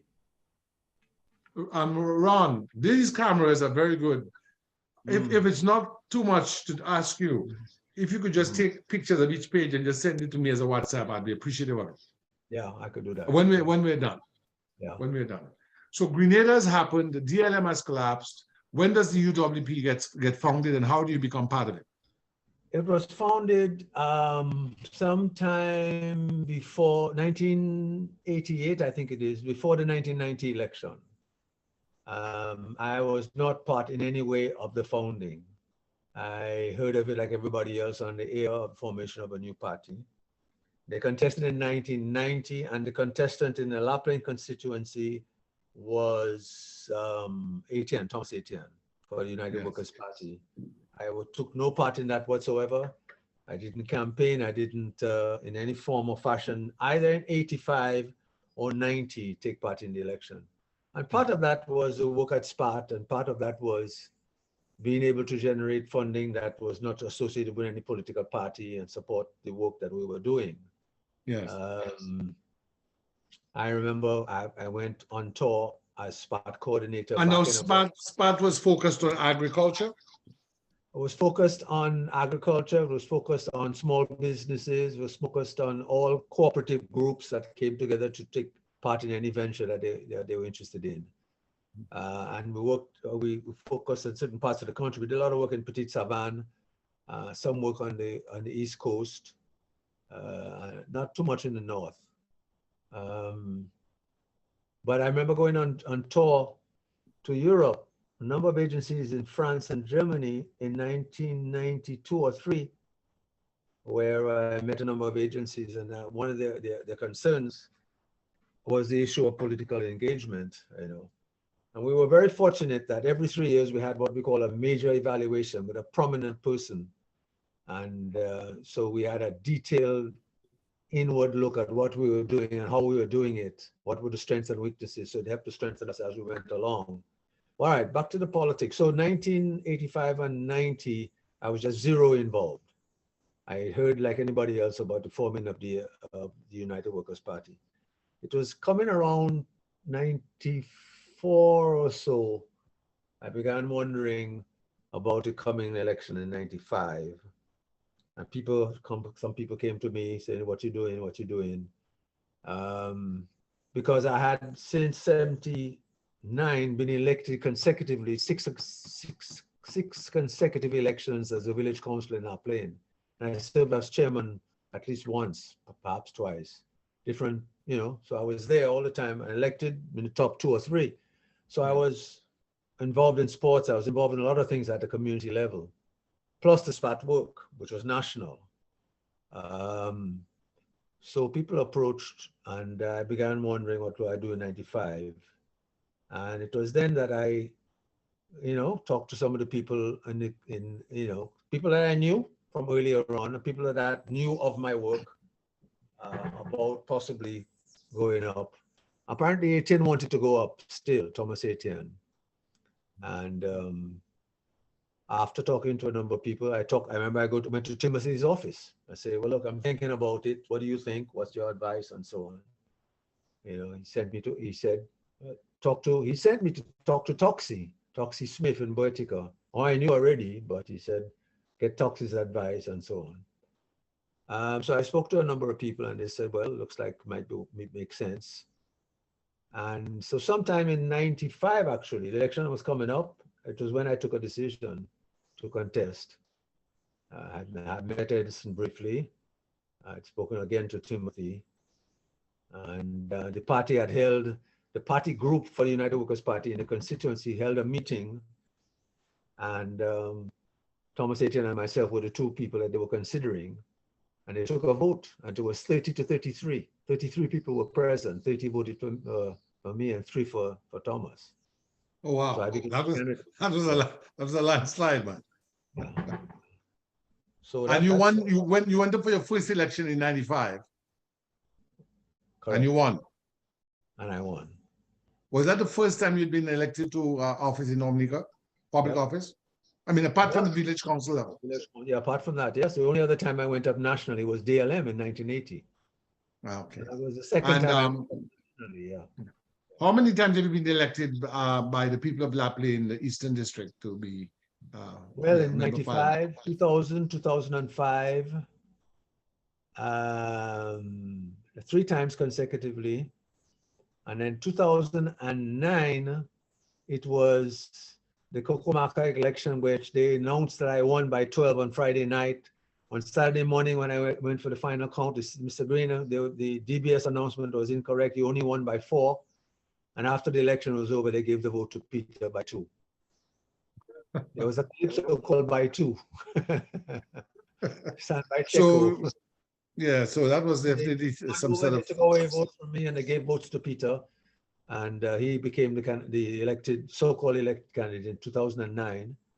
I contested again in 2014. That was the last time I contested and lost again, this time by, not by 2, by 100 or something. And again, they brought in both votes, 2009 and 2014, I personally witnessed and personally talked to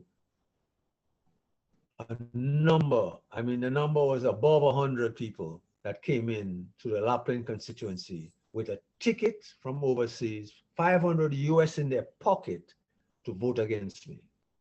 Yeah. I remember. So that is the. Yeah. So that has been this. That has been the sort of practice of the Roosevelt-Skerrit-led regime. That is to procure Dominicans overseas to come in and vote by providing them a gratuity. That is. They began perfecting it in 2000. They started in 2005, but they perfected it in 2009 and 14, and since then, they got it down to a fine science. So where are these people coming from, if you can tell? Well, I had a list one time, in fact. I had a list of 136 people that came in 2009. I have misplaced the list, but it's somewhere. And I have all their names, all their telephone numbers, and all where they came from. About 60% from outside, from outside the immediate Caribbean, but you got a fair amount coming in from Guadeloupe and Antigua. Yes. And well, the USVIs are a little bit outside of our proximity. I mean, you got Guadeloupe and Antigua right there. They're close by. Some came in from USVIs. And how was the sale of passports by the Roosevelt-Skerrit regime, which came into power? So in 2000, Rosie Douglas won, and he was there for 8 months. What can you tell me about the 8 months? Because Rosie told me personally here at my home that he was hoping to form a government of national unity and wanted to talk to you about that. That's what I want to share with you. Too bad he didn't move more vigorously in that direction. Too bad that he said to you that verbally. To me, that would have been a fantastic move. So he said that to you? No, but Pero and Athi came to this home where I sit right now, a few feet away on the sofa there we sat on the sofa. They came to ask me to come across the floor and become the Minister of Education. All right. I listened carefully. I asked them I was concerned about Rosie myself. I said, well, how are you all dealing with Rosie? Athi and Pero both said, we're taking care of it. We're on the case. There was concern about him sort of moving off on his own and maybe not enough collective. Yes, yes. Rosie told me this personally, that he mentioned your name, but he said it, he didn't think about it in a way of moving across. He said it to me in a way of a government of national unity. But of course, Rosie had a lot of ideas. He may not have had the administrative capacity, and of course, we know he was backstabbed, and you know what happened. He died 8 months later. If for any reason that had come out of Pero or Athi's mouth at the time, I would have given it much, much more serious consideration. I basically said, well, look, the United Workers' Party elected me, and I want to stick with the people who have elected me and represent them as best I can in opposition. That's basically what I said to them. Pero's last words to me was, I remember very distinctly, only a fool doesn't change his mind, as he left, Athi left. Neither of them broached the topic of a possible government of national unity. Because in subsequent years, in thinking about it, I've always felt, boy, if that had been broached, I wouldn't, because the work I had done in education, I thought was vital work. It was important work to continue. And to see how they botched it in subsequent years, really hurt. It really hurt. And I thought that there were people like Peter Carbon did some excellent work in agriculture. There were 3 or 4 people who had really, I was concerned Earl had done a lot of good work, but he was a little bit of a radical element. Want to do his own thing. I know a couple of others that have done good work. I thought that, if I had brought 3 or 4 or 5 people into a government of national unity, we would have done wonders for Dominica. Rusi might be alive today, but I don't know. Well, Ron, I tell you, that's where I am right now. I think any change to remove the cancer that's on our country now has to do that. Has to be that. It has to be a government of national unity. One of the reasons is we don't want to get caught in this sort of fratricidal warfare of Haiti, where people, just cannot seem to get along. So I've always sought to be a bridge builder. In recent times, though, I can tell you people like Reginald Ostry, Cecil Joseph, Cecil and I have had a dialogue with. I can see now the way they speak, the language of genocide, cockroach, and the profanity in language. Because I'm not a person who curses. I don't believe in abusing people and cursing and carrying on. That's not me. It's not healthy. It's not useful. It serves no useful purpose. All it does is creates fissures in the society. But I've always looked at you as a role model of decorum and grace and kindness. How important are those values for Dominica now? Oh, they're critical. They're critical. And where we're heading is down a very, very slippery slope. And what is possible in terms of national front or some kind of national alliance for democracy. It's certainly something that has to be given a lot more thought. I cannot say because I'm no longer in the executive of UWP, and I've just sort of, for the last 6 months or so, been pretty quiet on my own in the village, doing what I can. I cannot say what are the reflections now of the present leadership of UWP in terms of that option or that possibility, that road that needs to be walked. I'm very pleased that Thompson is there.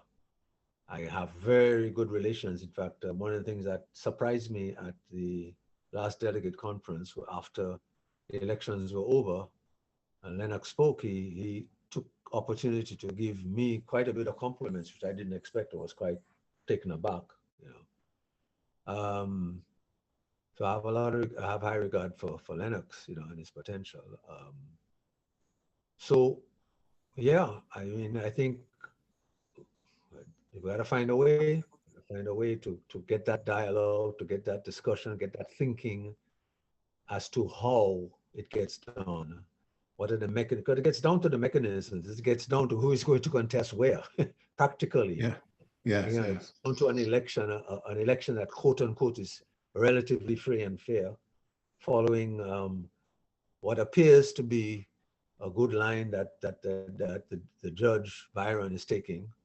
If we can ever get to that point where there is reform and there is a modicum of justice in the electoral system, tainted as it is right now, on all levels, that you have to get down to the nitty-gritty of who's contesting where and how many people are contesting from UWP, from others, what are the other forces, what are the balances that you strike, what are the rules and regulations that you set up for operating this alliance.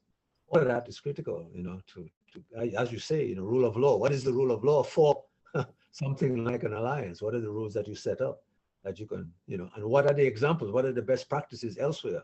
I'd be very curious, very happy to see if there's any writing on the best practices of alliances elsewhere, in other countries. I think that would be useful to look at. I don't know if you've seen anything or read anything, but yeah. Well, I'm going to do some research on that, Ron, because I know it's coming to that time. Right now we're looking at the disappearance of the Dominica state as run by Dominicans. There's $1.5 billion project, $1.5 billion project that was not put to public tender in violation of our Procurement Act. It is in violation of our Finance Act as well, in the way it's been funded without any oversight by the Department of Audit, because the contract was given to a foreign entity, MMC, which then contracted with another foreign entity, the Chinese Railroad Company No. 5, to take over the biggest project in our history. and they're bringing Chinese over to build it Yeah. without any regard to the local entrepreneurs and local professionals, although they claim that they will employ You've some seen the only. judgment in Grenada, you've seen that, right? I've seen that, and they're doing it in violation of the Planning Act as well. They've not gone through planning, basic studies. Right. What do you believe that this project means for Dominica? Is it a tipping point? Do you believe from where you sit that Dominicans are going to rise up and question this in serious fashion, or they're just going to let it go? I would say most Dominicans are happy that there's a project of that nature going forward, unfortunately. And the process by which it went forward is not a major concern to them. It has to be raised, and I think if it is raised in the court, which a lot of Dominicans respect still, and if we get something like what happened in Grenada, that might help to crack that state of sleepiness that we're in. But the fact of a big project to build an airport, the negativity of what's going on in Wesley and the takeover of the homes and the land and the lack of payment and the way in which it has gone about has not struck the rest of Dominica other than the Northeast, Margaret and Wesley perhaps. And it needs to be struck. You need to light a fire under it and to get people to know. A lot of people consider that just to be opposition politics. You're against airport because you're against Skerrit, you know? Yes. So that's where the court thing gives it, if there's a court thing against it, like in Grenada, you give it some level of quote unquote credibility, you know? The court has said that this is not the way to go. This is illegal, you know? It is, you know, wrong, blah, blah, blah. Very important for Dominica where we are today. That's why I was very, very happy to see that Grenada case. And I listened to that lady, the judge, the lawyer who led the case, and I listened to the whole interview. And I sent it to Thompson, I sent it to Lennox, I sent it to everybody I could send it to. I've gotten a copy of it, yeah. Yeah. So it's an interesting. So Ron, what do you account? I mean, apart from the presence of millions of dollars, billions overseas of passport sales money that the Prime Minister Skerrit has had access to, what other factors do you believe you account for his being able to stay in power?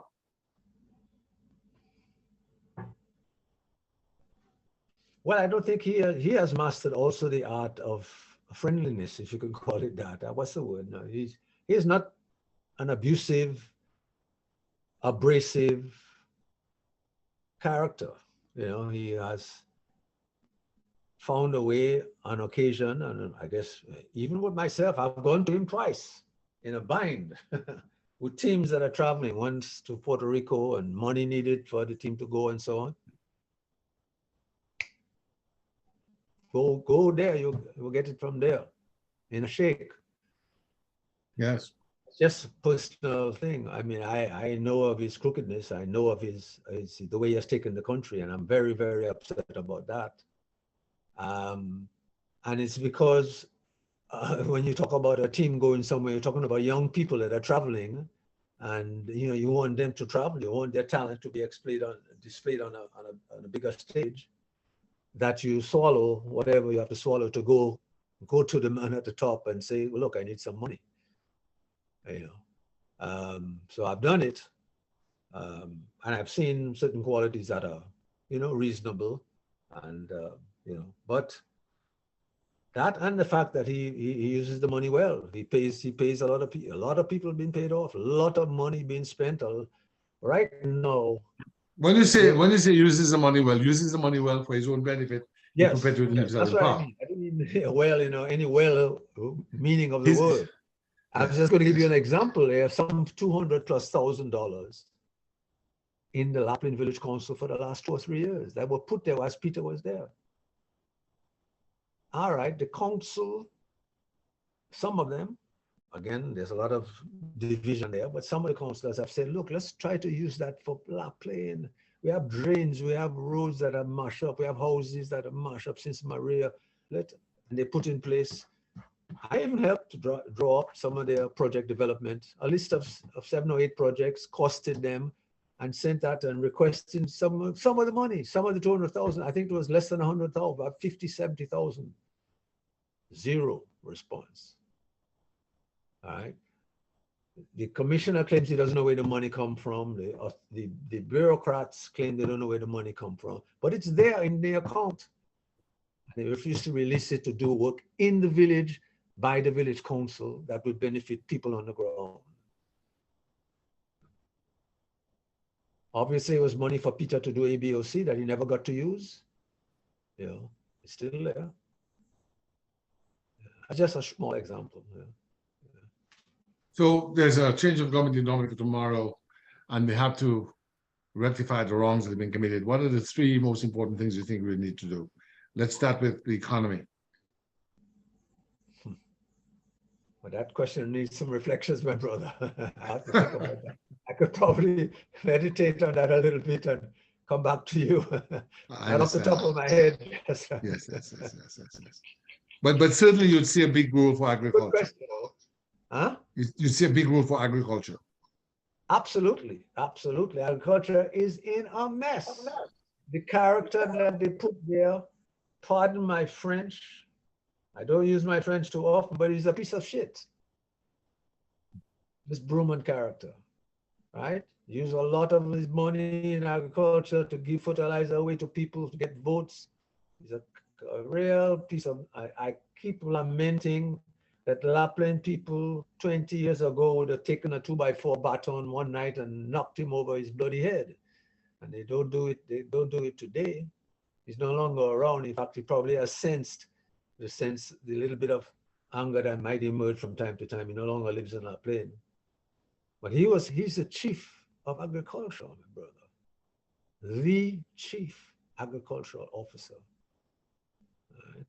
I don't know his qualifications. He probably has something in agriculture, but his actual operations in terms of agriculture in La Plaine has been sad. Is agriculture any better anywhere else in the country, as far as you know? It's only better in places where the people themselves, the farmers themselves, have decided to do A, B, and C. And I've been here, I've been to Steve Benjamin in Wesley. I had to clap me on the back. I said, son, you're doing some outstanding work in agriculture. The amount of produce he's planted, the amount of stuff he has on the ground and stuff he's Where's that? In Wesley. Steve Benjamin. I said Alexander there. Yeah. Steve What about Salisbury? How is Salisbury doing? Salisbury is another example where farmers on the ground are doing their work. They're producing. But the motivation and the coordination and the marketing and the support, is just not there. Where is the database? You're supposed to have a database of all the farmers in the country, how much land they have, what they're putting in the ground, when they put it in the ground, when it's going to be ready. And use that as your information center to start getting the markets for your farmers. That's not happening at all. There's a great, and that's affecting the younger people. The younger farmers that are, say, under 30, under 35, it's basically survival farming that's going on right now. Almost subsistence farming. Little subsistence, little plots here or there for them to eat.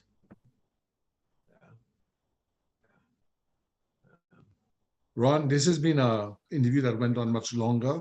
I know there are other things we'll have to cover, but I want to just thank you for your service to humanity, not just Dominica, but humanity, the Caribbean, the African-American community, the United States, Africa. I mean, your work as a humanitarian and educator is just distinguished. I mean, I have not spoken to another Dominican with that reach, who went to school in New York, was an athlete, went to the South to help voting rights, went to Africa to educate people in Nigeria, Uganda, came back to Dominica to do the same thing.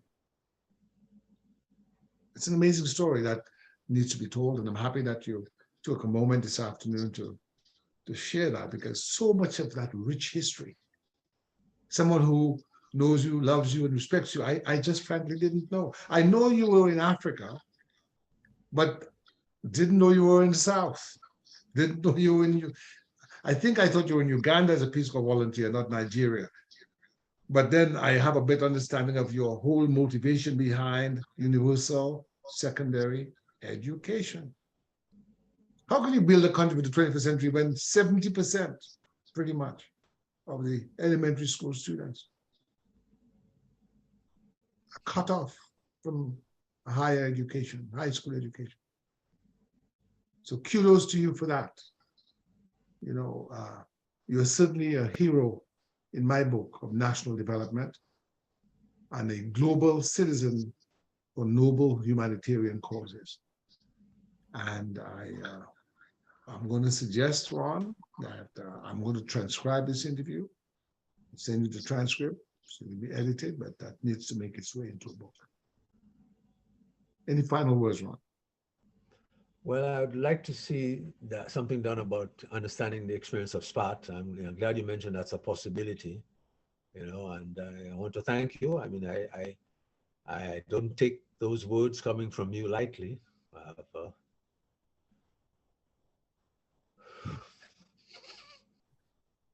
Yeah, it's huge, you know, and I want to also say something, Ron. You know, I have a humble home, but I'd like, you know, if there's a way that you and I could spend a week together, I'd like you to be at my home. You know, I talked to the wife about it. Just to be with you here in my home would be a high honor and privilege for me. You know, because you affected my life. You know, and that's why when I came to do my memoir, you know, I looked online for a good picture. I didn't want to bother you. I just went offline and I put Ron Green Dominica to get a nice picture of you. You know, and I think that picture did you. I think that picture is decent. You know, let's see if I can find it. But that picture of you here, you know, is a very, very handsome. Can you see it? Yeah, I see it. I like, curiously, I like the one with Alwyn Bully better. I like Dominique below it. Yes, yes, yes. I thank you for sending that. In fact, I will use one of those pictures for this video because when you do a video for I will send you YouTube, another version, which is much clearer, and it okay, has next to it of Alwyn, his wife, Ambassador Georges William, Lennox Honeychurch, and Alexander's wife, who was then the UNESCO secretary whilst we okay. were in office. The I'll send only you that. problem, send it to me. I think Yeah. I may have seen it, but send it to me. The only problem with that is when you do a tag photo for a YouTube video, you can only use one tag photo. So that when people land on it, that's what they see. All right.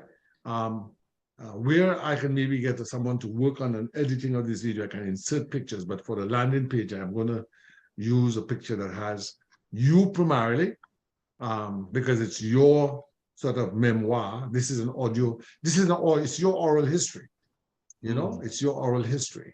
And, but send it to me nonetheless, you know, because for the actual memoir itself, what you can start doing is collecting pictures for that, right? Because once I get this transcribed, you know, I mean, because that's how I did Eugenia Charles' book. It was a deposition right here. I think I sent you some of that video. Yes, I just saw some. It made its way. It's made its way into a book, and that's what I'm proposing we do with this. But I just ask God for good health for you and tell me about in closing. Tell me about your wife, her name, and the children's names and what they're doing. My wife is Joycelyn Austri Green. She was an outstanding nurse in La Plaine for 37, 38 years, retired. She's at this moment we speak, she's in Texas with my daughter, Josina. So we had two daughters, Malaika, which is a East African name. Malaika is a Swahili name. Malaika and her husband, who is St. Lucian, and two children are in New York, in Queens, and Josina and her husband and one son, who is about 6 months old, are in Texas, in Houston area. Yeah. Do you have any sons? Nope. You have two daughters. Two daughters. Yes. One grandson. One grandson. Yeah. Outstanding. What final words would you have? Not that they're necessarily final, but what words would you have of wisdom for people looking to make a better Dominica and a better world?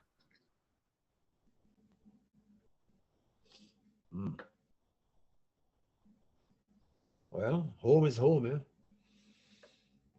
I remember talking to my father about going home, and somehow in that conversation, the word slipped out that I want to establish a base. Somehow it slipped out. And he caught that right away, and he was upset, he was vexed, he was conservative, very conservative. And, he took the word base to mean a lot more than I really intended.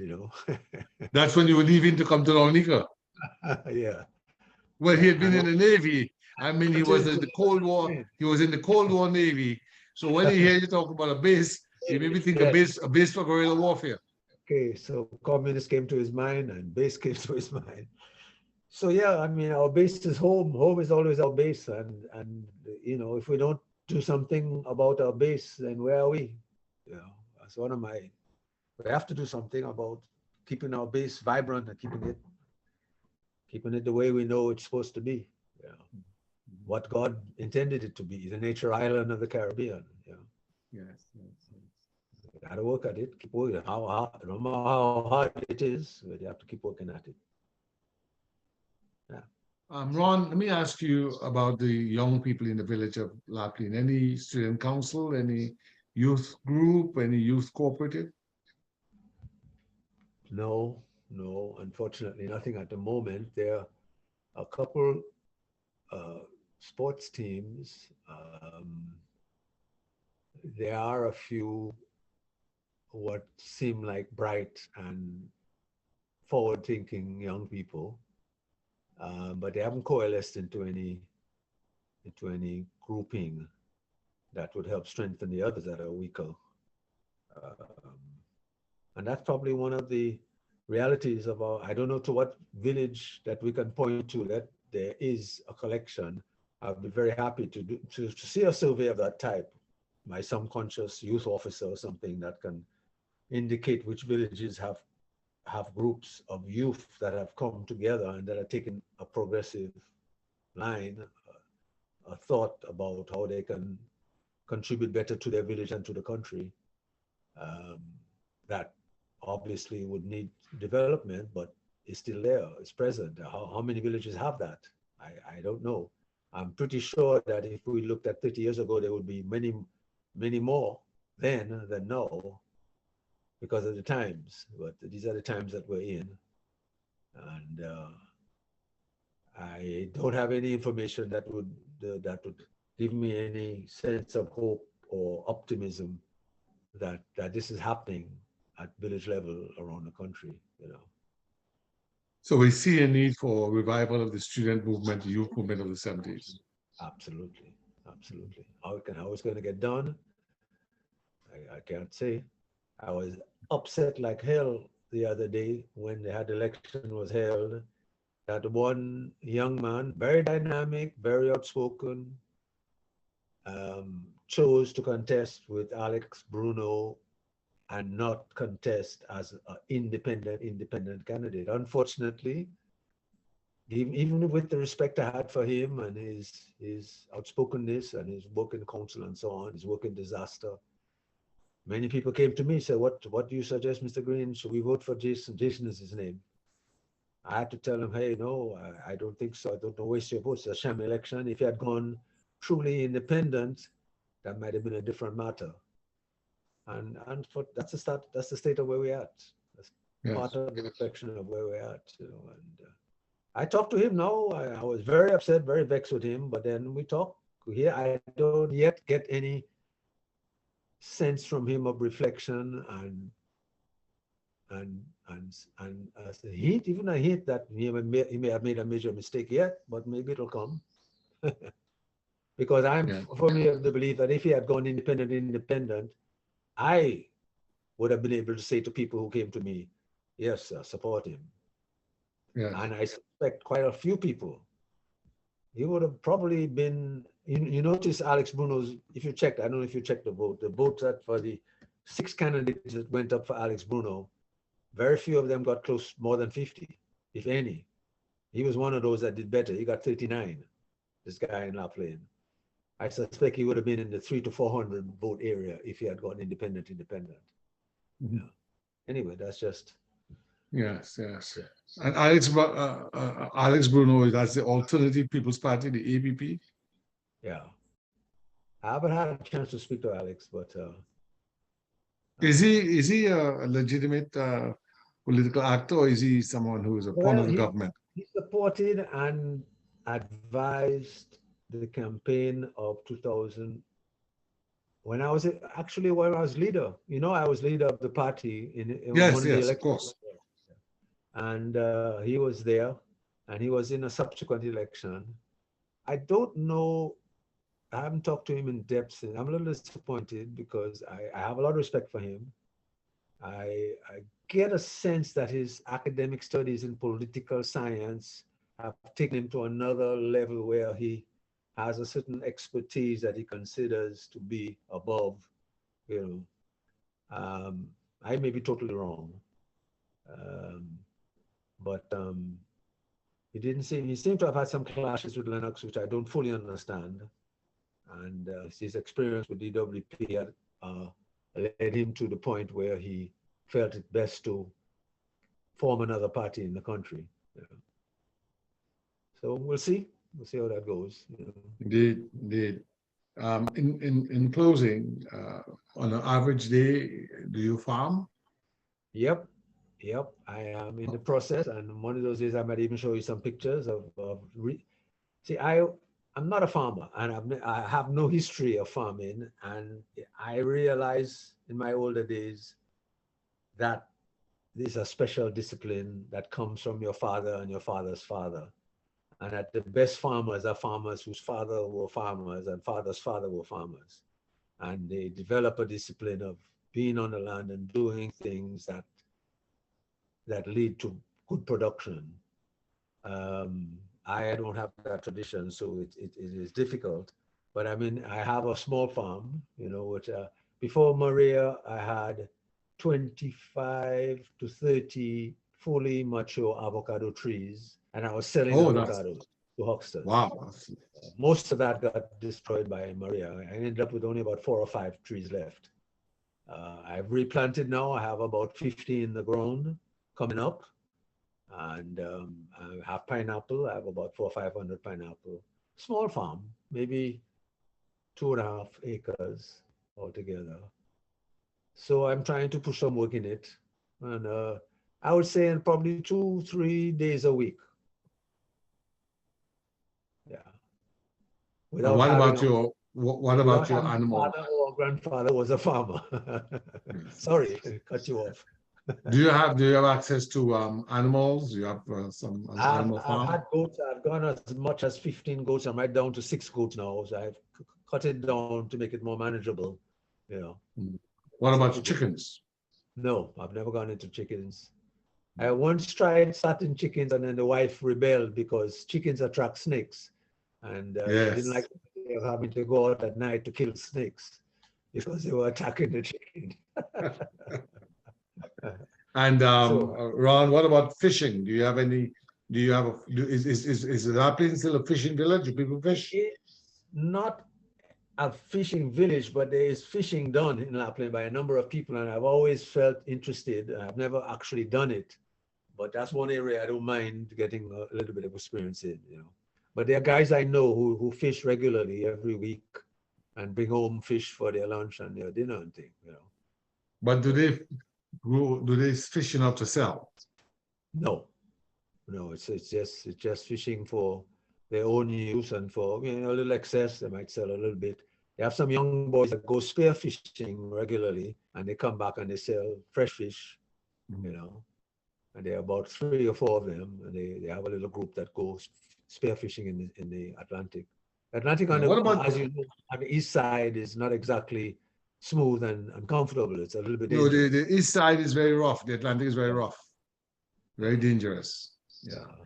What about the electrical engineer from New York City who studied in New York City, Dexter Francis? Oh, Dexter is back in La Plaine. Dexter Newton. Yes, Dexter Newton. I said Francis. My sorry, Dexter Yeah. Newton. He's there. His father is pretty sick right now, so he's focusing on that. But he's a positive force. I appreciate him very much. I've talked with him quite a bit. We've shared ideas about things that need to be done in La Plaine, and he's on board. So let's see how he develops. He has potential, great potential. Give him my And- regards, you know. and Dexter's another been nice- here with us, you know. Oh, he has been here. Oh, you have met Oh, him. Dexter, we formed the company, the law firm formed the company, the Dominica Sustainable Energy Corporation. Okay. With Bevan Etienne, and Bevan, Dexter. I've had a nice discussion with Bevan. He was here for his father's funeral. Yes. Not his father, his mother, sorry. His mother's funeral. His mother is still alive. Matter of fact, I visited his father 2 weeks ago, and he's really on the latter stages of life. Yes. Is he lucid? He is not lucid in a full sense of the word, but he talks and he converses, and yeah, he's present when you're there with him. Yeah. Yes. Yeah. Well, look, you know, Bevan this has has been a great wonderful. potential too. That's another guy that I have a great regard for. And we talk about sustainable energy and sustainable development. You know. Yes. We invested. Bevan and I went to Norman, Oklahoma, and bought the first wind turbine and brought it back to Dominica. You were there with us, Ron. Mm-hmm. Yes. You, yes. Fraser Jones, Dexter. Yes. When we raised it at Point Milat. That's right. There's a picture I have with you. You were there with us. Okay. Operation Energy Emancipation in 2002. Okay. Yes. I got to know Dexter through Bevan. Okay. All right. Well, I'll tell him I talk with you because we converse from time to time. Yeah. But I think we can do some good work still, and we're open for that. And as you know, we have Rebuild Dominica, which is a nonprofit here, so we can talk about that. But I just want to thank you and ask God to bless you and your family, and just thank you for all the good work you've done. And as I said, when you next come up this way, let's try to get together. All right, thanks for that. Thank you. It's an open invitation to you, you know. Yeah. All right. Yes, absolutely. Well, keep up the good work. I mean, Ron, God bless you. I will send you. Wherever you are, I said you are an important Dominican wherever you are, and you still have a key role to play in our future. So keep on. Well, keep on. Ron, that's a high honor and privilege. As I said, you know, I feel very fortunate to have been born in Dominica, and the love for Dominica is strong. I mean, the first time my wife and I, Joan, my daughter is Joan, my son is Makonan, Samora, we made her middle name Dominique. So you know, Dominica is always on our mind, you know.